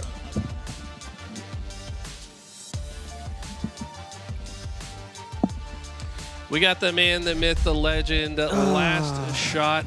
Wearing the Shopify Rebellion You gotta Crocs. get them on, man. You gotta get them. Oh, man. If you're comfy, that's what they say. You play good. So. That's true. I gotta say, I think that's the loudest I've ever heard you. You were letting them know. Yeah. I mean, I feel like this is like an environment where you can really hear everybody. So it's just really good just to get loud sometimes. I haven't done that in a while, so it felt pretty good. Do you feel like after the loss to Kraken, was there a conversation like, hey, we need to have more energy? Like, were you guys kind of flat in that series, or? I mean, I feel like they were just playing good. We kind of weren't really expecting them to come out, really that hot to be, on their shit. Yeah. Per se. But yeah, I mean, I feel like I probably need to step up the energy, a good bit. And that's what I did. I mean, I was casting it from my perspective. I called you out a few times. I was like, I feel like Last Shot's moving a little too fast in some of these plays. Yeah. Was that a conscious decision to like kind of be a little more deliberate with your movement? I would say so. Yeah, I feel like we were kind of not really like we were either playing too fast or playing too slow. We never really found that happy medium in that series, and that's probably what hurt us a good bit. Well, do you know who you played next? I guess you have to wait at I have the results, no idea. right? I think we have to wait on the Penguin series and Envoy series, so we have to wait on that. Okay, yeah, we're taking a look here at some of the matches that are ongoing right now. This is round 4. So these are upcoming. Okay, so you guys are going to play Inconceivable. Will that be Penguins team? That is Penguin's team, yeah. Gotcha. Did you guys already play them or no? No, we played. I think everybody. Kraken except and them, Luminon. That's right. Yeah. Okay. So what do you think about that matchup? They're playing pretty well already this weekend. Yeah. They upset Luminon. Yeah. So what do you think about that matchup? It's gonna be good. It's gonna be a war. I feel like especially now, everybody's it's year 5 or whatever year it is in the game. Everybody's knows what each other's tendencies are, and I feel like it's gonna be a good matchup either way. Game's pretty solved at this point. I would say Vacancy's kind of throwing a little curveball in the mix. Yeah. For sure. How does the squad feel about that map? Have you guys spent some time like doing VOD, studying spawns, or? More so just like getting the reps from scrims and stuff, and just understanding the spawns. It is like the spawns on that map are very deep. You really have to be like blocking it, standing on top of it. So I feel like that's probably the main thing we've went over. And we like it. It's something new, something refreshing. I like King of the Hill on it. I feel like King of the Hill's pretty good on it. It definitely gets really mixy towards the end for sure. Cool. Any shout outs you want to give? I know you probably want to go spend some time with your team. Yeah, shout out LVT, Red Bull Games, sir. Everybody's sponsoring this event. Something. The Halo scene right now is in a low, and the fact we have stuff going on, events and stuff like that going on. So shout out LVT and shout out everybody who's helping. Yeah, hashtag Save Halo, guys. Hashtag Save Halo right there. Make sure you guys spam it in chat. Also follow this man if you don't already. If you're watching the stream, you probably already follow Last Shot. You took the off of the Twitch tag, right? I did. It's just Last Shot now. Yep. Okay, so make sure you guys follow Last Shot. Always a ton of fun to watch. I'm always in there watching as well. Gets me through the day at my work shift. So All right, well, I think on that note, we're going to take a quick break, and we're going to set up the next matches. But don't go anywhere. We'll be right back. Double kill.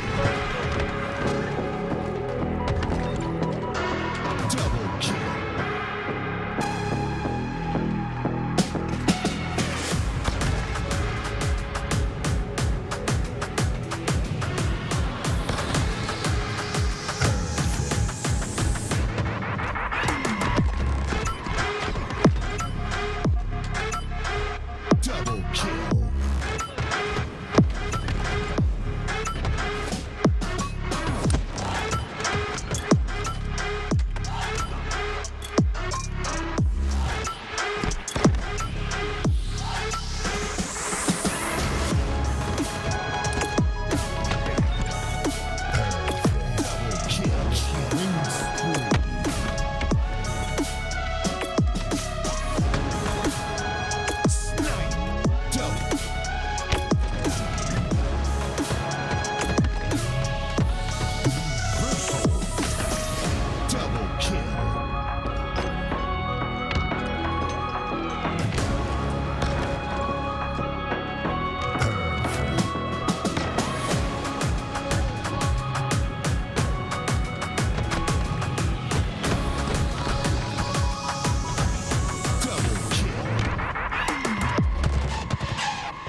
Double kill.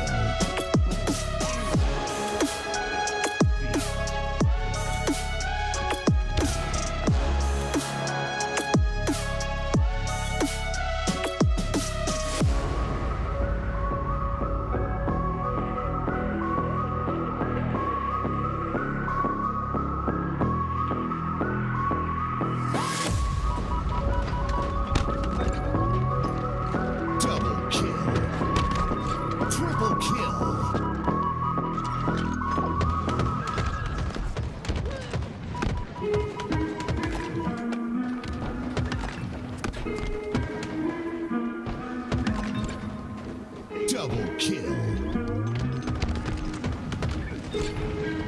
Triple kill.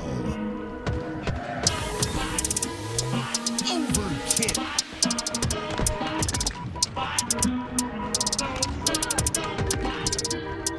Double kill.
Double kill.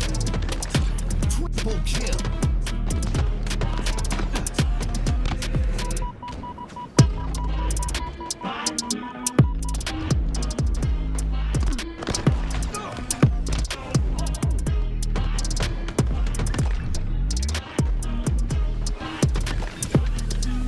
Double kill. Triple kill.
Double kill.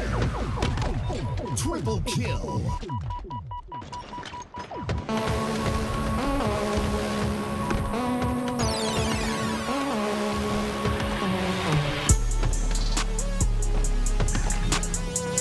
Double kill.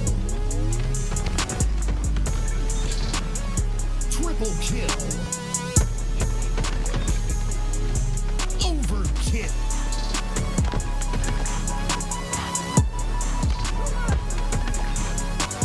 Double kill.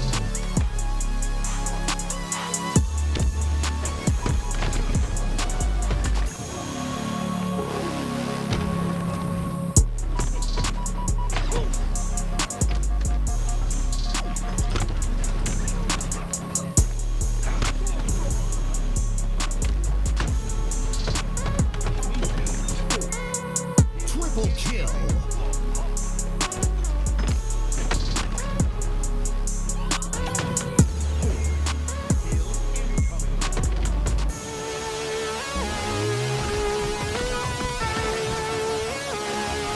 Double kill.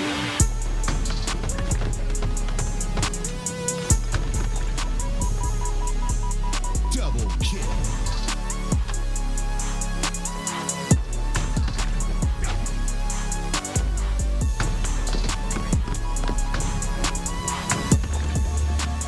Killing spree.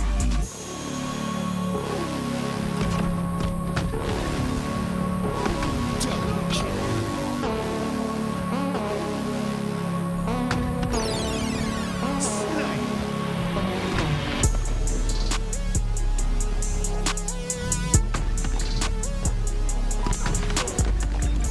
Double kill.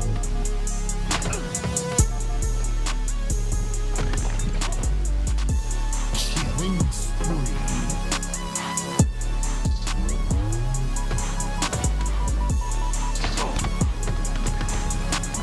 Double kill.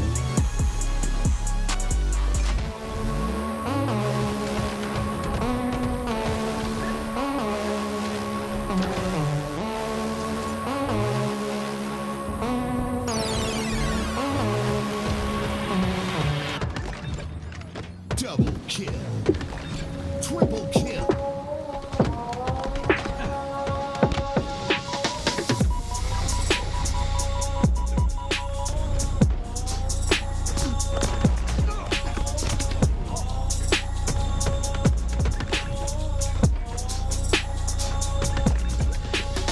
Double kill. Triple kill.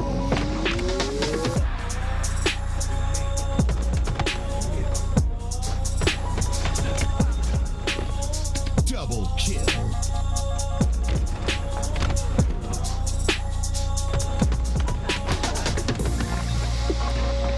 kill.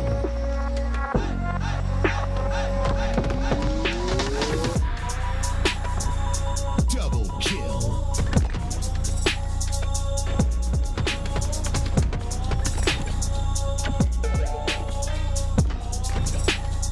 Double kill. Triple kill.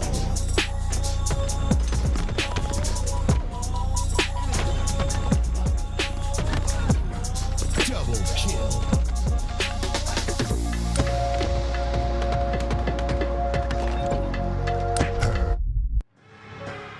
Hello and welcome back. We're in Swiss round 4. I'm Tools, joined with me all the way across the nation. Why not be reckless? AKA Tony. How we doing today?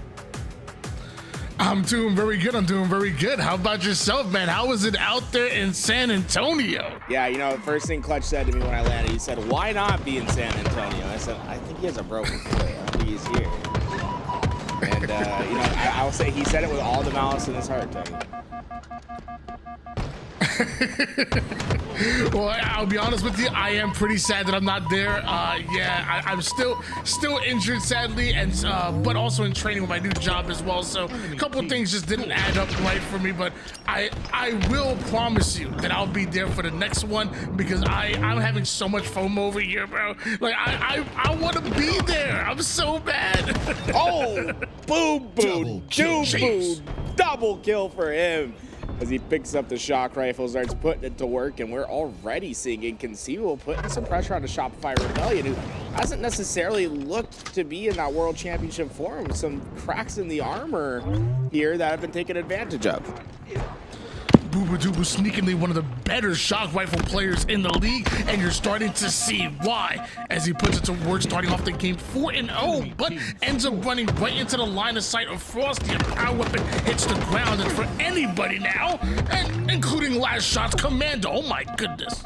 Yeah, I mean, look, spread them out for dead.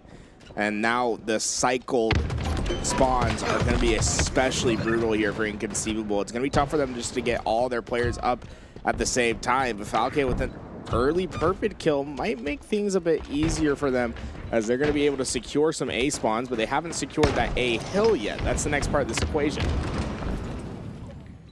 Shockstone hands the Last Shot right now, notices that World 2 drops over the top gold side, not able to find the angle and get the revenge on his teammate, but he was able to find another one. Decent damage on the Falcated, who drops down just to grapple right back up. Falcated lives a whole lot longer than we expected him to, but Last Shot successfully has made it into A. Successfully may not be the right word. Cycle, the only one alive, and you see him stuck over at that long haul. This could be especially dangerous if they give up early C pressure, but it looks like Inconceivable going to be content with what they have now, not trying to overpressure anything yet. Shopify Rebellion, what they're so effective at is taking advantage of teams that overextend, that try to play a little bit too quick. So far, Inconceivable very much keeping the game in front of them. They're able to get that 3 down, but just so happens the last player alive has Camo on the map. Big time response by Inconceivable to momentarily put Shopify Rebellion 3 down, but with Last Shot, patient waiting for his teammates to come off his spawn, now wants to activate on the map with his camouflage suppress. The first one to catch some shots and catches all 5 of them perfect right onto suppressed as A starts to change hands. Enemy team. That Last Shot has a couple options here. How does he want to play? With grapple and shock up, you know he wants those into his hands. A quick flanking route onto Falke will get that kill, and that should mean shock is free for him to grab. So although Last Shot, I mean, what he's had, right? Camouflage, shock rifle, grapple, but it's come at the cost of his team being 3 down so often. So, you know, it seems great on paper, but they actually haven't benefited that much despite him having all those goodies right now. And that problem remains. Once again, Shopify Rebellion going a couple down. Inconceivable starting to apply a little bit more pressure, and the heat is rising here in San Antonio. 114 points here for Inconceivable, and we found out last weekend that Shopify Rebellion indeed do bleed. People thought that they were going to run a house all of 2026, but we saw the likes of Luminon come out with a big win in the winner's side, and now we're seeing Inconceivable test them with 146 to 57 advantage right now. Boobadooboo chasing the players out of blue over toward the tower side, and the trip cap just continues to be held. It's like a stranglehold on them. They're about to tap out. I love this pressure from Boo Boo. He's going to try to get into the front of C here, try to put that pressure right onto Royal 2, who's capped at hill. He will get that kill. They are just applying maximum pressure to this Shopify Rebellion team. And even now, Boobadooboo had a couple options. He could have gone into C there, but I think they're very wary of being overextended on the map right now. They keep retracting back into their duel setup, content to score wherever it's possible, but not trying to give Shopify Rebellion necessarily an opening by overextending for some of these trip cap opportunities. Inconceivable are playing like they have nothing to lose. They are just playing loose. They're almost playing in flow state right now, letting the body just react on its own, and I'm loving every last bit of it. Shopify Rebellions are the heavy favorites, not only in this tournament, but this entire year. Inconceivable know that, so they say, why not give them a massive upset and let them know that we're here. Falke had been a part of that so far. 13-6 for him. Camouflage in his hands now, as they only need 30 more points to finish this one out, and they're pressuring for this trip cap. But as they do that, they went 3 down. Falke not able to get that kill on the player in blue pipes. This is a dangerous situation for Inconceivable. Now you have a lot of score to play around with here, but it's not necessarily guaranteed. We've seen some huge comebacks here today already. Unfortunate target switching here for Falcade. Saw the first person go up toward the tower, shot him, but it was one just ratting in the corner there. But you see this response. You see Suppressed in there. 3 down goes Shopify Rebellion. This should be another base converting to Inconceivable. That Suppressed is trying to stay alive. He will be able to get this hill, but can he stay alive any longer? No nades coming out, and with that, that's fairly secure. I mean, it is just a couple more slays here for Inconceivable to completely eviscerate Shopify Rebellion in game 1, keeping them under 80 points thus far, and it looks likely that this game is over. Yeah, when you think of Shopify Rebellion, you think of a roster that's going to be extremely strong in strongholds. Well, Inconceivable slowed them down, and mind you, might I also add, Suppressed only had 8 kills that entire game. 8 kills, 8 assists, only died 16 times. Not a bad score line, but you have to imagine when Suppressed starts popping off, Inconceivable can pull off a 3-0 sweep the way they looked at Shopify Rebellion. That was textbook. Take a look at the stat sheet, and you can see clearly a story of 2 slays. Shopify Rebellion, their lack thereof, and the surplus in favor of Inconceivable that game. Every player having an impact for Inconceivable. Boo Boo Doo Boo coming to play especially strong as well, dropping 3,900 damage just about, but having a tremendously positive stat line to go alongside it. Absolutely impressive. Wow.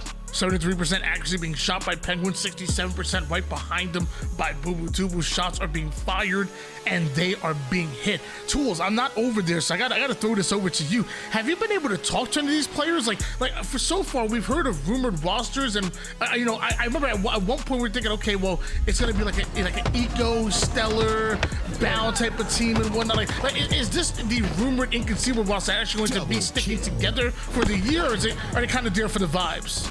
Well, I know what Penguin, Suppress, Falcade, they've been playing together. Who's been there for? It hasn't been Boo Boo Doo Boo though, right? Who's been playing with them? It's been Avusi. That's what I'm trying to find out. Like, is this a possibility, or? From what I understand, Avusi not on the roster anymore. But I don't think Boo Boo Doo Boo's necessarily the 4th. I think he's just there for the weekend. I wonder. Yeah, Clutch is looking at me. He's like, nah, I don't know. I'm sorry. I need to. Hey, I'll put my reporter hat on for you, Tony. What other questions? Get the chance. Hey, yo, Tony. What else him you on want the me to couch. ask him? Tony, what else you want me to ask him? I'm just saying, get him on the chance, get him on the couch and whatnot. Put some pressure on him. Put some pressure. You apply some heat. Okay. Yeah. No, but if you have, if you have a dark book of secrets that you want me to try to get for you, Tony, if you need some leverage on some questions, let me know. I'll ask you whatever you want me to ask, Tony. I will ask. Asking someone to pay for my flight right now to get over there because I want some of that Texas barbecue and I want some of this LVT LAN, man. Shout out to GameSir. Shout out to Red Bull. They really making it happen. And I bet out there it feels like an actual, come on.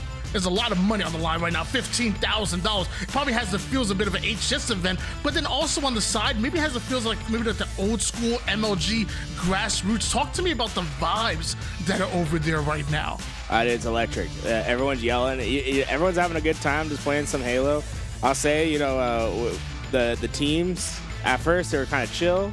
We got to round 2, some upsets happen. We get to round 3, we're hearing everyone screaming at each other.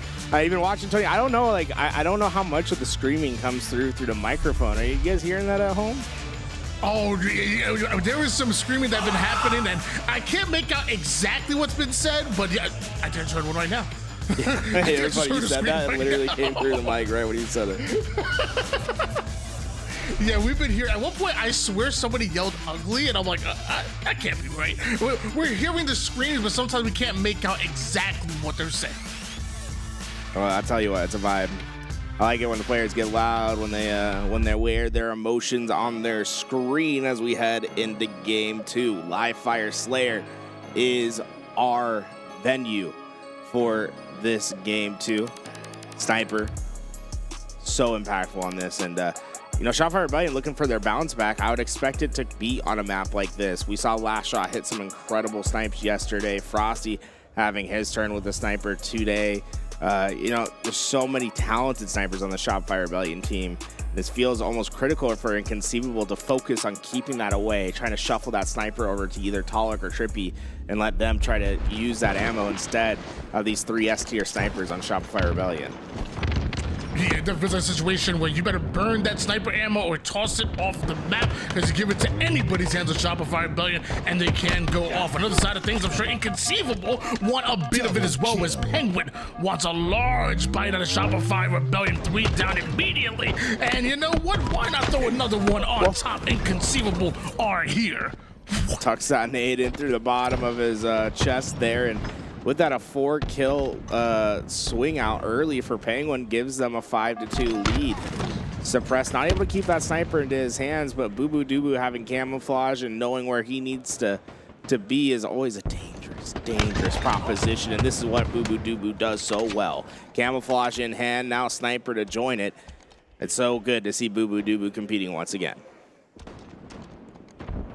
Dangerous combination of hands of Boo Boo Doo. And you know, ooh, he knows what to do with it. Quick scope real quick, turn it into 2, find the 3rd, reacting to every call out. Triple kill, absolutely, systematically decimate Shopify Rebellion. Boo Boo Doo. Half of the team's kills already. Fantastic triple kill. That camo being used fully there. Got to tip it out to Royal 2 for at least giving him the challenge for the overkill. Let Boo Boo Doo try to hit it. Didn't quite get it, but I am very much satisfied with the 3 that we did get. Boo Boo Doo having a 5-0 start. It feels as if he's playing some of his best Halo right here in this series. Majin Boo Boo just way too smooth with it. The man could probably walk with steel-toe boots on as he continues to put down damage. Actually, Shopify Rebellion maybe winning that play a bit. Royal 2, huge double kill and not stopping whatsoever. Nades going down left and right as Falcon hits the respawn screen. Shopify Rebellion now only down by 1 kill. The thing on paper about what's happened in this game thus far, right? You gave up camouflage early. Boo Boo Doo got a triple with that camo snipe. Things haven't gone your way, but you're still finding yourself only down 2 kills. Shopify Rebellion have to be satisfied that they've kept themselves in this early game despite not having any of the goodies, despite not having momentum. But things can change in an instant, and it might have just done that. A 4-kill swing that went Inconceivable's way. Another camouflage that'll be onto the body of Suppressed this time. And the bad could be looking worse here for Shopify Rebellion. They need to find an answer here quick. Big damage going downstairs, down the barrel of a 1v2, able to take down Psycho and get out with his live. Power of camouflage is just too real as multiple continue to fall like dominoes. And the backs back onto Frosty ain't gonna be any better, leaving Psycho on an island. Is that exactly where they want him? Are they trying to spawn trap Shopify Rebellion? Oh, they have snipers as well. Penguin gonna pull that into action. It looked like Penguin was a little bit nervous about someone had already broken through, but Shopify Rebellion have been very patient over at B. They have not overextended out yet. Finally, some pressure happening towards that nest side. Penguin gonna fall to the bottom of the map, trying to find his reapproach, like the repulse to get over the door, and might just be time to cut your losses here and try to get that sniper back to some sort of safety, a different angle to pick up a piece here and there, and he does just that, keeping that sniper basically as far away from Shopify Rebellion as he can. 10-kill advantage over Inconceivable. Penguin not quite able to hit the no-scope there, but it looks like last shot still will go down, but so do 2 members of Inconceivable. Means Penguin has to wait for his shields back and hopefully for teammates to come off a spawn. He feels surrounded by the members of Shopify Rebellion. Psycho, the first one to get into the action. A little bit of team damage, and with that, Inconceivable lose a bit of control.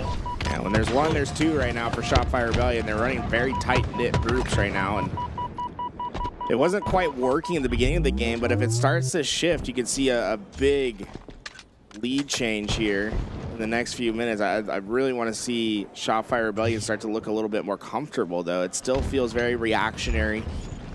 Doesn't quite seem as if they're the ones making the plays. Rather, they're having to deal with what comes to them from this Inconceivable squad, and Boo Boo Doo been the main factor of that. He just slid in between 2 and got the kills and stays alive. That is a very confident Boo Boo Doo, normally known for slow rolling a bit, but apparently just marches to a beat of his own drum right through the mid-map, and because of that, Inconceivable hold on to a 10-kill advantage, and Falcon continues to pepper them up, softening the defense of Shopify Rebellion, priming them for a push, and here comes Majin Boo Boo. Yeah, a couple big more kills there. You see, last shot had gone down, but the rest of his team not able to clean up what's left behind. The camo goes into the hands of Falcated. Only 9 more kills, and Shopify Rebellion's deficit just continues to grow. It does not seem as if they're going to make this a competitive game too. Just 7 more kills needed here, and Shopify Rebellion find themselves, they found themselves way too far behind. Falcated with the camouflage. Excellent damage. Now it's a Royal 2 on the tower side. He's caught by himself. Started to isolate some of the players. Now are Inconceivable. Clearly, the game plan as one fall left and right. Every trade starts to favor Inconceivable more and more as they march forward to that 50 kill mark and continue to just press Shopify Rebellion 1 square foot at a time. Yeah, they know they just need a few more here, so running at Shopify Rebellion. It's almost at that point where it's impossible to lose the game. But, you know, we've seen some crazy things happen, 35 to 47. I don't think it's possible, but, you know, I always trust what JB said to me, never say never. I'm sorry, JB, Justin Bieber? Yeah, we're close like that, so I call him JB. 40 to 36, 2 more kills needed for Inconceivable. Suppressed with the sniper in his hands. We're looking for the final kill. Body shot to Frosty is just enough for Inconceivable to close that one. And I'm sure Tools will elaborate on his relationship with Justin Bieber. Dude, I thought Louis was going to put on some JB as the song when we came back Imagine. Is it too late now to say sorry? Hey, he's got some range there. Sound good. Get you on the, yo, you want to give me your best 16 real fast? Yo, Louis, play a beat. Spit a beat. Oh, you ready for that? Don't test me, brother. I'll put something down for you real quick. Looking like Inconceivable as dominate the mic as they dominated our screens. 14, 13, 12, and 11 as far as the kills. And then, you know what? Why not throw up, what we got 21 plus 12, what, 33 assists? To go on top of that, that is just a perfect Slayer game coming out of Inconceivable. I honestly, it was shocking at how the game, like, it felt like the game wasn't over at the mid, like in the mid. I was like, oh, you know, Shopify Rebellion's like keeping in there. But, you know, I thought at some point we'd see the jet engine turn on, the change in momentum would happen. It just never did. Inconceivable, that even when it was close, we're still in control. And then they got that 4 down, got the camo on top of it.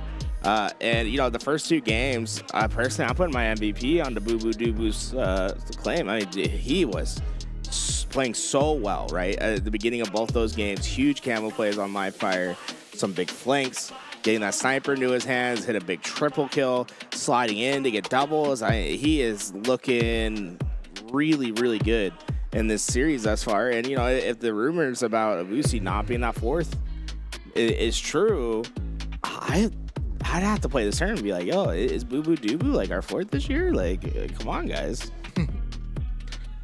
Yeah, I mean, nothing's confirmed just yet. We don't know exactly what's going to happen as far as long term, but we do know Boo Boo Doo Boo and Falcated, best friends at one time, maybe even still so. They were roommates with each other over there in Texas. Not sure if that's still the case, but I definitely wouldn't be surprised if there was an early team change, if they wouldn't go with Boo Boo Doo Boo, both from a standpoint of being comfortable with them, as far as all players have teamed with them at some point in time, but then on top of that, just, you know, it being very convenient for them as well, and chemistry-wise, it would just fit extremely well. So, like I said, not sure exactly what's happening, but it's hard to argue with what we're seeing on the screen.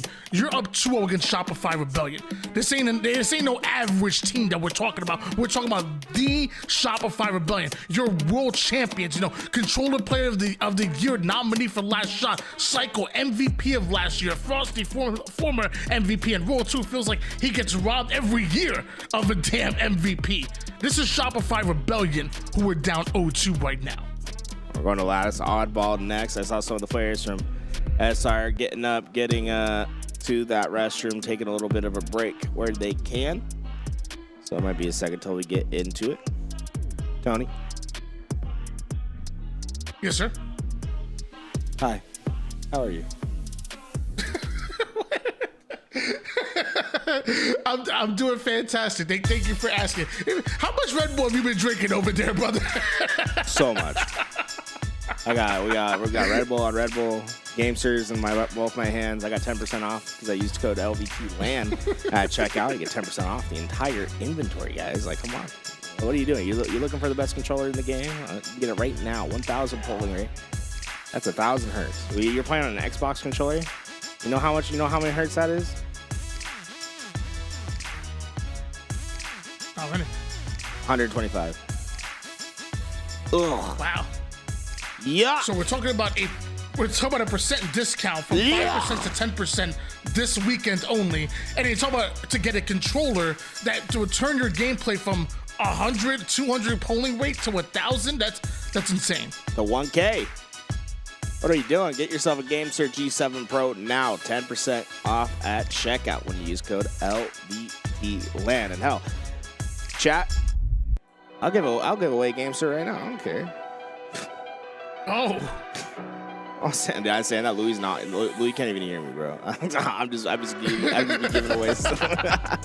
He's gonna throw something at you. Like, what did you say? Dad's back.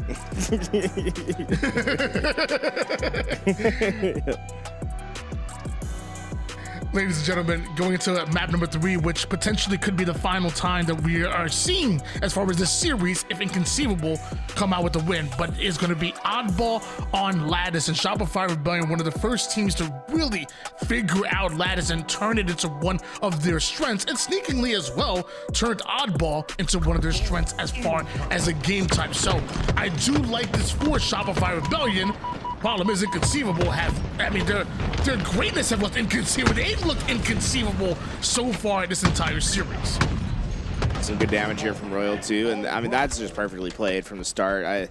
You can't have a better break than that, right? Royal 2 go get Sniper, the other players playing through the middle of the map, crash in on the individual players that are separated, and then your Forts grabbing the oddball, bringing it back towards that Sniper's safety. And then even then, Royal 2 catching a spawner. This is ballet. It's poetry in motion with what we're seeing from Shopify Rebellion. You'd have no idea that they're down 0-2 in the series, and that neither of the games have been that competitive. They are dominating the start of this one. All this ice on the map, we should have known it was going to be Frosty's playground, and apparently so. As Royal 2, as he does end up losing that Sniper, which should end up in the hands of Inconceivable, along with that ball. Inconceivable momentarily take control. With that, I mean, they still don't have the firepower quite yet to get that ball into their hands. Maybe after those couple kills, they'll be able to move up a bit closer. It's going to be Falcated. They starts getting the initial time for Inconceivable here, but Shopify Rebellion's perfect start gives them 35 points. We'll see how much Inconceivable can answer with here. 3 down, go Inconceivable. Falcated gonna be the final player alive with this ball, and looks like may not be played off the map where his last shot closes the distance so quick, and that ball now sits over toward the blue side of the base. Might have wanted to play it off the map with how fast Shopify Rebellion slay out. Yeah, those are situations where after the end of the game, you're asking yourself, what could we have done better? Usually it's those play ball situations that come up where you got a little too greedy, you try to play a little bit too heavy onto that ball, and you give away free time. And that's what those 15 seconds were for Shopify Rebellion. That isn't necessarily earned time in the same sense of when you earn the fight in the 4v4 play and you're able to pick up that ball and bring it back. Getting it because the team didn't play the ball, you savor those seconds when they come. Ball back down into a corner here. Suppressed trying to take height, but problem is just taking so much damage left and right, whether it's Frosty or Cycle, some way. Suppressed ends up going down, and Frosty disappears with the QT before anybody even realizes it. Falcated must be getting frustrated right now, along with his entire Inconceivable roster. Shopify Rebellion crossed the 50-point threshold. Start getting in. Frosty finding that shot on the Penguin.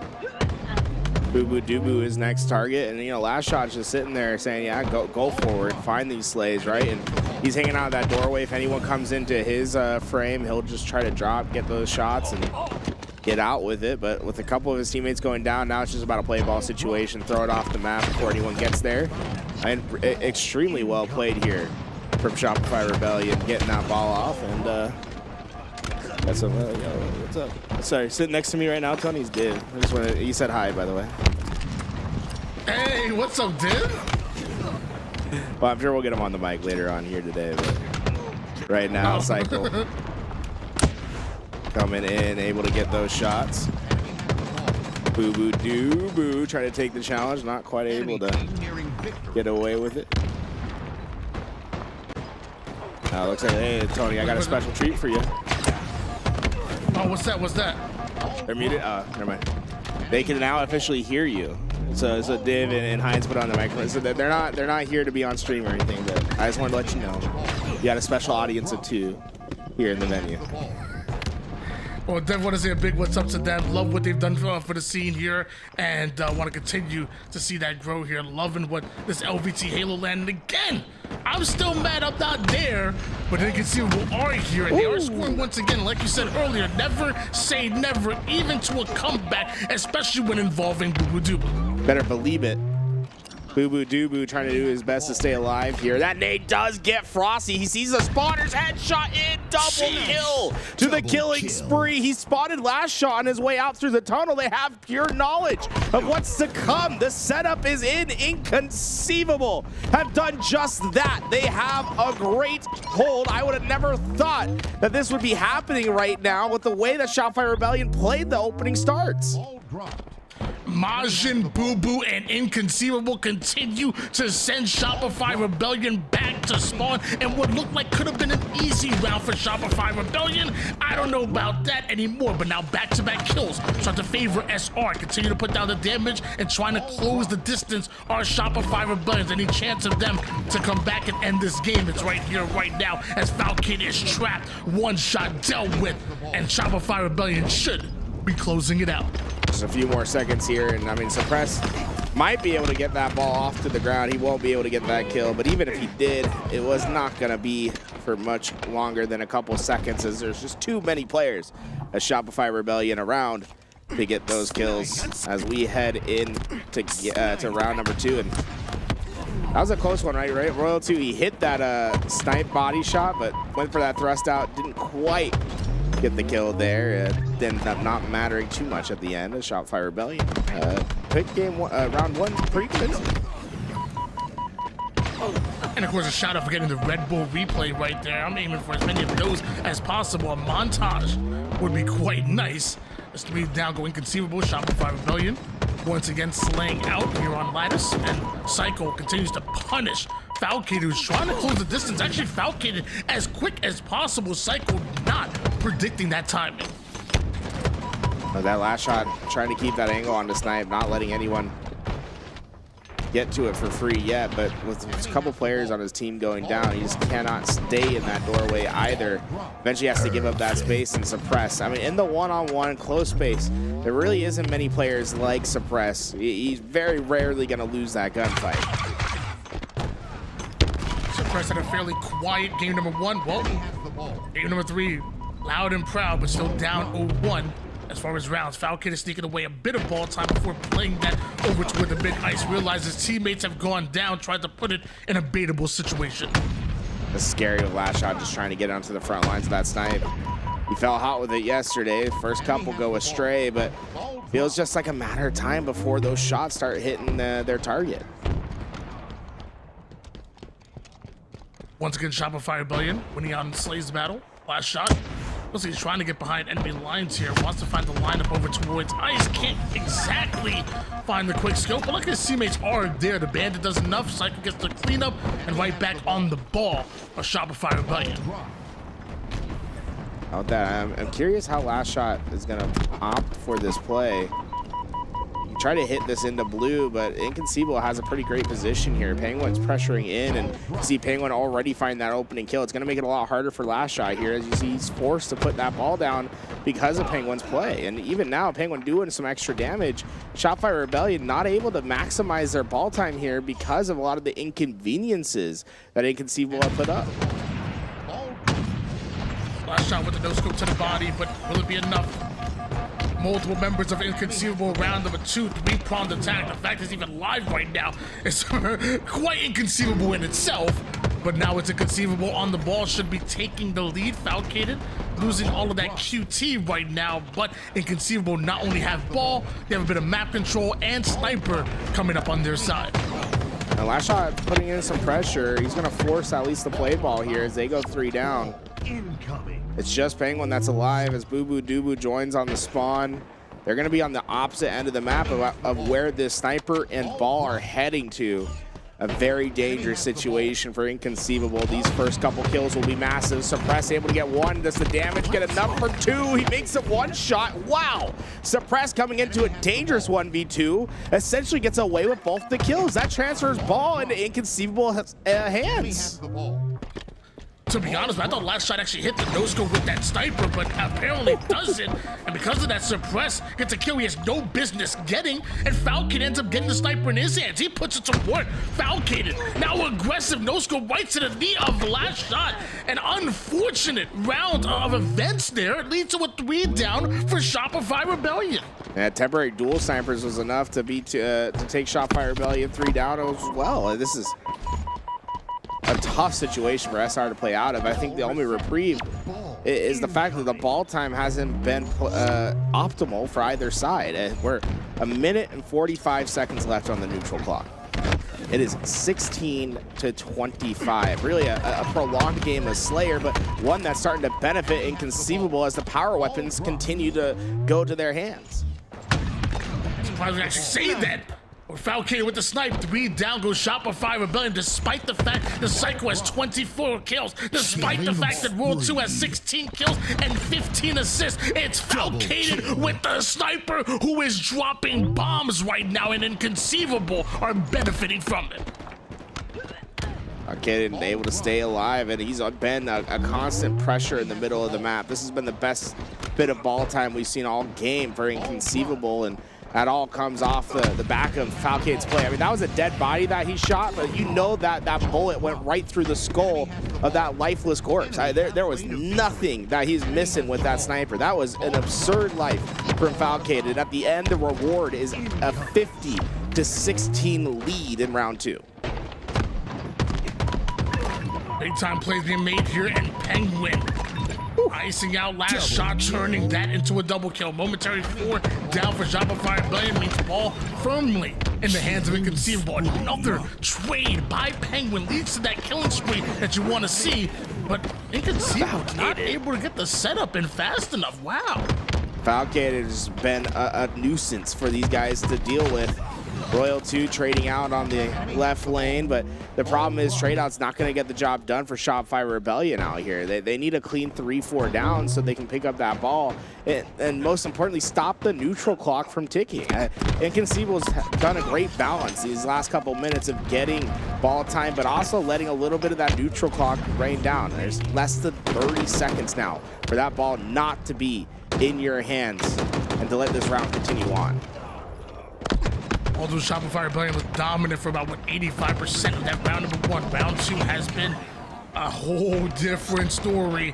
And Inconceivable not only have the lead, not only have time on their side, but are slaying left and right until World 2 gets involved. But how much can you do by yourself? You need Frosty up here to snatch up that ball, but even he ends up going down. And now a relay race of this ball to try to get it towards the blue side. You drop it for 1 second and you lose it, but is this all they needed?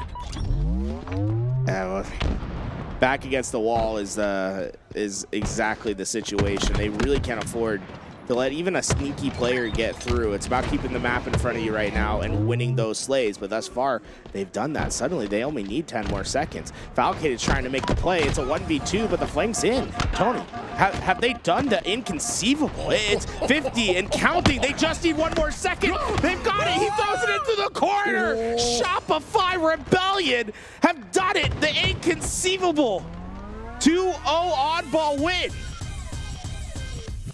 1 second is all Shopify Rebellion had on the neutral clock, and 1 second is all they needed to not only take that game, but to win it by just that margin.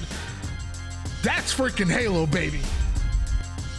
And that Shopify Rebellion playing exactly towards their win condition. They knew what they needed was just that 1 second lead, throw the ball into the corner, and they milked every single second of that neutral clock they could to get themselves set up to that position to eventually win that game.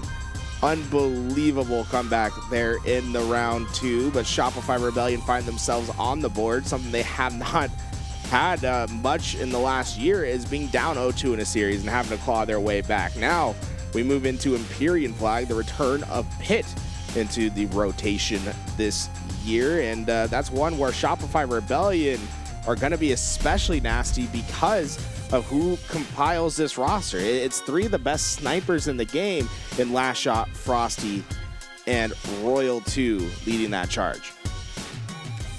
We often try to talk about, what are the starts to a reverse sweep? Like, how can you make your presence known and really give yourself the best footing to pull off 3 in a row after your opponent has started off with the first 2 wins? Well, lots of times we talk about the fact, just have a quick, dominant win, suck all of the air out of the room, and just pull that momentum back to your side. But another way of doing that, baiting your opponents to the point where they think that's theirs. It's their game to win.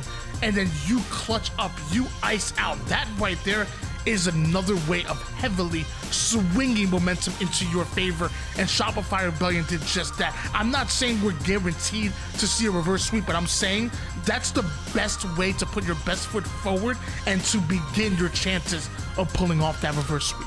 Well, tell you what the first step to the reverse sweep is? You know what it is? What's that? I'm an expert in it. It's about going down 0-2 in a series. Lose those first 2 games, you gave yourself the chance for the reverse sweep. I mean, it was all in the plan, baby. It's all in the plan for Shopify Rebellion. You ever done a reverse sweep, Tony? Yeah. And Ace Lobby is not a tournament play, but in Ace Lobby, hell yeah, absolutely. No, what's funny is I remember at HCS Atlanta on the side station, Ryan Noob's team reverse swept. Ryan Noob pulled up an invisible broom and was sweeping it backwards into the air to signify reverse sweep. I'd be like, what were you doing? He's like, oh, I was reverse sweeping. I was like, huh. Yeah, I guess you were. I'm not mad at that whatsoever. I'm not mad at that whatsoever. Ryan Noob, definitely one of my favorite trash talkers. I feel like Ryan Noob is not one of the ones that's gonna pull off like the crazy punchlines, but I feel like he's very creative. Like he'll use props, or he'll make you question, do you even understand the game? Ryan Noob is always very creative with his trash talk. I think back to one of the trash talking montages where he went in and as he was talking to the enemy team, he's telling them what they're doing wrong. Like that's crazy to me. If you're yelling from across the actual table and you're yelling what my team is doing wrong, nah, bro, nah. Here we go in the game for Empyrean Slayer, or Empyrean Capture the Flag. Gonna be our venue to set up potentially the reverse sweep. Eyes on rockets and snipers obviously throughout this map. 2 of them spawning in the bases respectively of these teams. Those snipers going to be heavily important to their play. If you're able to get 2 at the same time, it can be a dominating display. A lot of times that flag going to be moving up towards the high side of the map. The opposite end of what you're seeing on screen now. Through that hallway, you'll see a lot of those runs, a lot of movement that can be done as well. The curb slide technique to give you that advanced push off the platform, the wall riding technique through the hallway to give you that extra speed, and then obviously the drop slide technique to get yourself back home. Here we go. Game 4 on its way. Notice that this game didn't start up right away. Inconceivable. Wanted to take a breather. I think it was really good for them. Problem is that you allow Shopify Rebellion to grab a hold of the overshield. Luckily, you're damn good enough to take them down. Immediate 3 down for Shopify Rebellion. Inconceivable. Start to push up on the map. Surprise trying to take that creative angle on Royal 2, but Royal 2 not quite giving up his life there. He was the only player that didn't die off the start. Instead, opting to get that sniper. He's yet to waste 1 bullet of it. A full snipe still, but not necessarily always a good thing to have too much ammo left in the pocket. If they die to Inconceivable and give up that snipe side control, they're giving 2 very full snipers to the other side. 1 bullet left in this chamber here. 4 suppressed, 2 kills. Hasn't died a single time yet. Bodies Last shot with that shot, enough for his teammate to come on for the cleanup. Now Royal 2 getting his shields back, but feels stuck here over towards the tower side. Are they able to fight their way out? The answer is yes. Boo Boo Doo loses his head. Suppress on the other side of things, able to get a kill, but trade-offs right now, and Royal 2 just watching like a hawk. And Last Shot's just opening up a door. And look how, this is what's so good about the Shopify Rebellion team, is you have two veterans that understand kind of Halo at a fundamental level, paired up with two of the crack players of the HCS, right? Their ability to open up windows, right? To get double kills, to open a lane for players like Frosty and Royal 2 to take advantage of cannot be understated. I mean, look how fast Shopify Rebellion got onto the attack. Now, this one's not going to be successful, but it just shows you that in 5 seconds time, a map can dramatically change when Shopify Rebellion's playing. Looking for another round of slays right now, 2v2, so this fight feels really important, as that's the one that gives Shopify Rebellion the advantage to push up, and that's exactly what Royal 2 does. Right now, Royal 2 just playing in pure isolation. He knows the help's not going to be coming anytime soon. It's just about trying to stay alive, maximize his value. He'll get the 5th in a row there for the killing spree, and that time, it looks like Inconceivable very much committing towards the high side of the map. Boo Boo Doo Boo trying to create a path for his flag carrier to get back home. Third side of flag just a little bit forward. More forward is suppressed. Falcated. Gonna have to back down to grab these rockets. That's a nice little trade out there. The first one not gonna connect. The second one absolutely does. Cycle coming out of nowhere with this overshield. And look how he's gonna continue to press Inconceivable with it in a 1v3 at the moment, cuts right through the mid-map, right towards the Mauler, and nobody accounting for Cycle. He can't be allowed to do that. Nothing flashy there, right? Like, Cycle's not getting a crazy triple kill, but what he is displaying there is his knowledge of game position, right? Like, what's happening on the map. As he progressed, he was looking in every position that a player was. He was never giving anyone a complimentary angle, and because of that, he made himself a tough kill. He kept himself present, and with it, the flag gets just about home. It's just Suppressed that can stop it, but he doesn't have any help in the immediate vicinity. It's only on the high side that Penguin's trying to get there, but eventually the sniper comes back into play. They take the head of the overextension, and there's nothing for Inconceivable to find. 1-0 lead here for Shopify Rebellion. We're down 0-2, but now looking like the favorites to send us into a game 5. Royal 2, a little bit interesting with the movement. Luckily, nobody was going to challenge him from that. Suppressed over towards tower, and Royal 2 has that information, and all the information continues to be fed to Royal 2 is constantly him trying to find a new angle, and that's the first one. It's going to be on Penguin. And right now, Royal 2 is just not giving away his life. They're not going to have a lot of fun trying to deal with Royal 2. I mean, look how much pressure they had to put to eventually take him down. That's just his 3rd death of the game, but in the process, you've given up so much of the map. It's a flagpole that's coming out from Last Shot, forcing it down that P side and trying to funnel the players for Frosty Sniper.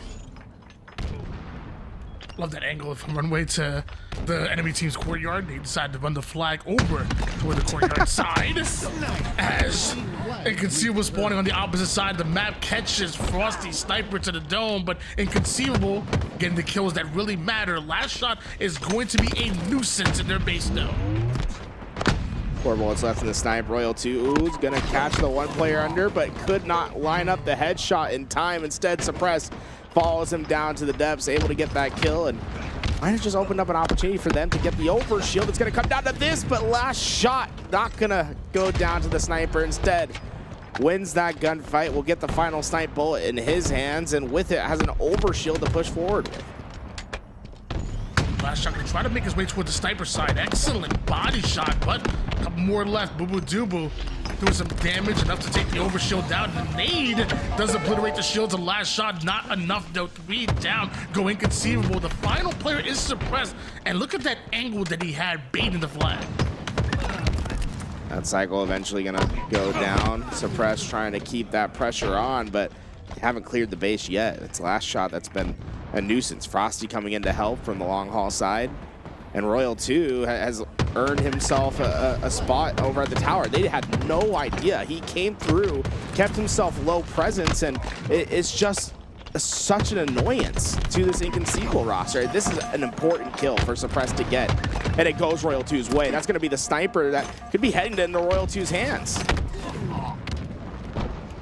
Looks like Falcated can shut that down immediately. Still have 2 more members of Shopify Rebellion to have to deal with. We're just defending, baiting the sniper at the moment here. Penguin distracts Frosty. Does more than that as he takes him down. Penguin continues to rain down the pain on Shopify Rebellion. As Royal 2 also down to 1 shot, but Falcon has a different fight that he's worried about. 3 down, go both of these teams. Royal 2 still pressing forward. And he knows there's one, and Suppressed, hey, you can know about him. Doesn't matter if he leaves a stick for your mouth. Penguin gonna be able to find the sniper player. That's gonna open up a big window for Inconceivable. Now they can push and they don't have to worry about their head being taken off. Couple more players, they're staggering these spawns. This is a good opportunity, but Royal 2 off a spawn finds his snipe. He is 20-7 in this game. They see their window and now they're trying to kick it open. As right now, Inconceivable surrounding Shopify Rebellion, a multi-pronged attack, leaving Royal 2 back on the tower side, but it always feels like he's so comfortable here, no matter what the numbers are, especially when last shot is shooting like that. Falcated ends up going down. Penguin barely misses that shot. Royal 2 never misses his. Body shot connects Frosty now with the 2-piece, and Shopify Rebellion immediately alleviate that pressure as power-ups and power weapons are coming up. Suppressed. Body blocks, but oh, last shot got the back smack on the Boo Boo Doo Boo before he can get away with the overshield. Royal 2 at number 23, looking to make it 24. The help is there, but the kill won't come through. Shopify Rebellion, this attack seems to be over here. I mean, at the end of the day, it's 4 minutes left. The power weapons have consistently been going into Shopify Rebellion's hands. We haven't seen that many points of attack for Inconceivable. Right now, Shopify Rebellion just seem to be firmly in the driver's seat. They're the ones dictating how this game is playing out. Defense looking very tough for Shopify Rebellion. Big double out of Royal 2 after the big double out of Cycle. Now Suppressed right off the spawn, forced to retreat. Hide in the corner over toward the S1 side until it's the right time to strike. And that's exactly what Suppressed does. Patience, not only a key, a weapon that Suppressed uses and continues to use against Shopify Rebellion. That flag eventually got out, but it doesn't seem as if that's going to go any further for Shopify Rebellion. Instead, back to the drawing board here as they look for that mid-map control. Frosty going to give some good info here to Royal 2, who's been playing. I mean, if you want to look at Royal 2's heat map, it's just a big red spot on the sniper side of the map. I don't think I've seen him in long haul one time this game. Shopify Rebellion maybe shapeshifting the meta a little bit here. For a long time, it's been over toward the long haul on the green side. And what I'll say to that, Tony, is I think they're still playing towards that meta. It's just having like Royal 2 is spawning and just being like, yeah, I'll play in isolation. Like, let me go have the sniper to myself. Let me go play this side. And like we finally see the inverse of Royal 2 having to push up the opposite end as his teammates pick up sniper. It's interesting to watch the Shopify Rebellion team play because of how often it does boil down to Royal 2 having a big game where he just goes and works in isolation while the other 3 work towards their kills. Well, if there's one player that I do trust in isolation to win their fights, it is definitely Royal 2, 29 kills. But now this time, it's actually Frosty manning the tower side. And he's going to shut down almost immediately. Both of them go down. Cycle, at least his information is being known, his location known, but not able to take him down. Is that enough to grab him an overshield? Maybe a rockets right now, or Cycle comfortable over on tower. I mean, Cycle did his job. Not only got the kill on Falcade, but he's also just keeping the remaining players from being too comfortable about overextending and playing into the base. Despite Penguin getting that double kill of rockets, it's not leading to any sort of offensive action because of what Cycle and Last Shot have done here. I mean, Penguin's going to try to force a flag run here. I'd be surprised if it gets too far along unless, I mean, I might just be surprised. Penguin got it almost to the half line. Honestly shocked at how far that flag was able to go with how dominant Last Shot's been in the back of Inconceivable's base. 3 down, go Inconceivable. Flag. Got the magic should be returned. It's Penguin trying to keep Royal 2 trapped over toward the green side. Royal 2 having the repulse heads up play by R2 as Cycle finishes off the play over on green. It could be another flag one for Shopify Rebellion. Number 32 and counting for Royal 2 here. We see him once again playing that snipe side of the map, just trying to keep these players at bay, not letting them play forward onto the map. He eventually goes down, but the clock is running out. They only need one flag capture to tie this one up, but they only have 40 seconds to find that flag capture. Enemy flag. You can see if we're able to stop that second flag run, but are they able to start one of their own? To Shopify Rebellion on full defensive mode. Players on the tower and the first BR starts off with alleviating the pressure from tower, suppressed and inconceivable, are able to do literally just that as Booba goes down to one shot, suppressed turns into the tip of the spear that pushes Cycle out of the Mauler side, and because of that, Booba was able to start the run. Last shot stuck over towards tower. There is no way inconceivable clutch this out, right? I mean, I don't know if Frosty has the timing here. He had to go the long way because of the routes that they had. Boo punches it in. They tie it up, and look, they had 40 seconds to make something happen. Boo took the long route, and he gets the most important flag capture for his team there, sending them to overtime. Might not have had a great game up to this point, but he's giving them a second life, a second chance, another opportunity at a game win and closing out the series. Not all about how you start, about how you finish. And they finish off tying things up and sending us into overtime where things have already gotten electric. But right now, it's inconceivable that are getting fried. All right, Royal 2 has, I think that's his 4th kill of the overtime. He's gonna catch him off spawn. You just think he's gonna hit it. One player on the overextend. Last shot gets around the corner. Shopify Rebellion push us to game 5.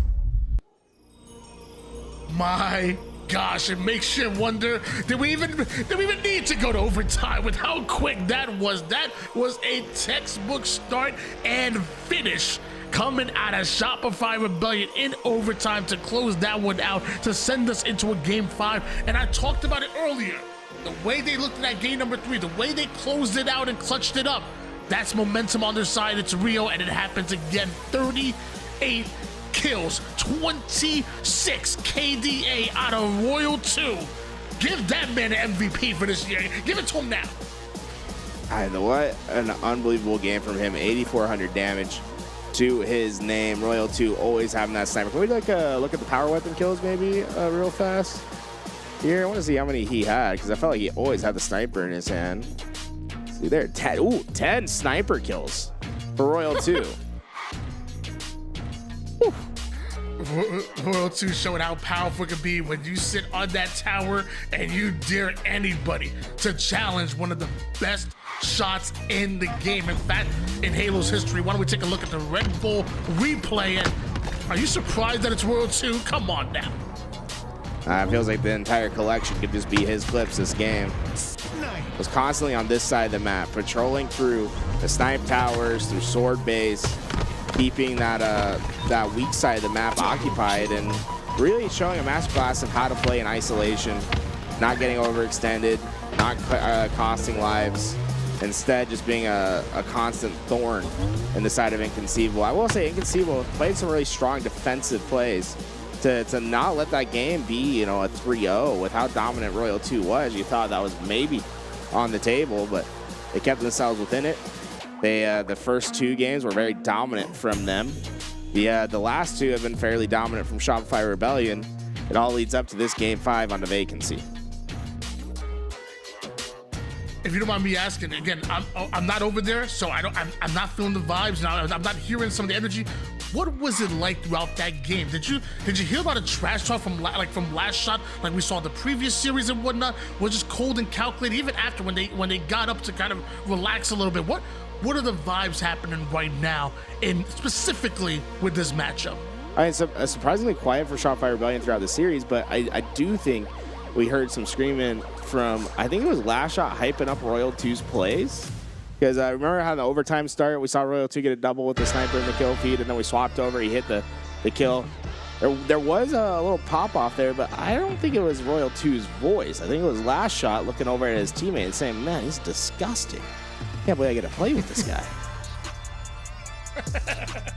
Well, I feel like if there's going to be some energy that's kind of brought out, like, you know, you got to count on Last Shot. You know, he's young dude and whatnot, comes from a football playing background as well. So if I want my hoovahs, I want my hypes, I want it from a player like Last Shot. I feel like his teammates are going to be able to feed off of that. Raw 2's going to stay icy. He's going to be trolling himself as well. Frosty, when he starts yelling dead, you know it's going to get real. I feel like it starts, though, from Last Shot. When that hype starts coming in, when momentum really not only swings on their side, but they tend to hold on to it, that's when Shopify Rebellion might just be at their most dangerous.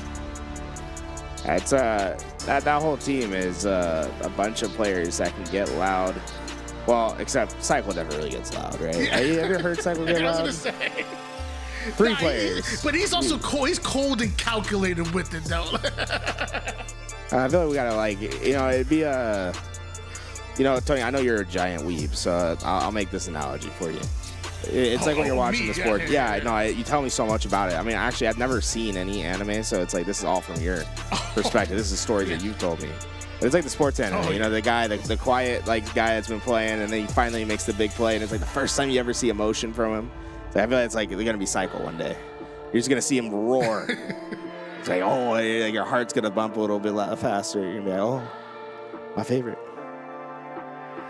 I would be very surprised. It's just, it's not his personality, and honestly, that's okay. Like, you know, I'd rather my hype come from people that are just real about it. Like, if that's you, that's you. Don't try to force it. Don't try to fake the funk.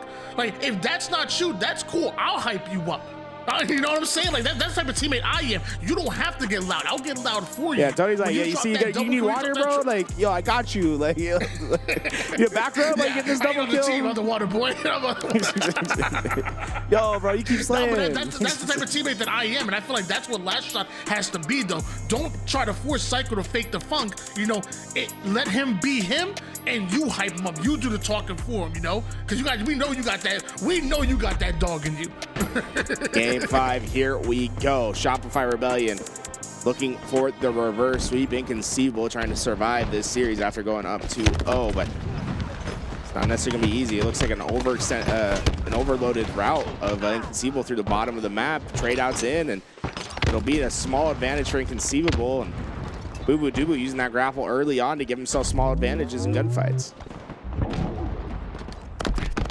Early advantage here for Inconceivable. Boo Boo Doo Boo taking some early damage, pulls him out of that side, but also pulls him over towards his teammates. We're trying to make a 2 or 3-man push from blue to green. Gets caught out with Last Shot watching the mid-map. Excellent damage from across the map on both sides, but suppressed in a 1v1 against Royal 2. Wins that one, double for him, and almost gets the triple. Don't worry, Boo Boo Doo Boo. Got your back. Trying to shoot the nade off the ground. Eventually does hit that and gets the damage necessary for Last Shot to go down. Shock rifle up for grabs here. But it doesn't look like Inconceivable is going out of their way to grab it, despite having a slay advantage there, knowing that Cycle's trapped at the back base here. They didn't go for the shock rifle. Instead, it went to the hands of Frosty, I believe. Frosty now with the shock. Wants to try to keep Cycle alive for as long as possible, but as Cycle goes down, Frosty, he gets a bit aggro there. Look at all the damage. Good God, Frosty not only gets the kill, but sets World 2 up for his 2-piece. It's sparked in that shock rifle. The chain reaction's doing a ton of damage there, and you gotta think, Inconceivable had a big tempo advantage into that gunfight. Decided to not go for that shock rifle, and I think it might have cost them dearly there. As Frosty got a ton of damage thanks to primarily that weapon in Royal's hands. Tied up a 14 apiece here, World 2. Grabs a hold of that grapple. Wants to put it to work, but a player right behind him is able to do literally just that. Not the kill, but the assist is good enough as he grapples right in, and that might break the spawns here. Forcing a split spawns. World 2 does end up going down, but Cycle follows it right up. Gets 2 of his own, and Shopify Rebellion with a 3-kill lead. Inconceivable was playing very slow there. They wanted to bait them in, and Penguin did a great job playing for that bait at the the first kill, but Shopify Rebellion, they finish what's left on the table, right? They do not freak out once that first kill comes in. They stay calm, they stay collected, and now they're starting to get loud. The energy is pulsating through this building. You're hearing Last Shot scream with every kill that he gets. Frosty's starting to get a little bit louder here as well. This is Shopify Rebellion at their best. I feel like they are very energy dependent, and I like to hear that it's coming back, but might be inconceivable that it's also coming back in this game. It's their first shock rifle to put into play. Yeah, I feel like we heard the classic dead call out from Frosty, and all it did was maybe make Inconceivable a little bit more mad. Suppress going right after Frosty himself, and Boo Boo Doo with the shots and more importantly staying alive over toward the back blue. Falcon tried to find the backside of Last Shot, finds a head-on collision, and is able to win that one. Teammates continue to try to push forward, but Shopify Rebellion with the response. The answer back, Boo Boo Doo not quite able to get the headshot, and not gonna get either of them 5 kills for Shopify Rebellion. Sniper been changing hands, not having an impact since Frosty hit those big shots earlier. But now that it's back within his hands, it might be coming into play here. Big info, sees that rotation from red ramp to top red tower. And right now, Shopify Rebellion with a 5-kill lead, they don't have to do anything. In fact, they should be primarily looking for information to act upon it and to decide what the best available option is. Even slowly holding all the cards here, holding everything in their favor. Inconceivable, trying to eat away at that lead, bring it down to 3 kills. Suppressed, even able to grapple himself right out of the bottom mid side, trying to join his teammates who are getting caught out by Frosty and the remaining members of Shopify Rebellion. So the 2 kills that swing their way go right back to Shopify Rebellion, getting closer to 50. Suppressed, that's his 3rd in a row now. I mean, it was all Shopify Rebellion that had a big lead, that were looking for their break, but Suppress by himself in the bottom of the map gets a 1v2, grapples out, eventually finds his 3rd kill, and he is starting to bring this game back. That's his 5th in a row now. Back down to just 2 kills right now, Shopify Rebellion. But normally they have a response. Every time Inconceivable have a swing of kills that go their way, Shopify Rebellion do something to get favor right back towards them. But hold on, a big play by Suppressed does just enough damage for the rest of Inconceivable to activate through, but you're running into grenades and a Last Shot that continues to hunt you down. He doesn't care about the numbers, he cares about his opportunity to strike. Double kill for Last Shot. A big double, and he got very loud after that double kill, trying to give some energy to his team. They're just 13 kills away. Shock rifle coming up in a few seconds here. This next round of slays, it really is just to gain these tower side controls to see who can get away with this shock rifle. If Shopify Rebellion's able to do it, the path to victory for them is much easier. Very important for Inconceivable. Even if you don't get those sniper kills, it's just denial. Do not let the shock rifle fall into the hands of Frosty or Royal 2. 27 assists here for Shopify Rebellion. The 1v1s have looked good, but the teamwork has looked even better as 3 down to Inconceivable, and Shopify Rebellion continue to get loud, and Inconceivable must be starting to feel the pressure now. Valkyrie at least got a couple kills there where he probably shouldn't have. It makes this door not quite closed yet, but Shopify Rebellion are firmly trying to shut down the possibility of a comeback here. Frosty using that thrust off the dead body to try to stay alive, only able to get a couple extra bullets of damage before he goes down. A 6-kill difference between these teams. 5 more for Shopify Rebellion to win it, but shock rifle's got to suppress hands. The shock rifle hits the first. Cycle's in trouble. He's stuck. Suppress doesn't take the shot. Hunting him down instead. Gets the kill, but does he know about Frosty in the back ranks? Frosty's able to take down Penguin. Still 2 more members Inconceivable here. Big plays were being made, but even bigger ones needed here for Inconceivable if they want to pull off the Inconceivable comeback, but I'm not sure it's going to happen. 48 kills right now. Inconceivable started up 2-0, but it's Shopify Rebellion that put that beautiful invention by Levi Dickinson back in 1797, a broom. They pull off the reverse sweep using that amazing tool. It's probably amazing. 1797. Where'd you get that? No, you. The brooms. Oh, okay. I see. Can't give me flowers. Reverse sweep. 50-44. Shopify Rebellion get the job done. They got very loud at the end. Who'd you say invented it? Levi Dickinson. Dickinson? Back in Levi? the year of 1797. Levi Dickinson. Okay, 1 second. 1797. Oh, wow. I can't believe you knew that. That's crazy. Huh. The broom. Who would have thought? Reverse sweep With here. the way the Halo community thinks my birthday's work, they probably think I was there. Yeah, right? I know. The reverse sweep in. Shopify Rebellion will secure themselves a 3-1 finish in Swiss play, as seeding is what is to come next. Suppress with a hell of a game. 4,700 damage, but not enough to get his team across the edge. And you're seeing the tale of two stories there, right? The damage output from Shopify Rebellion is basically even across the board, whereas for Inconceivable, it's a little top heavy and a lot more disparity between the highs and the lows. Man, I mean, it's unfortunate. Inconceivable. You put yourself in a position where you were able to close it out. If you were up 2-0. At one point, this looked like it could have been a 3-0. At one point, you had Shopify Rebellion down to 1 second worth of neutral time, and you had what, maybe like an 18, 20 point lead? Like that was your series. That was your game, and you allow Shopify Rebellion to steal it from you. And the narrative now, people don't often think about, how the series went. People just look at the score line, and you're gonna say Shopify Rebellion clutched it out in that game 5, and just an unfortunate series for Inconceivable. Well, folks, you can see Swiss stage is done. When we come back, the winners bracket will be our next stage in this tournament. Before we go, let me tell you a little bit about the sponsors here today. GameSir. Best controllers on the market. You get 1,000 polling rate on those controllers. See these guys looking back over on the VOD, seeing what went wrong. GameSir controller, you get 10% off using code LVT LAN. A couple Red Bulls on the table back there, keeping those guys stocked up and ready for the next action. Shopify Rebellion 3-1 will be slotted into the bracket. Kraken Seas, I believe, went undefeated. They will be our number 1 seed. We'll be right back with more winners bracket action after this. Double kill.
Triple kill.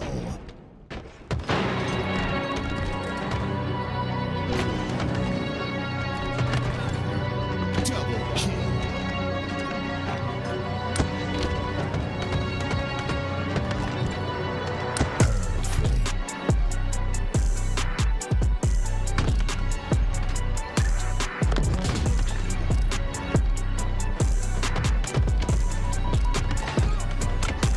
Triple kill. Double kill. Triple kill.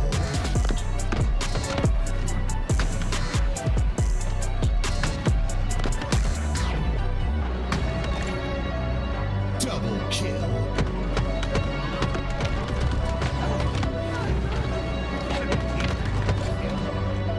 Triple kill.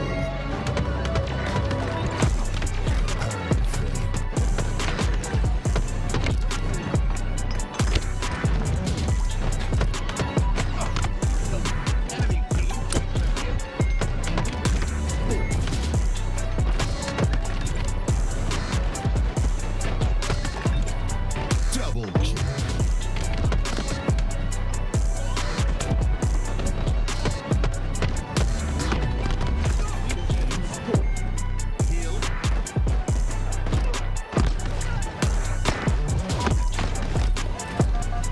Double kill.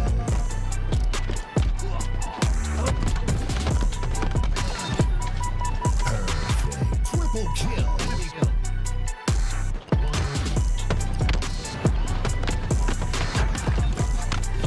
Double kill.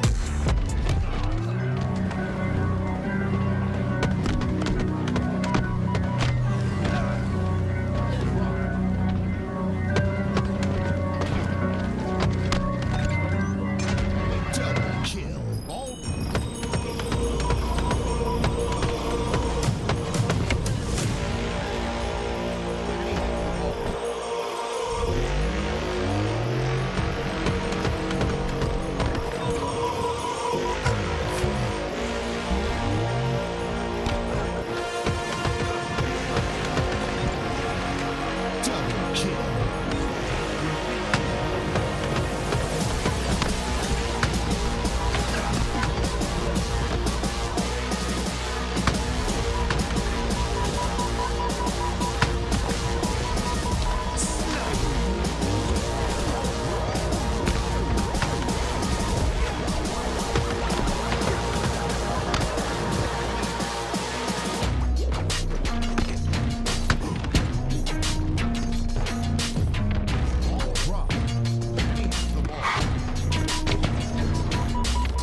kill.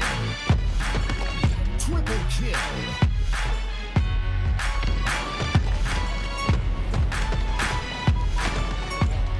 Double kill.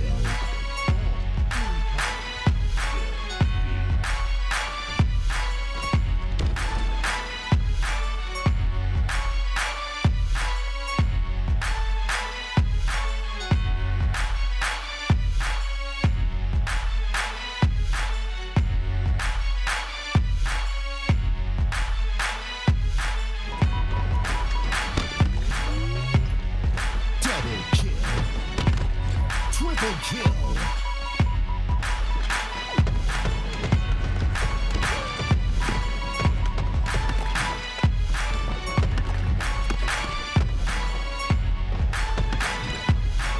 Double kill. Triple kill. Overkill.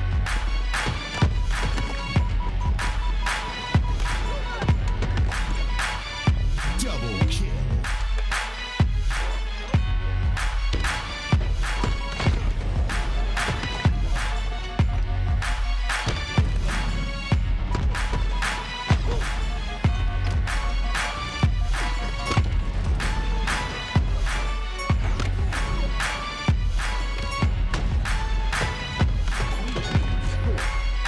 Triple kill.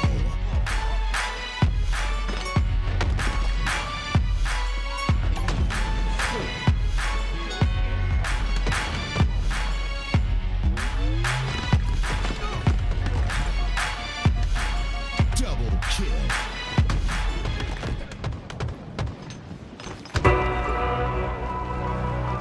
Double kill.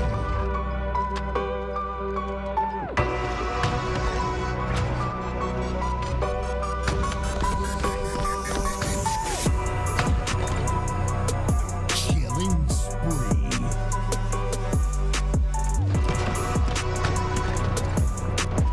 Double kill.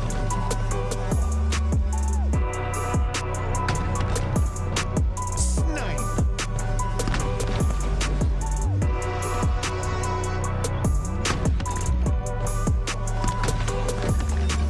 Double kill.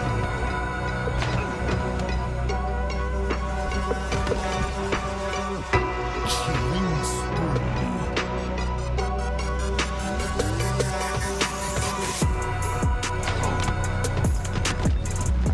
Double kill.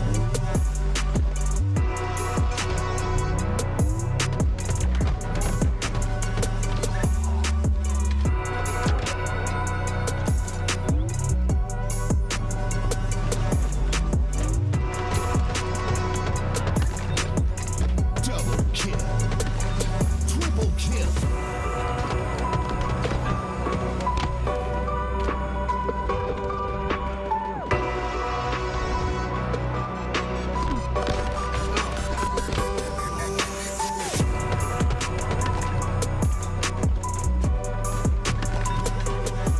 Double kill. Triple kill.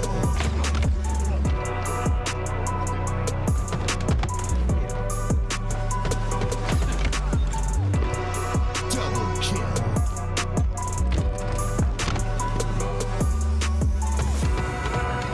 Double kill.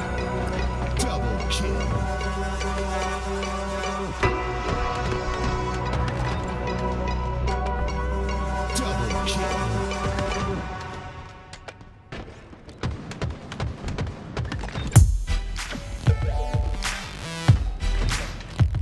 Double kill. Triple kill.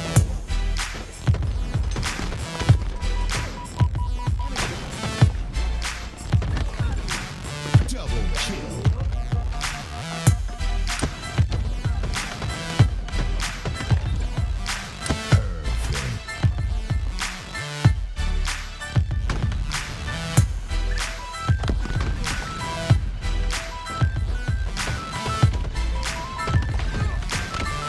Triple kill. Double kill. Triple kill.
Double kill.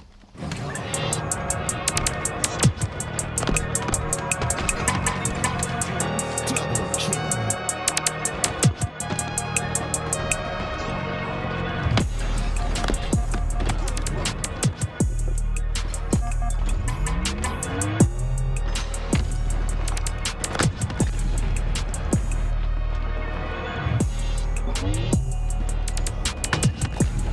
Snipe.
kill.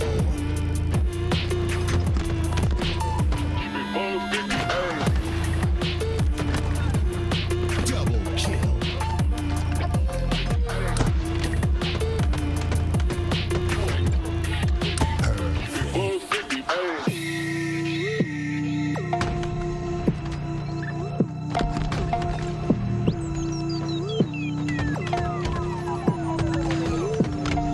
Triple kill.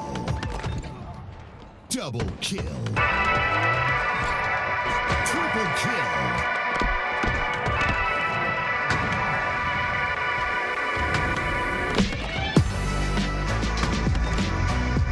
Double kill.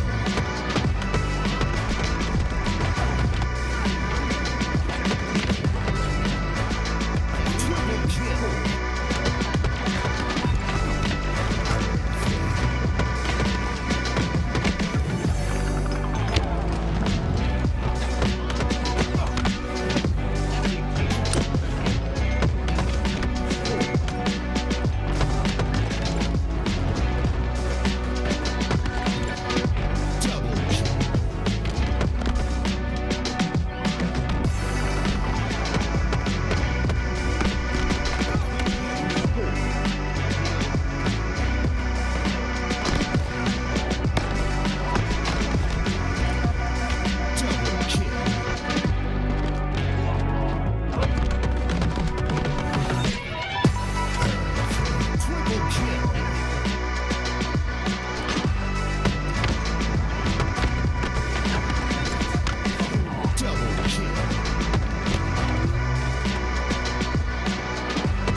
right, ladies and gentlemen, we are back. It's Clutch, joined with Eli, and we are kicking off bracket play. It's going to be a winner's bracket round 1. As we take a look at the bracket, we're going to be focused on the Inconceivable versus Temp Z series here at hands. But I think, Eli, as we took a quick glance of that bracket, one of the big things that stuck out to you when you were calling it out was how big of an advantage Kraken has gained throughout this layout and format for this bracket, having so much success in Swiss play. Yeah, it earned them the right to be on the opposite half of the bracket from Luminon and Shopify, which, I mean, just looking at it at first glance, it looks like they should be able to make it to winners finals without an issue. The question is, who are they going to run into on the other side? But this is going to be, the winner of this will be their next opponent on this side. Let's see if Inconceivable can show what they're capable of. I have a feeling this one might go quick, but as I say that, Tips does take the early lead. Yeah, you definitely think Inconceivable is going to win this series. It's just a matter of in what form. Right now, Inconceivable has lost twice already this tournament. Having that been to two of the better teams in this tournament, maybe an opportunity to get on the right footing here against a team like Temp Z. Familiar names, as if you've been paying attention all weekend long. We saw Nuclear Blaze in a series yesterday. Whisper in some of the twos matches was showing a glimpse of hope. But right now, Inconceivable trying to get back on the right track. Still down, however, and Boobadooboo with the snipe going to find the first headshot. It's a killing spree for Boobadooboo to open up this series, and that's exactly what Inconceivable fans want to see, is this team gain some momentum early in winner's bracket and carry that on to be able to close some of the series out that we saw earlier today that they weren't. I gotta say, Boo Boo has got to be one of the most underrated snipers in the game. This guy is so steady with it. And yeah, Suppressed has been on fire all day. I got to sit behind him a little bit earlier. This guy just does not miss. And Boo Boo, once again, getting a lot of value out of this sniper, but Whisper with a nice slide chow out there while no shields takes him down. Yeah, that was the only play Whisper really had in that situation. Unfortunately, he is going to get taken down for some perfect shots from Falcated. It's going to be an A-B hold now for Inconceivable. The focus is going to be over towards Green Suppressed. As we switch screens, picks up a big double kill, wins his 1v1, pivots to a second player, able to take that player down. And now with that, we're going to see Inconceivable start to jump off to a 50-point lead. How long will they be able to hold this? The Quantum gets spotted by Suppressed. He backs into big door. Two players spotted top A. Pops the Quantum back, able to play his life perfectly as his teammates pick up kills. Man, the way Suppressed just played that, he's isolated on this half of the map, no help at all, but is able to apply so much pressure to two different players and hold this entire half of the map just with perfect positioning and use of the QT. That was amazing. Yeah, you mentioned Suppressed and how well he's been playing today. Some of the damage numbers he was putting up in comparison to the rest of his team against teams like Shopify and whatnot gave his team so much opportunity and hope to win those series. They fell a little bit short, but if Suppressed can play like that, this team can create the upsets that almost happened earlier today. A triple kill from Falcated is exactly what Suppressed would have liked to see earlier today, but it's good to see the young kids shooting now that bracket play's kicked off. Yeah, I like this play from Falcated too. He doesn't like cross and go for C, wants to backtrack and actually take A. He recognized the positioning, was likely to spawn his opponents at C, and it looks like they're actually spawning kind of everywhere now. The spawns got pretty mixy there for that play, and now it's pretty much the whole map in control for Inconceivable. Yeah, Boobadooboo actually spots a player that spawns dummies behind him. It's going to be a 2-2 split to your point. Two players spawning towards B, two players spawning dummy. They make slight work of the players that spawn towards dummies. Now their focus is going to be on B, and it's a 4-on-2 situation for the rest of Team Z to deal with. Nice grenade from Zane. Falcated there to clean up as well, and this is the blender we talk about on this game mode. This is the fastest game mode in the HCS, in my opinion, and it is probably one of the hardest to get out of disadvantage. I mean, look at this. Boo Boo knows that guy's spawning dummies and just immediately deletes him from existence. This trip cap is going to continue to hurt. 4 down for Temp Z once again. Boobadooboo still anchoring with the snipe. Knows that players spawn dummies the last time he ran into this situation, so backs up. Has his reticle on the prize, and that's going to be Whisper getting taken down. Tries to rotate over to B, does somehow stay alive in this situation. Running out of sniping ammo. Ran out of snipe ammo. Does have a player that eventually takes him down towards Mud, but Suppressed right there to trade the damage out, get that kill, keep control of C, and the trip cap still in effect. Now the lead almost to 230. This is getting out of control.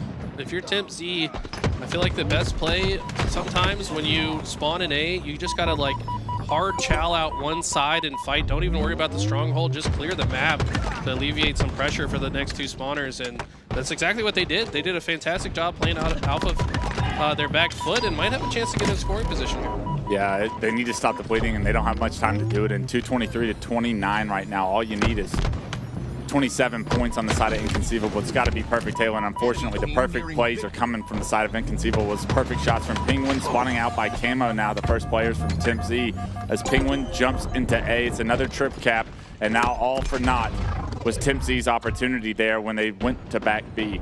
Got to get off spawn, got to get into a stronghold at this point, and unfortunately, all the strongholds have a member of Inconceivable near them to deny. B is transferred over momentarily. A is hopped into as well. So this game not over yet, but one round of slays is all you're going to need. A couple of kills from back green will open up the door for Inconceivable to hop into it. That's Falcated, able to pressure this last player alive, Big Door, and with that, should be the game. They may be able to sneak out Big Door, but Inconceivable just 2 on top of it. The grenades come through. You can see the pre-nades destroy any hopes from Temp Z there in game 1, and it is a dominant game 1 from Inconceivable. The way Falcated played on the concrete there at the end, it was basically checkmate, right? Like, he knows they're spawning in A, and they don't have the time to go for C. So if they only are funneling through Big Door to B, you just sit and wait, and you're going to get some free kills. Of course, had teammates supporting from Nest as well. So just beautiful execution and spawn manipulation. Think about how many times Temp Z spawned at Camo, which is probably the worst place to spawn on live fire by far. And that's just because they're controlling. Like you said, there's always a player near the other zones to just prevent them from spawning there. It wasn't just spawning by Camo too. It was like a 2-2 split. They were so good at once 1 or 2 players spawn Camo, they get that initial damage to block the rest of the team from spawning there. And when you're in that cycle, it's so difficult to get out of. You got to find ways to just like get some kills to open up the map and force rotations off of these power positions. But Temp Z didn't have the recipe to be able to perform that. Inconceivable took advantage of every opportunity that they had to push their numbers, to continue the pressure, and basically strangle Temp Z here in game 1. A dominant show from pretty much the opening break. It was an early Temp Z lead, maybe 20 points from then on out. It was all Inconceivable. Yeah, these guys on Temp Z, they're not bad. Like, obviously, they're not the same level, I think, as Inconceivable, but Whisper has been really impressive to me. This is a guy, he changed his gamer tag, I want to say, like 6 months ago or something. He used to be EJ5s, but there's like 7 EJs, so he decided to change his name. But I feel like he's kind of reinventing himself as a player, and he's going to be a real threat in the future, in my opinion. Yeah, he's definitely surprised me in the 2s, and even in this game alone, he got some solid kills, won a couple of one-on-ones, but just not enough to really get a ton done against the likes of an entire roster like Inconceivable. So the grind continues.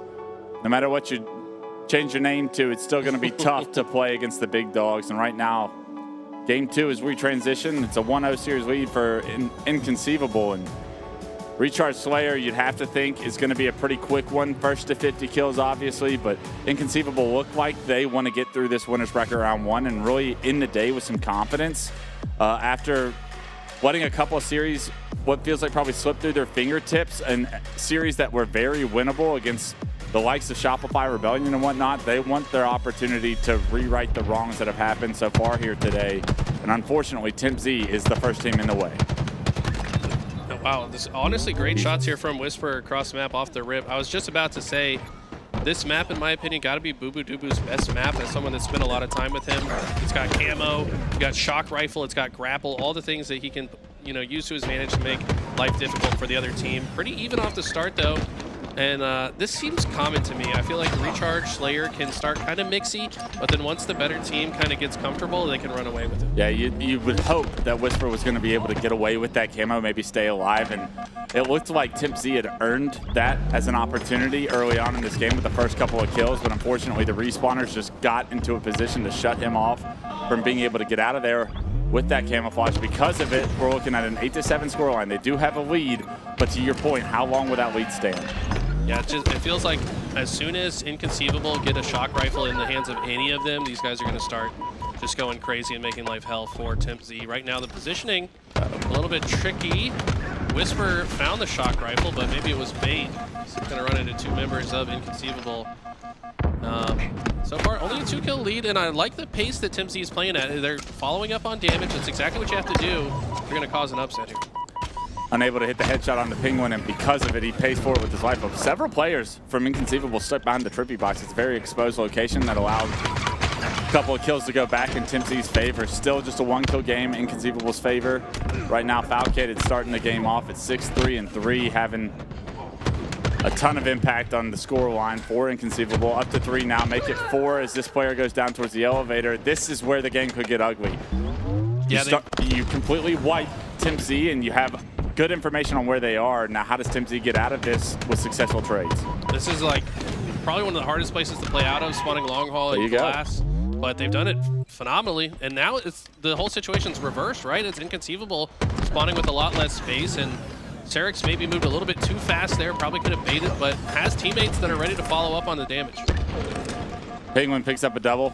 Suppress finds a third. Camo coming up, and Penguin right on top of it. Can anybody from TimC get towards a location where they can have eyes on this camo, maybe even force Penguin to burn it? They're going to try and push through long haul as they spawn towards glass, but the Shroud's going to keep Penguin alive, going to allow him to kind of get lost in the chaos here. And this Penguin reloads his gun, he gets his shield back, and now the camo going to be a factor for Inconceivable to break up in this game once again. I love that play. When you get shrouded by your teammate, just like a team effort to secure the item, Penguin going to put it to work here. I don't think his route is going to be predicted. This is pretty tricky. He's going to find the back of multiple targets, picks up the assist and the kill simultaneously, and now he's got his eyes set on this shock rifle coming up in a few seconds. Yeah, they're going to be trying to pay attention to this. There is a player with combo in this door, but that player gets removed. It's a headshot with the shock rifle that gets Penguin the opening kill to what is TimC's elevator and pipe setup right now. Penguin trying to hit another shot on a respawner, trying to stay alive as well. There's going to be a player in pipes that tries to challenge him, but Penguin wisely backs down to the batteries, gets lost, gets his shield back, and now able to relocate now that he's picked up that grapple. Such a well-played life there. So hard to, I think that's one of the skills that's hardest to teach, is like how to navigate situations where you're being pinned by multiple targets and just finding that one lane to escape from it. Penguin does so masterfully as someone with some of the most experience in this lobby right now, and you're seeing why. Yeah, very few players have more experience competing at tournaments than Penguin now. He's been doing it for over a decade and doing it at such a high level. It's a killing spree for Falcated. Penguin on a killing spree as well, and that's 10 unanswered kills between the two of them. That's why the lead's gotten up to 13. Yeah, this is what we talked about, right? As soon as the good team gets in comfortable positions, they can start to control the spawns and just kind of set up pinch after pinch, rinse, repeat. You push the spawners, you force them on the other side, spread out, do it again. That is the name of the game here, and Falcated ran out of ammo, didn't matter because he had his teammates help. Yeah, the entire collapse from Inconceivable into white there wipes all of TimC, puts them into pipes, and now TimC trying to fight out of the pipe door, not a place you want to find yourself ever, especially when Suppress is already relocated into the back of pipes, forcing your hand to go forward into the doorway of death, I like to call it. Yeah. 42-24 now, the lead up to 18. We used to call S1 on lockout like suicide room. Yeah. Because you're always going to die. You might as well. And it's the same thing for that pipe door on this map. Just a magnet for grenades and explosions, and this is pacing towards the steak-tacular. Yeah, 46-27 now. You can tell Inconceivable starting to give up their positions for just trading the damage and trading the kills. Speed running, what is this game 2 right now? Player jumps over towards the glass, and even he gets removed. So a good job by TimC to find a couple of kills there, but all for naught. 49 now, 48, I'm sorry, to 38.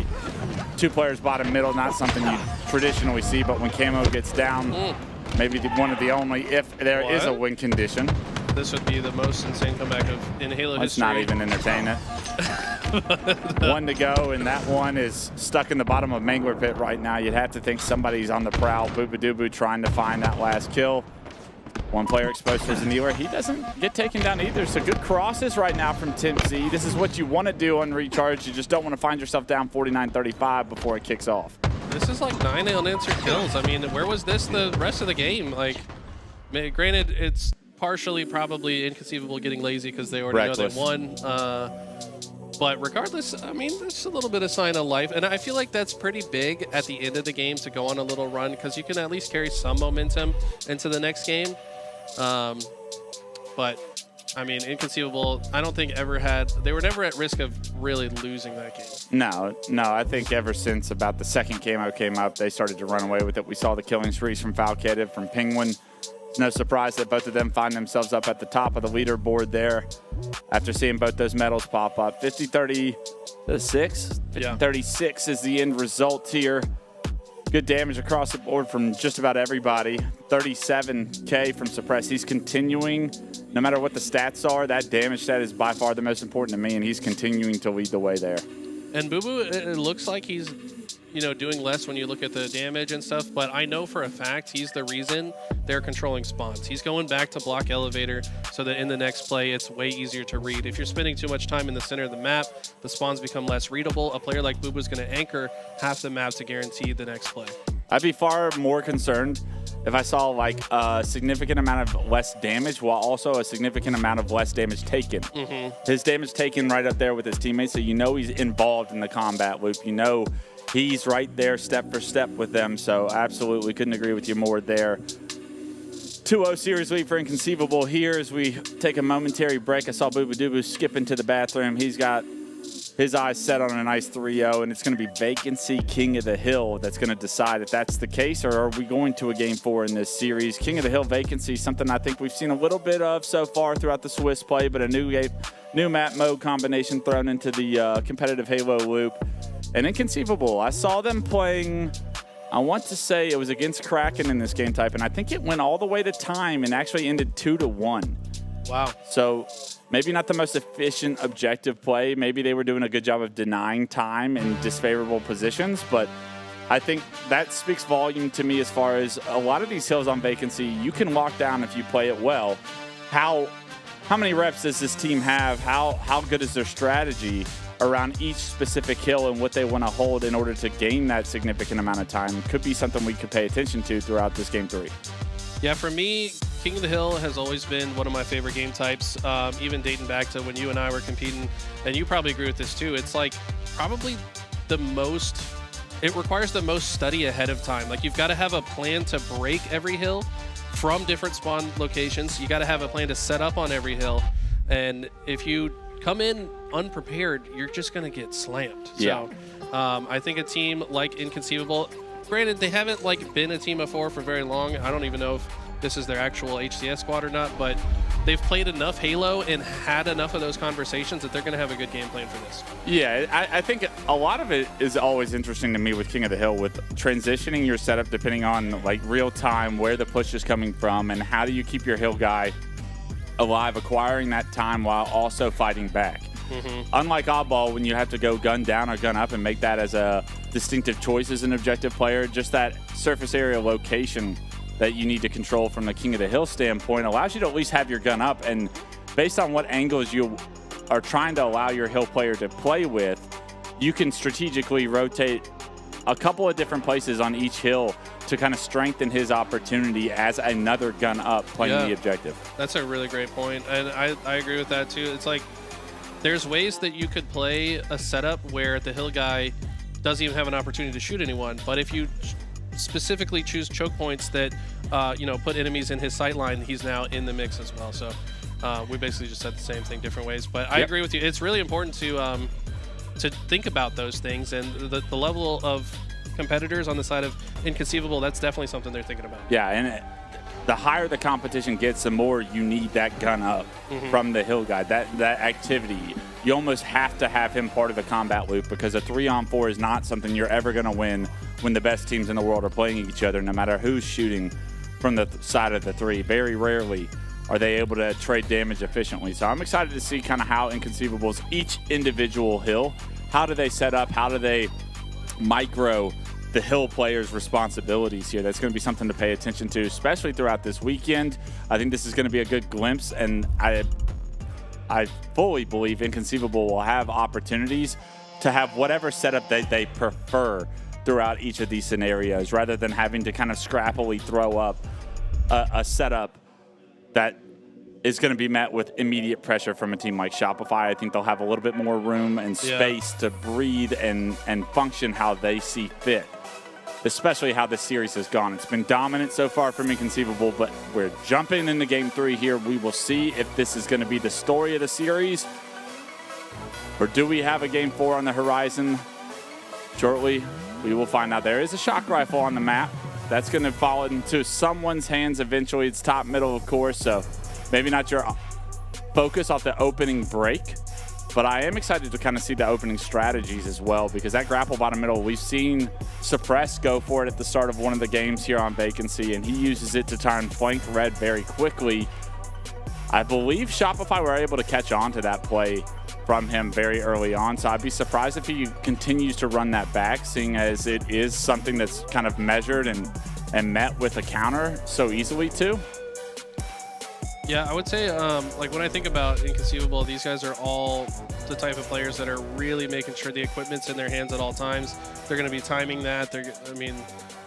Also, I want to quick shout out their coach is actually Penguin's dad. We got Dadwin behind them, and he's Dadwin. He's literally in the comms calling out rocket spawns and stuff. I was sitting over there. He's like, rockets in 30, rockets in 10. He told me he was going to drop his team if they lose another series. I mean, I believe it. He runs the show. Free agent. But yeah, it's pretty cool that, you know, I'm sure Zane sat him down and was like, hey, this is what I want you to do to help us, you know, provide the most value, whatever. But he's doing a great job. And I think that someone like that, that's, you know, maybe not super familiar with Halo, but still able to provide value to the squad, is, of course, a family member. I think that's so cool. I mean, I see Papa Ping at just about every single event, so I wouldn't be surprised if he knows a lot more about Halo than we would ever expect. I mean, he's watched his son grow up for over a decade now competing in Halo, and he's been almost, if not at every single tournament that I can remember. Love that. So the support is there from the Pops, as well as probably catching on to a couple of things along the way that maybe Papa Ping can bring into the ears of these boys. They might not need it for this series, but always a trusted voice in the comms is nice to have. So we take a... Press is getting older on us. It's kind of tough to see. Facial hair suppressed. I remember when he was baby face suppressed. I mean, remember the triplets. I mean, obviously they're identical triplets, so they all look the same. Yeah, that checks out. But you can still tell the difference between them. I feel like Donnie's definitely the one that's growing the facial hair out more than the others.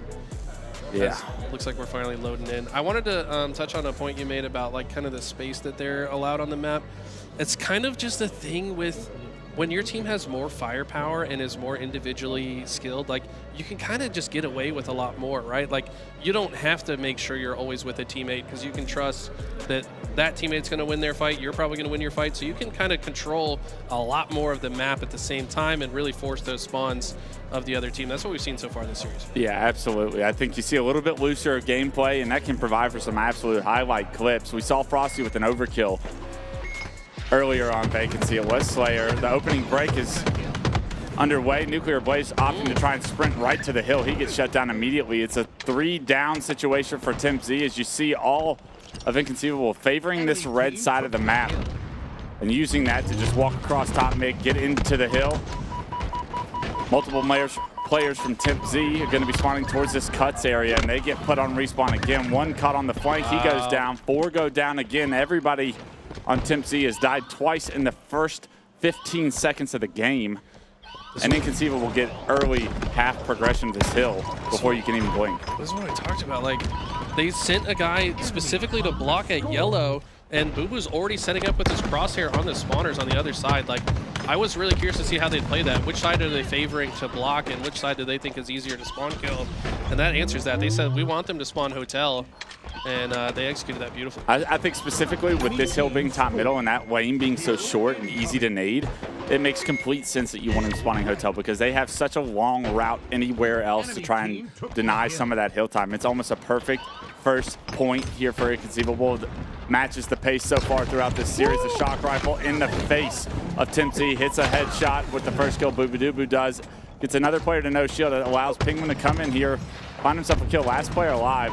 Going to be in front of Penguin. Penguin can't hit the headshot, but the damage is immediately traded once again. And Temp Z, every single kill they get feels like they have to give up 2 lives in order to acquire. That's exactly what it feels like. It's just such an uphill battle, both literally and figuratively for this squad. And yeah, this is just perfect gameplay. I would say Inconceivable probably could have got more hill time so far here, but don't jump with a clean 5-shot onto Boo Boo Doo A Boo. little bit of trash talk behind it too, if you could hear it through the mic. Yeah. Like to hear that. When you're punching up, you know, let it rip. You're down 0-2. You're already down a point with 4 minutes left on the game clock. I think I keep my mouth shut. Yeah, I was about to say, it's hard for me to chirp in this situation. You probably heard me chirp in these exact situations, so easier said than done. But you chirp no matter what's going on. So. I'm chirping. But I love this. There's so much energy in this venue, man. Shout out to Tech Court Arena, by the way. This place is amazing. Top of the line gaming PCs. Really cool environment for these guys to just settle in and play some great Halo. Okay, it looks like Tim Z is going to be able to break this setup. Last player alive on the pillar. Whisper wins a big one there. And maybe some hill time to potentially trade this thing around. There's going to be players coming from the shadow location and cuts that are going to be the first 2 points of contact here. Tim Z needs to figure out that this push is coming, and unfortunately they lose Whisper before they can do too much about it. That Shroud actually keeping another player alive. A player is hiding in that Shroud, playing his life. He actually relocates to that top cuts area and finds a kill. So great use of the Shroud there in that box on this pillar to just stay alive, make them work for it. An inconceivable break immediately what was a Tim Z opportunity, and you surely think that they're going to be able to hop into this hill. But as I say that, nobody quite in this hill. Shock Rifle comes up, and it seems to be the focus for Sarax here. Finds himself a kill. The thrust forward makes this second kill so much more difficult. Shock Rifle runs out of ammo, and because you missed the first two, Booba takes your life. This feels like every time Tim Z is making a good play, there's just one more member of Inconceivable showing up to clean things up. That's exactly what happens here, despite probably some of the best gameplay we've seen so far from Tim Z. They're still just barely losing the fight at the very end on the last 1v1. There's just a little bit more damage left on the table, and it looks like Inconceivable on pace to capture this hill very soon. Yeah, Penguin's going to get feed in. Great shots from the teammate in front of him there. Falcated able to hop up from jail. They start to rotate a little bit early here, knowing that Tim Z are going to spawn where this next hill is moving. It's a ton of players over by the hotel location. Booba does find that kill, but Falcated by himself doesn't expect the player to be that close to the red jump. And because of it, he dies, and that opens up a lane for Tim Z to kind of extend some space here and potentially get an early setup for this third hill. We're trying to get tricky with the grapple. I don't think quite worked exactly as he wanted it to.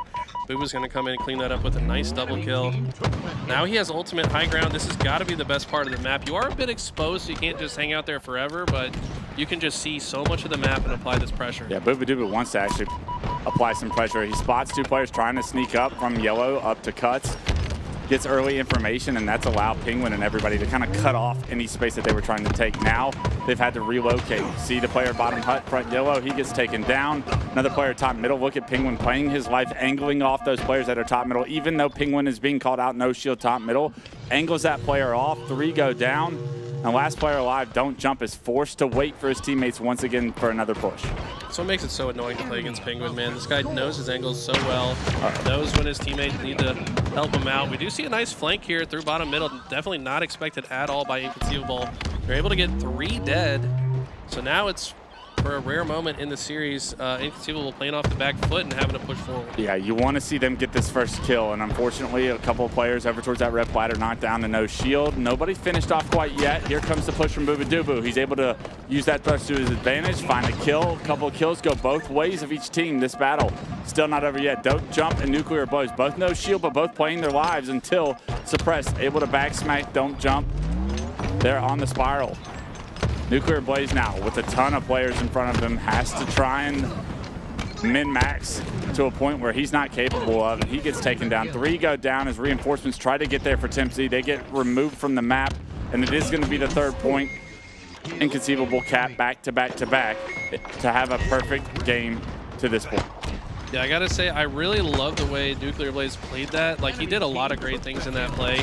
Even starting back to where he was all the way behind the flank expecting it, and then coming to the rescue, getting a couple kills, just getting a ton of damage down. It was just, like I said, there's always just one more member of Inconceivable you gotta worry about. There's so much firepower on this group. Yeah, I think that's what sticks out to me when we watch two teams of these two different calibers play, is just the pace and how much the pace actually complements the better team. Great shot from Booba with the shock rifle as he gets a double kill killing spree. But because the pace of these players is so fast, their ability to relocate, to get to help their teammates so much faster, it just always feels like they have one more, and it's almost an impossible task to overcome if you're not playing at that same speed. Booba rotates through bottom middle, able to clean up his teammates one shot, able to catch another player off guard for another double kill as Booba is on the hunt for a killing frenzy. Does finally get taken down, but so much damage done. A minute left on the clock, up 3-0. This is all Inconceivable's game. It's just a matter of how do they want to end it. Boo is 23-8, by the way. This is, I mean, when you're teaming with Suppressed, Penguin, and Valkated, like, you're not often going to be the top KD, but Boo showing that he's got the chops as well. There's been a lot of shock rifle plays throughout this. And Valkated doing what he does best, just playing that geometry, winning the fight. Yeah, good to see Booba have a really strong rebound series headed into tomorrow, and that's exactly what Inconceivable fans want to see. We want to see the most competitive series we can, and we saw so many game 5s, close game 4s, all of these series amongst the top 4 teams here at this tournament were as close as they could be here earlier today. If Booba can give this team just a little bit more coming into tomorrow, Inconceivable can win this whole tournament. Yeah, I feel like Boo is so good against lesser teams. Like, he's often like the shining player when there's like a clear gap. But I think against the very best teams, he definitely can have some rough series here and there. And you're exactly right. If he can be the guy that steps up against the likes of Shopify and Luminon, like, they have a real chance to win the whole thing.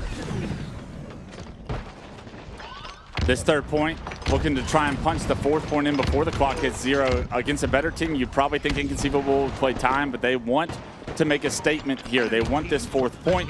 Sarex is going to flush Inconceivable out of the hill for now. Try and step into it. It's all for naught, however. This clock just too impossible to work with. Booba going to find himself 2 more kills because the game gets extended. With that, he's going to find himself 28. Falcated and company find themselves in the hill again, and they will score the 4th point and take this series in 3-0 fashion. Impressive stuff from Inconceivable. There's, as the great philosopher, Why Not Be Reckless, once said, there are levels to this, and Inconceivable really showing what he meant by that. We did see some solid moments. I think Don't Jump specifically had a pretty solid game here as well. We saw this nice 5-shot kill onto Boo, had a few others, and even though they kind of got smacked here, if you run into these guys in matchmaking, you're probably going to have a hard time. You might be the ones getting smacked. Exactly. I've been saying it a few times this week, and I really do think Whisper's the future. This guy has a future, and he's gotten significantly better just in the last year. Yeah, I think you saw individual gunfights go their way, and I think that's testament to like why they are the seed they are in Tennessee. They're players still on their journey into reaching where players like Inconceivable are at this point in their careers. But to consistently be able to play, you got to do it the entire time. There can be no lapse of judgment, and I think we saw Inconceivable from the start of this series to the end of it not have any lapse of judgment, and had all the skill that they needed in order to get the job done as dominantly as they did. As we take a look at the stats, it's Penguin, I believe, leading the way with the most damage. That's a 6K damage. That's very impressive. Suppress leading right behind them. And although Booba reaping the benefits of the kills a lot of the time, that Suppressed and Penguin damage makes those kills a lot easier. Yeah, I mean, I feel like Booba's definitely the type of player as well that thrives off information, and if he's just getting call-outs and he knows where all the one-shots are, he's going to pick the best route to clean them all up, and that's what we saw throughout that game. I think every member of this team kind of does that, and they just take turns, like who's going to be that guy each time. So as we take a look at the beautiful venue here in Techport, these PCs are amazing, by the way. I think they're like 5090s or something. I don't know. Jesus. Yeah, I got a 2080 at home. Looking to upgrade if anybody has a deal. You're like 15 years behind. I'm getting 120 frames on CS. I need help, people. Oh god, that CS is not a game you want to play with low frames. I'm training with weights for when I hit land. There you go. And I'll never land it. Clutch's future in the CS Pro League, but looks like Shopify got their quick 3-0 as well. We're probably going to see a lot of 3-0s here in the early round, just looking across the board. Of course, the seeding is based on Swiss. Bottom 4 teams, I think, pretty clear gap between them and the top 4. But we're about to start seeing some more intense matches here shortly. Yeah, these 2 winner semifinals are going to be unbelievable. Everybody stay tuned. And we're going on a quick break, but when we come back, more Halo action from you guys from the LVT LAN in San Antonio.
Triple kill.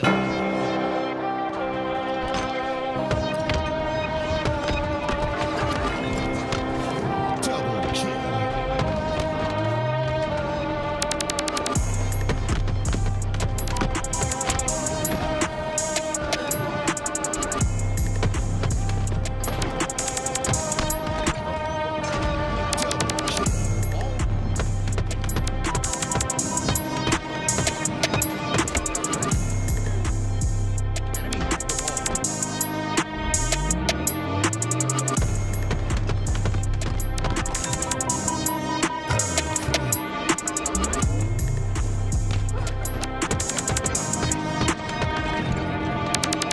Double kill.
Double kill. Double kill.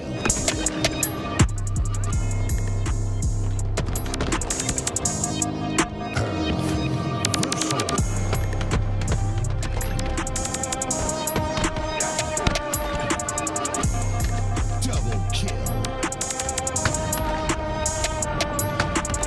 Snipe. Double kill. Triple kill. Killing spree.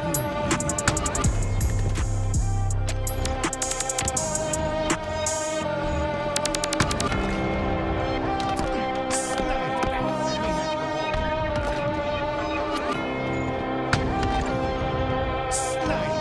Double kill. Enemy has the ball.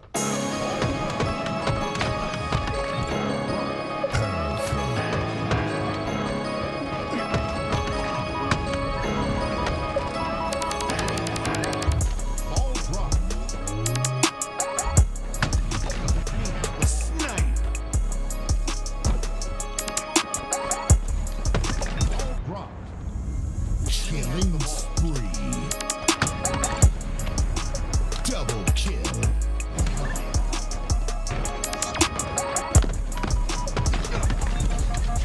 Double kill.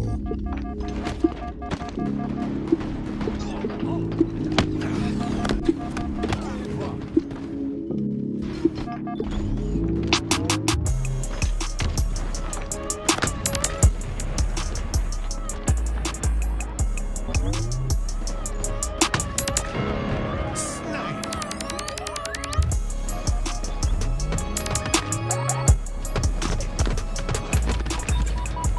Double kill.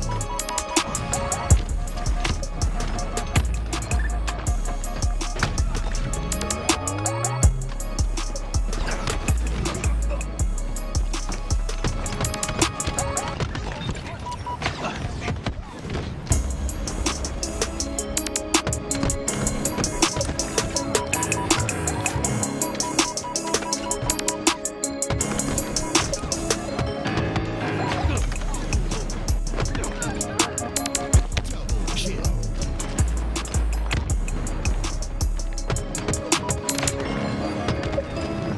Double kill.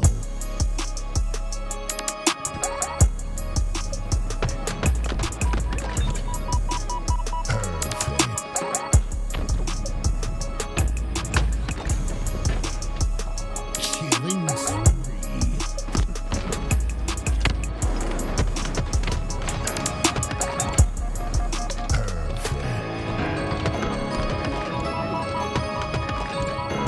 Double kill.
Double kill.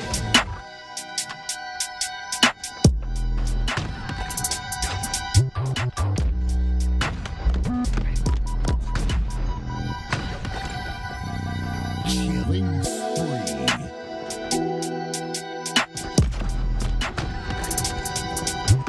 Double kill.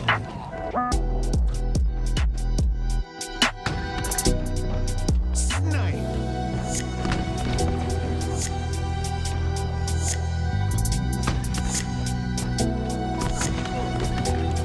Double kill.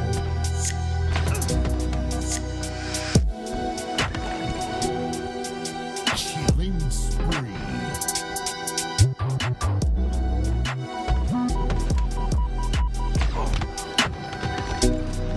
Double kill.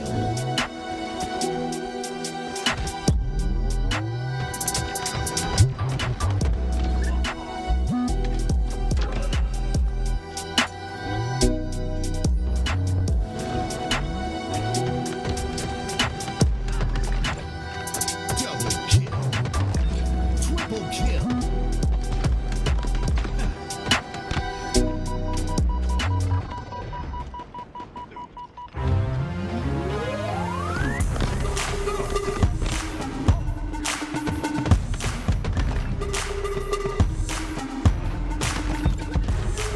Double kill.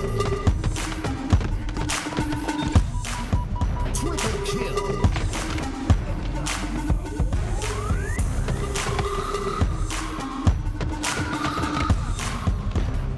Double kill.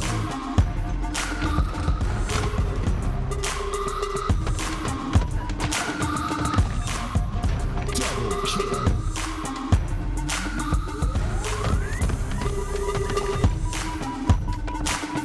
Double kill.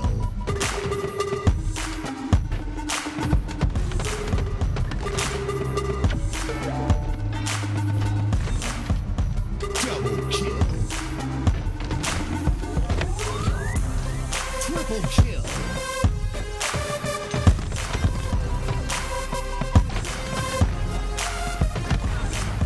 Double kill.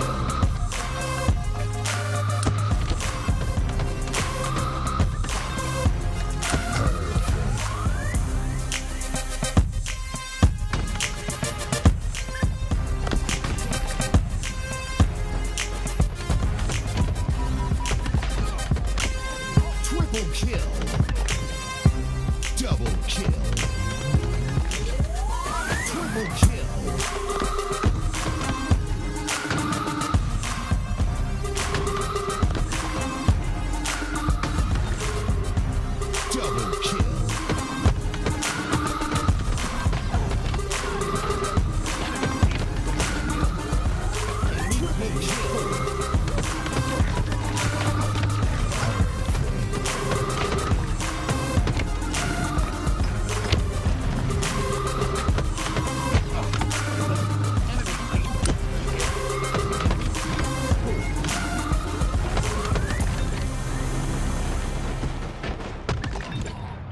Double kill. Triple kill. Double kill.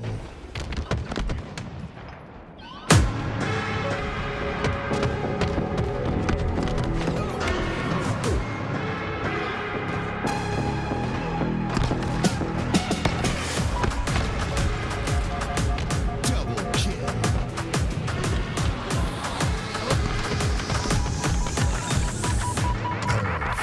Triple kill.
Snipe. Double kill. Triple kill. Killing spree.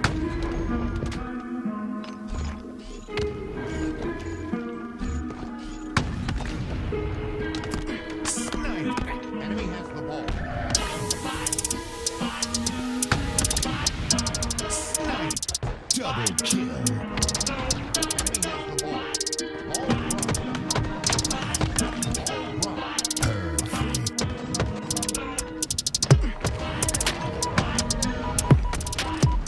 Enemy has the ball. Ball run. Enemy has the ball. Snipe. Ball run. Killing spree. Double kill.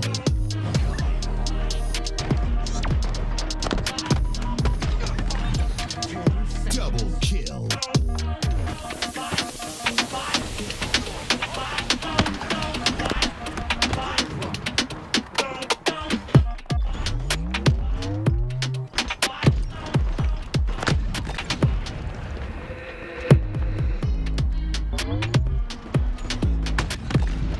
Snipe.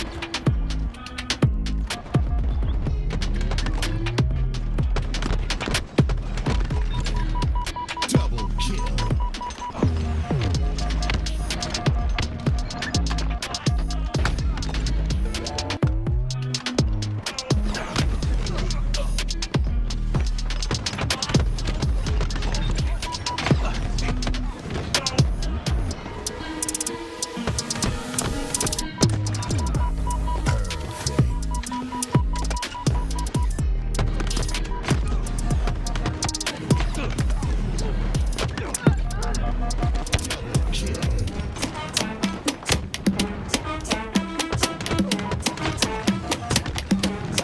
Double kill.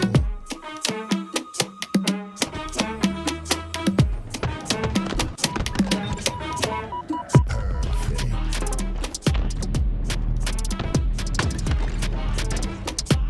Killing spree.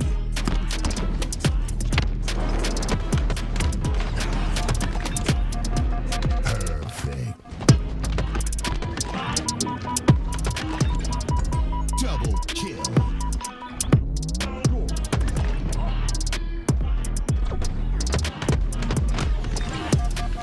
Double kill. Triple kill.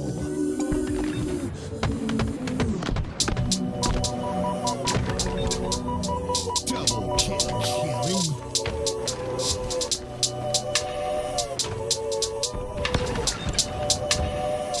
Perfect.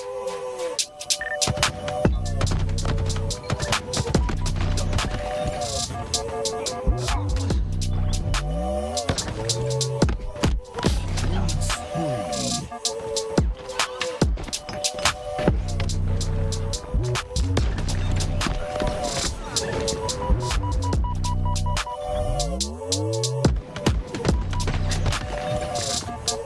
Perfect.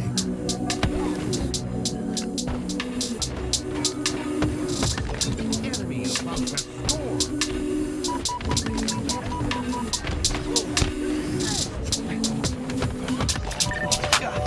Double kill.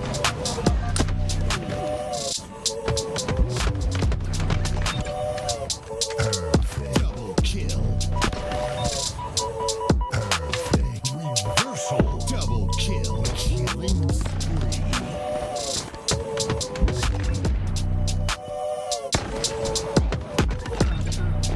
Double kill.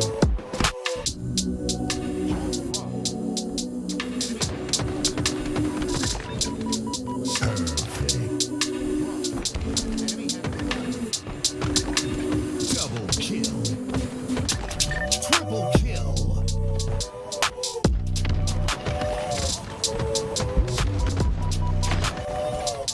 Double kill. Double kill.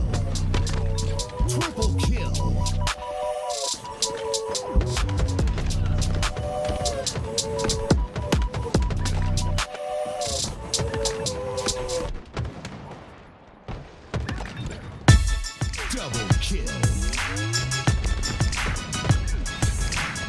Triple kill. Overkill.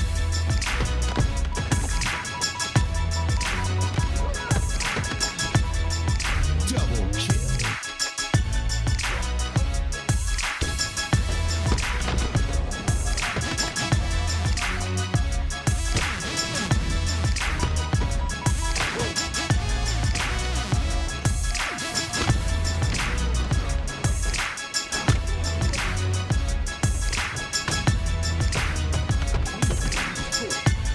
Triple kill.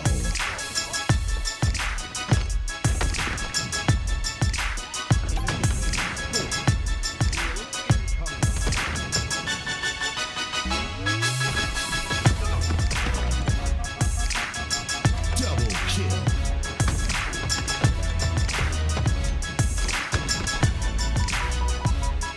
Double kill.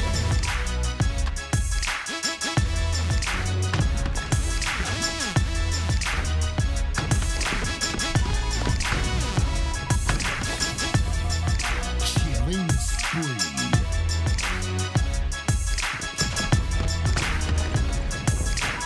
Double kill.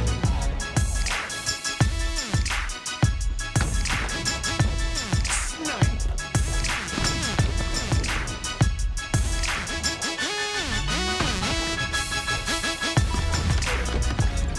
Double kill.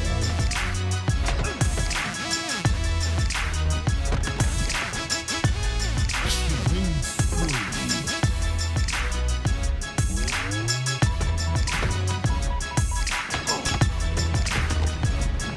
Double kill.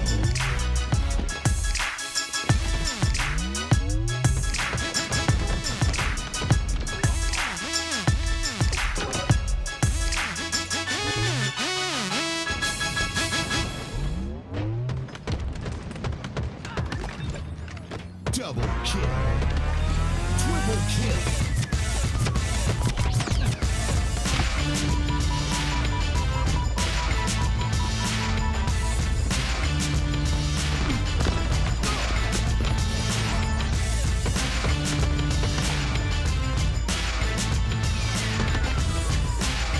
Double kill. Triple kill.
Yo, what's going on, everybody? Louis V Titan here, joined with Tools. We're in San Antonio, of course. We've had 2 great days of broadcasts, and I just want to say we're going to work on a couple things tonight. The bracket play is over, Tools, right, today?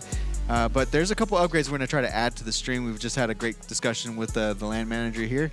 Shout out to Techport Esports here at the Boeing Center, right? They've been working with us, so we're going to try to get webcams up. We're going to try to work out the kind of viewer experience for the participants that are knocked out of the tournament. Sorry to all that no spectators for this event, but if you've been watching, you can see why, right? This is a LAN center, not an event center necessarily, right? That's next door. Hopefully, we aspire to be moving over that way. There's a huge concert venue that we could move into more of a major feel, right, yeah. Tools? But what are your overall thoughts so far today? So far, I think if you showed up, you wanted to play Halo, like you got to play a lot of Halo. There was a lot of great matches that went on. I think the storylines are starting to develop. Yep. Like I think the players are having a lot of fun. Broadcast-wise, I think we have improvements that we want to make for tomorrow that we're going to focus in and get those done. Yep. I think the big thing for people to know about this tournament was, like, for us, it was kind of to figure out, like, what's going on. Like, how do people feel? How do they want to do tournaments? We didn't want to, like, bite off more than we could chew, right? So, like, we very much have had a very love it. We've had a very, I think, careful approach with how we've done it each day. So, and I think there's probably some frustration from some people that are like, oh, why isn't it this like this and this and this and this? And it's like, guys, this is like a LAN center, LVT, like there's we have like a team of 4 people that are like working this event. We've been working our asses off. Yeah, so it's it's a little bit I know it's like we could probably have like a huge, bigger production, but we're very much trying to take it one step at a time, and we want to do more LANs overtime, right? So Yeah. the idea is to do more overtime. And great news, right? We have leads on more things to come. But obviously, right? We the scale of the event, that was one thing that was really like in question, right? We had high hopes that we could, the LAN Center here has done a 32-team tournament before, right? But with that comes a lot of like waiting around, major, heavy-handed adminning, tournament operation, all that good stuff, right? And the best thing I think right now for Halo is just for us to take a realistic approach. Yeah, I think like And so, yeah. a 32-team tournament, like although it's possible, I think it would have been a miserable experience for everyone that had shown up, because it's like you would be on your setup like 10 minutes to warm up, play your game, and you're off. Like at least the way that because we kept the team passes low, we didn't try to like oversell what we had.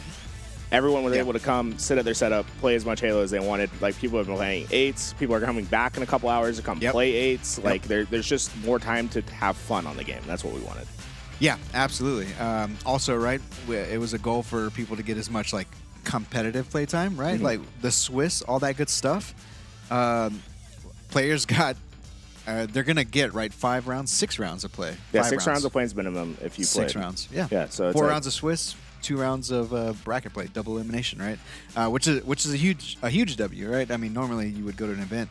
If you don't win any series, you just play 2 series, you're done. You're potentially done on Friday, right? Saturday, Sunday, you're just walking around watching the show, which, great viewing experience at HCS majors, right? But this is a LAN Center vibe, right? So our goal was definitely to just like max playtime, max dopamine for the players, right? We took a little break after the bracket completed today. We had a discussion with the LAN Center, so we're going to work on some broadcast upgrades for tomorrow. We're hoping that tomorrow can be more closer to like the experience that we gave you guys for the LVT X Shopify Pro League, right? Webcams, listen-ins, all that good stuff. Maybe some more roaming camera action. Nevertheless, though, right, we are still working with a small team. I did pretty good on the roaming camera today. I got to pop off there. I got to pop off there. Not bad. Here. Not bad at all. Isaac's a lot better at it than I am. Yeah. I'll take my flowers when I get them. Any questions in the chat? Somebody says, anybody that cares about Halo knows LVT is doing a lot of heavy lifting at this point. I'd say that we have a lot of partners that help us get this done. Red Bull, right? Shout out to Red Bull. I'm sure people have seen the fridges and the shots, obviously in this one right here. Shout out to Red Bull for hooking us up with the product and all that good stuff. GameSir, obviously putting money into the prize pool, $5,000, also giving us controllers to give away, right? We have people coming back for some free play tonight, and maybe we'll work out some ways to give away some of these controllers, get them in people's hands. I think that maybe we can get some controllers signed and then that's a good idea. Giveaways. I like right? the sign. I think that we have like 15 left. Right tomorrow now. we're giving away a hell of a controller. So like if you're in stream, like get ready to win a controller because we got a lot of giveaways to do tomorrow. But dude, trigger happy, come tomorrow. Win a little controller for your time. Because we're definitely going to be giving away a lot of controllers tomorrow. I want to give a big shout out to GameSir. If you are looking for a GameSir controller right now, 10% off on the website, site-wide. That's going to be ending this weekend, so you got to get it by Sunday. After Sunday, that 10%, it's going to go down to 5%. So 10% off the website right now. Use code LVT LAN at checkout. You'll get your discount there. Yeah. To be clear, right, we have a permanent code LVT on the GameSir website. It's 5% off. We have a special discount that GameSir hooked us up with for this weekend, code LVT LAN for 10% off this weekend, right? So go ahead, max out your cart. Yeah, they have all kinds of stuff. They have faceplates, they have cell phone controllers, all that good stuff, right? I'm trying to play the AK tomorrow. I'm going to see if I can steal one from Royalty. He's got a few AKs. Yeah. I'm like, okay, let's see what this thing's about because I'm really excited for the AK controller. Of course, another partner, HCS, Grassroots, putting $10,000 into the prize pool for the LAN, right? So that if you keep it total, that's $15,000 prize pool. That's what people are playing for tomorrow, right? So huge shout out to HCS for believing in LVT. I think this is the first time that they've put money into a prize pool with us, right? Yeah. So it's been a great 6 years that we've been doing Halo Productions. Finally we've kind of crossed this bridge, and the great thing is we get to cross it with a bunch of other people from the grassroots community too at the same time, right? So I think that a huge W just all around for HCS. Putting money where they can, and shout out to Div Hines. They're here in person also this weekend. Yeah, it's been great to see them. Just talk to them about like what's what they're thinking about the season and where they want to see things go. I think, right, for us, we just want to maximize competition time, reasons to be live, right? Like, we want to have more tournaments, more things to do. It's just been a big help in letting that be a reality. Obviously, even after this weekend, we're going to go home. We're going to get ready on this weekend to go watch the qualifiers for Birmingham. The qualifiers for Atlanta are coming up soon. Lucid tournaments are happening up once again. And there should be more to come. And the idea with this LAN is like we're just going to get better at doing it so that we can do it more often. Yeah. Also, like coming into a space that we've never produced from before, right? So there's hurdles in every venue that we've ever gone to, and they're always hurdles that are unforeseeable, right? It's You said that I've had like PTSD over the last 2 days. I've been like fixing so many issues. But I shave all the hair off the side of my head because there's just sprouted grays from Halo Infinite seasons and us going to events and just working till the ungodly hours of the night and making sure things are getting done, right? So we have high hopes that this weekend. Tomorrow we can upgrade some things for the broadcast. I know that some things have been missing. Some of the consistent things have been here, right? We've had Laz on the great observing. Great admin team. At times doing 2 keyboards at once. Yeah, dude, it was really funny watching him like have a keyboard on his lap, have a keyboard up, and then he's like switching between the two. I was like, yeah, that's pretty gas. Myself and Isaac in the producer chair, Garrett running around helping us TO, grabbing the camera, doing literally any hat that he can put on. Yeah. Shout out to Isaac though. He did 2 tournaments today. He did the Halo tournament. He produced a Fortnite tournament. Yeah. Dude, I think he's like talking to the casters on Fortnite. He's like, "Where are you?" They're like, "Oh, he's like, I'm producing this Halo tournament." They're like, "Yo, dude, I have the Halo tournament on my other monitor." He's Inception over there. I wonder what the HCS team thinks. Like, they're like, "Oh, are these guys doing 2 different titles here?" That's like LVT Halo. It's yes. like technically. Multiple productions going on this weekend, but it's been great. I think the vibes have been great at the venue itself. The pros are getting as many games as they want in. They've been just vibing out. I think a lot of them are coming back a little bit later tonight. I don't think we're necessarily going offline, but we're not having any more matches. We might be back a little bit later with like 8s, but that's not guaranteed. Like we're gonna feel it out. Yeah, well, not that we're feeling out. We're gonna get these broadcast upgrades tackled first, and then play comes later. You know what I'm saying?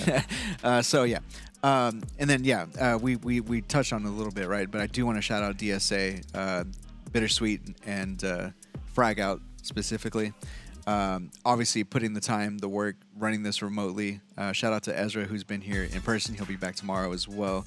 A local tournament admin that's been helping us, but I cannot stress enough how amazing DSA is and how much that they've helped us in damn near every tournament that we've run in Halo Infinite. And they're honestly, like, they are the best in the business. Like, because we do more than Halo, right? Like, it's not a joke. Like, when we bring them along to do other events, every single person we ever worked with is like, okay, who's that? Like, how do I get them again? And they really are the best admin team in the game. So it's like, keep them around. Like, if you're ever wanting to do an admin, or like you ever hear someone looking for an admin, the DSA group is the group to go to. I mean, they are spectacular at their job, and like I think you'd be insanely dumb not to use them if you had the opportunity to.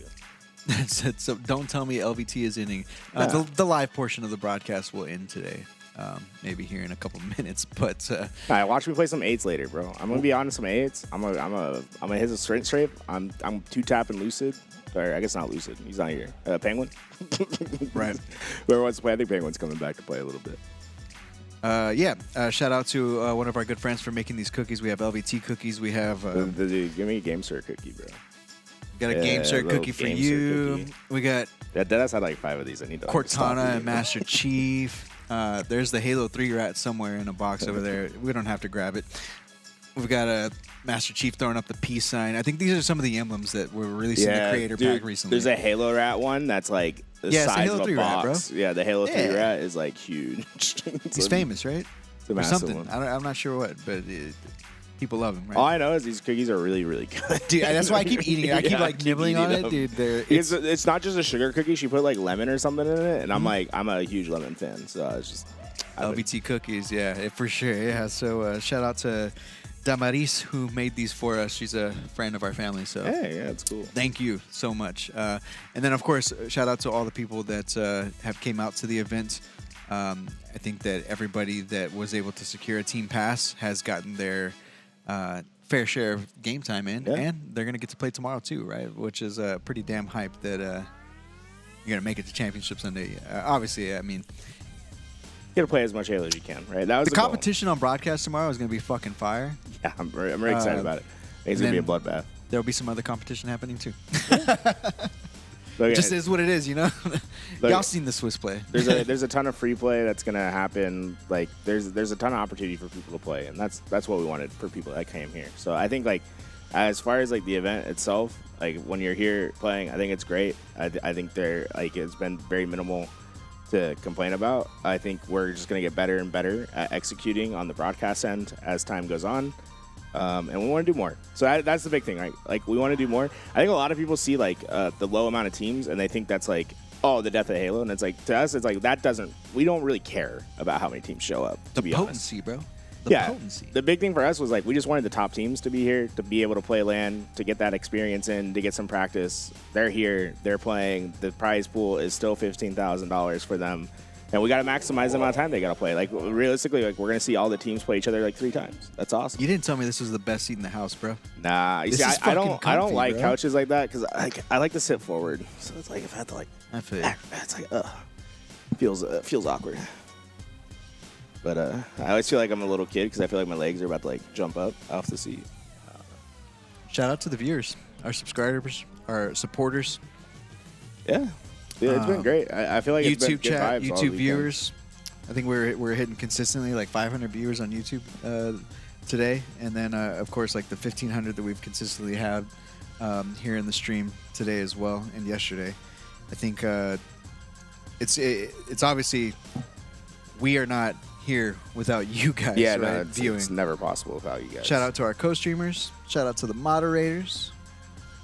I'm just kind of going through things because we are such a small team that I just don't have the chance to get on broadcast, right? I don't think people realize how small LVT is sometimes. It's like, we don't have a big team.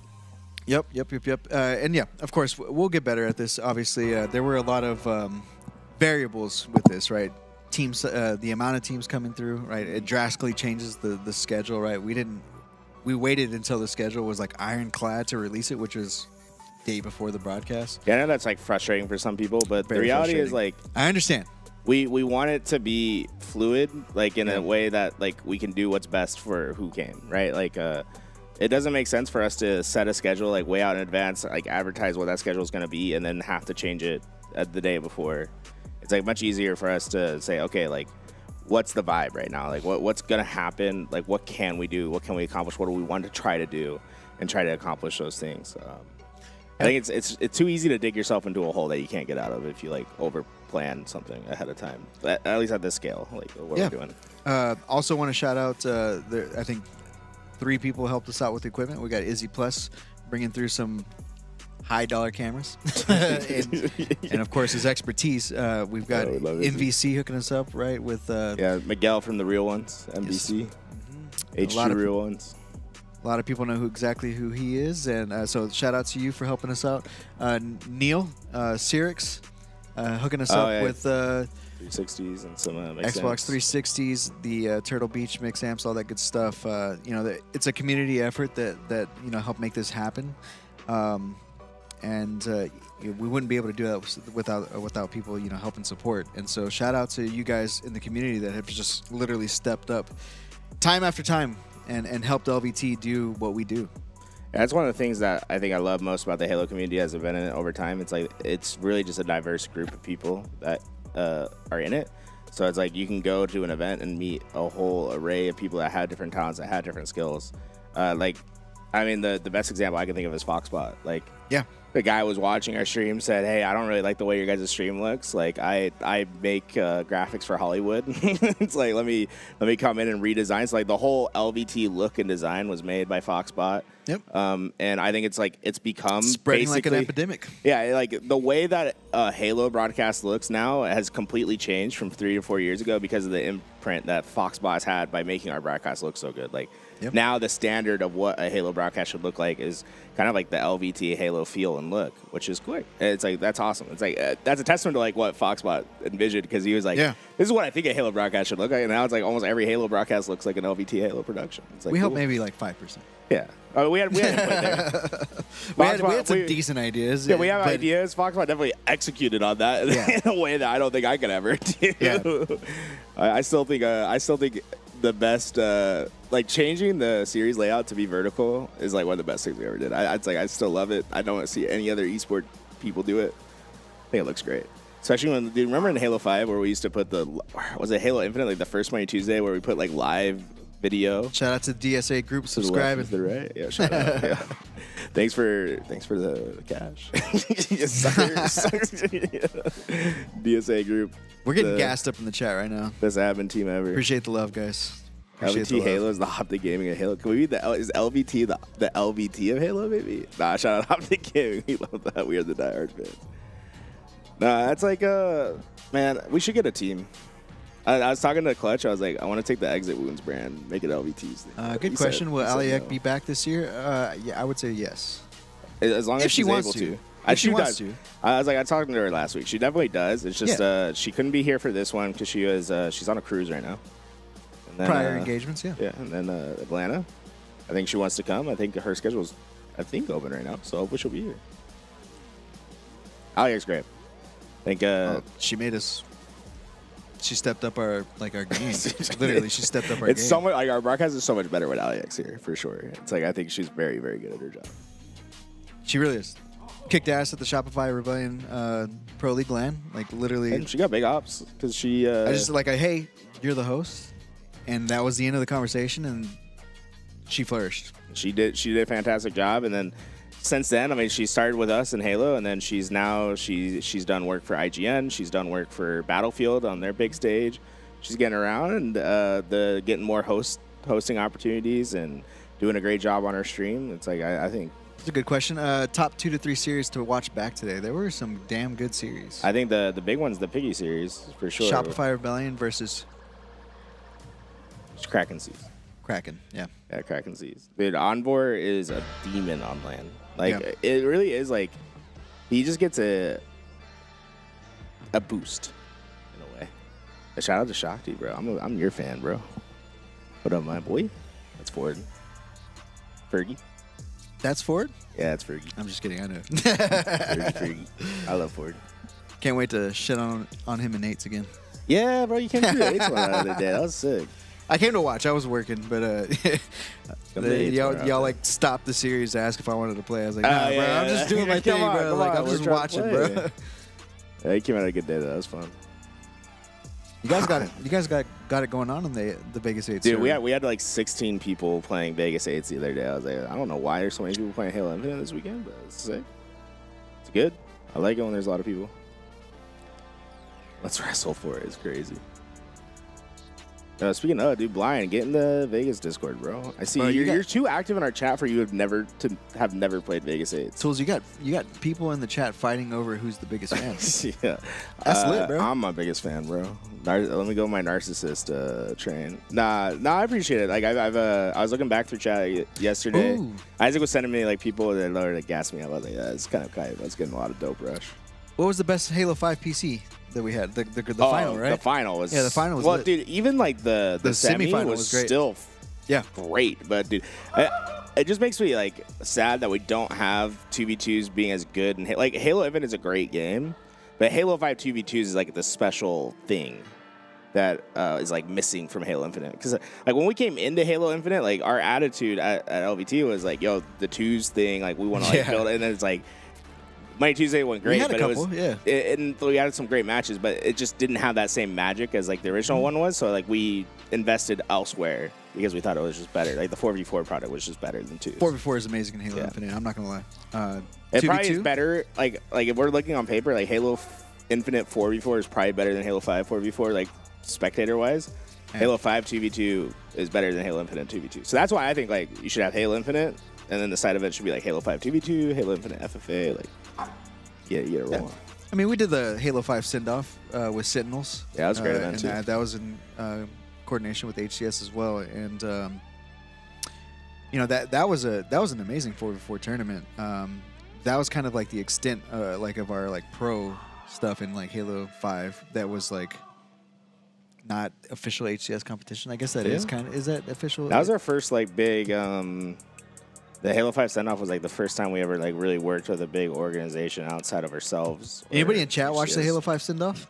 Yeah, it's like we probably had like 5 people that watched our Halo 5 stuff. Did anybody in chat recognize the Money Tuesday Open yesterday? Yeah, People were like, "What the hell is this?" We're dropping the Money Tuesday Open, dude. I was like, that was gas. It was so fun. It's just I had to do it for the nostalgia. For me, Eli's like, who's announcing that? I was like, I think it's a guy from Fiverr, bro. Yeah, it was. Yeah, so I went through and I listened to a couple voices. Like, yeah, this guy sounds. Yeah, he didn't like mine announcer. or Tony's voice, is what he's saying. Because like, who was working? This was before we had good equipment. No, we've stepped up our game since then. So. Yeah, dude, we're because shout out Birdmaker. back then, like the original Money Tuesday would have just been because we didn't get active until we did a Halo 3 Money Tuesday. Actually, would do great. He would have been a good voice for it. You would be great at. I mean, I would take any guy these days. But back then, it was just like me, Tony. He's like Alex at the time. It was like. Yeah, it was fun times. H5 was great.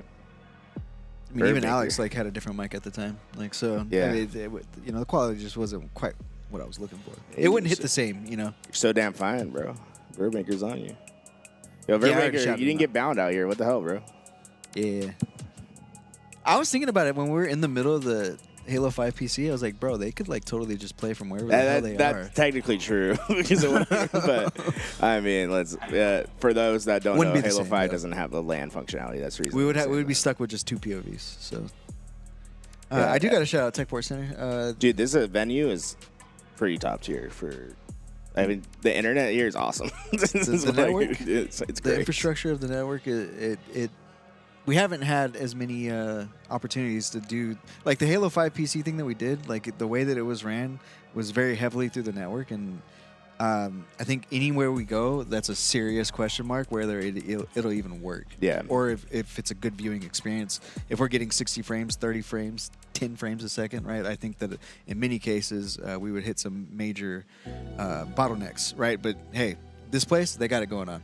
This venue's been awesome. We've been talking about like there is like a bigger venue in here that you could do a major at, and I would say like this would be a premium location for like a small major because it's just like the amenities inside the venue is like I've never been to a venue that has like all this great places like eat, hang out, get good food. They have a bar in the middle of the thing. They have a nice coffee shop. It's like it's very nice being in here. So it's like maybe we could do like a big LAN when the next game comes out here. Would be awesome. Shout out to my wife, Lauren Bettis, for bringing us some food today. Oh yeah, dude. Love you, baby. She's been cooking for us every morning too. It's been like great to I wake up and I smell food and I was like, this is like paradise. It's like wake up, shower, go eat some food. Same, dude. The amount of times during broadcasts, like even like HCS Open Series stuff. It's like I just get handed a plate. It's that's a great partner. Yeah, she's great. Thank you, baby. She's she supports the whole team too, which is like I think is the best part. The hidden heroes behind the scene, and shout out to Louis for opening his house. I mean, me, Isaac, Laz, we're all staying in the rooms at Louis' casita. Is that how you say house? Yeah, that's how you say house. Duolingo, guys. Shout out to Clutch for coming out working with us for this event too. Yeah, no, Clutch has been awesome. I like having Clutch around. It's like we would have Clutch on LVT if he wasn't working HCS. Like, yep. Yeah, it's like that would be because, I mean, Clutch is like if there's an honorary LVT member, it's Clutch for sure. On the cast. If he wants to be, of course. I love having Clutch with us. He's great. He's also just good vibes every time. I've never had a bad experience with Clutch. Damn good attitude. Man, Halo community has so many good people. Yeah, we do. Yeah, it's great to come to events. Even like this event, like it's not the biggest in the world, but like I saw Ramy walk in the door and he's like, "I'm here for the vibes," and like instantly like, the vibes are like at 100, dude. He's like over there like talking to everyone. He's like, it's next thing you know, he's coaching the #1 seed. Yeah, in the he's tournament. coaching. Dude, that's the reason. Dude, it was funny. I was talking to Penguin's dad, and he was like, "Dude, I really wanted to be Shopify Rebellion because then I could say I outcoached Best Man." Was what he was saying. Damn. Because Penguin's dad was coaching the team. He was calling timers for him. He's got the headset on. I was like, man, tomorrow we got to get a listen in with Penguin's dad coaching. I'm hoping that I'm hoping he makes it at least one more round because I think they're gonna try to get a player tomorrow to do it. But I was like, if Penguin's dad lasts one more round, dude, I want to hear him say, "Yo, camo in 10 seconds," or I wouldn't say that. He'd be like, "Camo in 10 seconds." I don't know how you'd say it, dude. I can't even think about it. We don't even know how he sounds. He could be like 10, 9, 8. He's doing the NASA. He's pulling a NASA 10, 9, 8. Oh man, that'd be sick. Yeah. Shout out to everybody that came through for the event. Honestly, Maker, you're too funny. we know it was short notice. It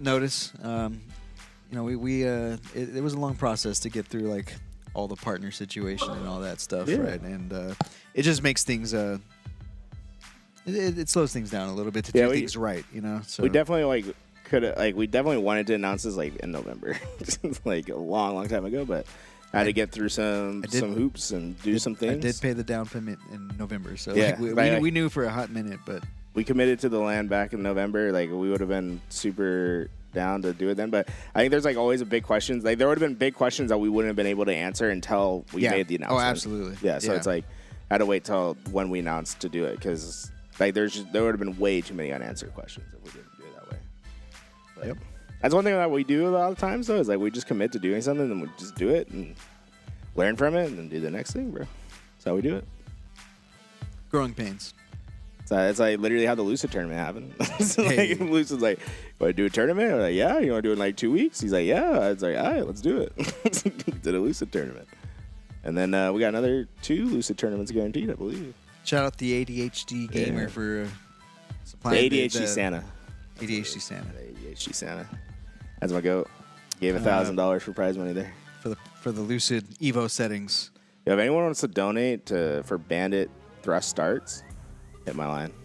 Start a prize pool up for it because I want to do a Bandit. I want to do a Bandit thrust start. I'm convincing Lucid. I think next month Lucid will be ready to ditch the VR for the Bandit thrust start. Cool. He said he wanted to try Commando starts at one point. Dude, I'm down. I would. Commando starts.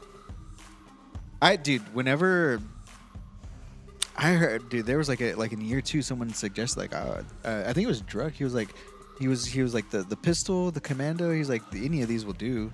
He's like anything. And with in my the head, VR. I was like, dude, the Commando. The Commando. Commando starts to go out. If the Commando had a little bit more ammo in it, I think it would probably be a good starting The weapon. recoil's pretty hardcore, which I mean, Yeah, I think the only problem with the Commando is if you hit perfect shots, at most you can get 2 kills. yeah. So it's Commando Eva. it's never happening. We're starting back up at noon tomorrow, but the stream will probably be live before then. But the tournament starts at noon tomorrow. Yep. And maybe some 8s in a little bit. Central time. Lucid needs to pick up the controller. I would love to see Lucid play too. That's all I'll say. I feel bad for Lucid his decision. sometimes because people be memeing on that, and I gave him a title and a thumbnail for his YouTube video. It's I told him to make it that. It's if some people are memeing, I'm like, I thought it was a good YouTube title. Save Halo, bro. Cool. I feel like we've yapped long enough. Oh yeah, That's breaking shots back. Where Jersey? What the hell? Yeah, he's playing on Huss's jersey. I try not to show the back of it. Okay. Sorry, I just saw a player wearing someone else's jersey. It's kind of hype. Yeah, I think we're going to get some of these upgrades for the broadcast done. Upgrades done, and then maybe if there's some time for some free play, we can attempt to do it on stream. watch me play some 8s, bro. Even if it's not on stream, I'm playing 8s at some point today. We're not going long enough without me hitting some shots. Yep. Anyone seen Huss? I think someone said he was going to come out to this event, but then didn't make it the last second. I know. He's good at Halo. I think he was on a roster at one point, and then maybe just couldn't secure the funding to come or something like that. Yeah. I think that was the case with a lot of teams. I talked to a lot of teams. A lot of people had every intention to come if they could find the funding, right? Yeah, so I tried to connect people because there were also people out there that were like Bittersweet, the org, right? Yeah.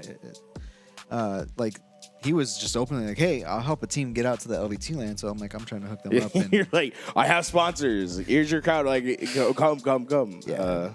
That's one thing. Like, definitely, like in the future, we'd want way more lead time on like announcing a LAN event to like get people to be able to organize their way here. But that'll happen in the future, right? That's just the way it had to happen for this event. All right, I think we're good to start our broadcast upgrades. Before then, though, LVT LAN, Gamester.com. Use the code, get 10% off your Gamester controller. There's no reason not to use it. The best thing is, and this is, I truly mean this, like, if you're even thinking about it, like, this is the time to do it, because like showing that you know that our community supports things like that.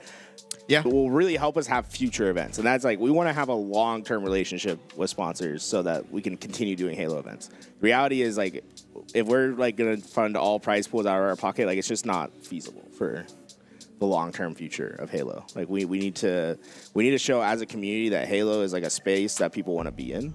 So if you want to support, like, that is the best way to support it right now. Like, even if you just go click the link and check it out, like, that helps us out a ton. But definitely, like, get a Gamester. It's the best controller in the market. I use it every day.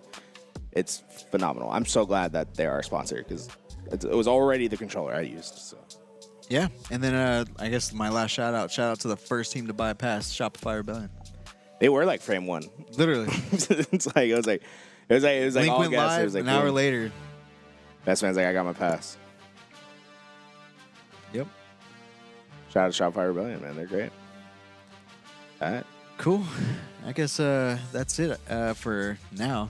There's no guarantee that we come back, right? I just No wanna, guarantee, but if we don't, we'll probably say goodbye one last time if we don't come back. But if yeah, we well, don't, the thing is, sorry. we're gonna be here in the venue, running wires and testing things. So Yeah, we're like, we either show replays or we show the cam, but I think we just show replays, right? It's like, yeah, I think that we show some of the series that aired today. There were a lot of great Yeah. series.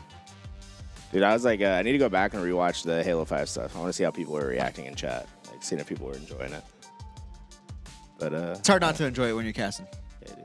I am enjoying myself when I'm watching Halo 5. It really is just like, if I'm watching Halo 5, I don't really care about anything else. I'm just locked in on the Halo 5 stuff. Also, It's shout really out to fun. Halo 5 because it has the announcer built into the game. I don't have to. You don't have to hit the double kill, the triple kill. Yeah. I forgot who it was. It's someone a while ago. I think it was Boo Boo Doo Boo. He had a double kill, perfect killing spree, last shot, like all in one kill, bro. Yeah. It's like, pow, pow, pow, pow, pow. Louis It's does pretty 90 satisfying. Louis produces 99% of our events. The 1% that I or Isaac do, that's the one thing like where you can kind of tell if it's me or Isaac is we're not as good at hitting the buttons, dude, on the stream deck, dude. I It's just like, have the experience. we don't know where the buttons are, so it's like very delayed. Like you get a double kill, I'll be like, right, it's a double kill. Shout out Infinity. He's been killing it on the other side of the pond. Yeah, the EHL broadcast looks great. Yeah. They doing definitely a been solid job. stepping up their Solid game bang-up job. to do it, and they're in charge of DreamHack Birmingham. So I'm really excited to see how they tackle that project. It's a big project, so. Looking forward to You know, DreamHack Birmingham. if LVT can help in some way, let us know. Bang our line. Yep. We're always open to help. All right, Isaac, I think we're good. Bye.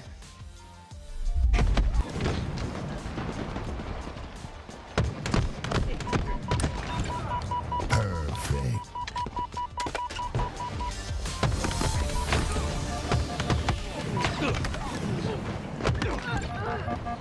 Double kill.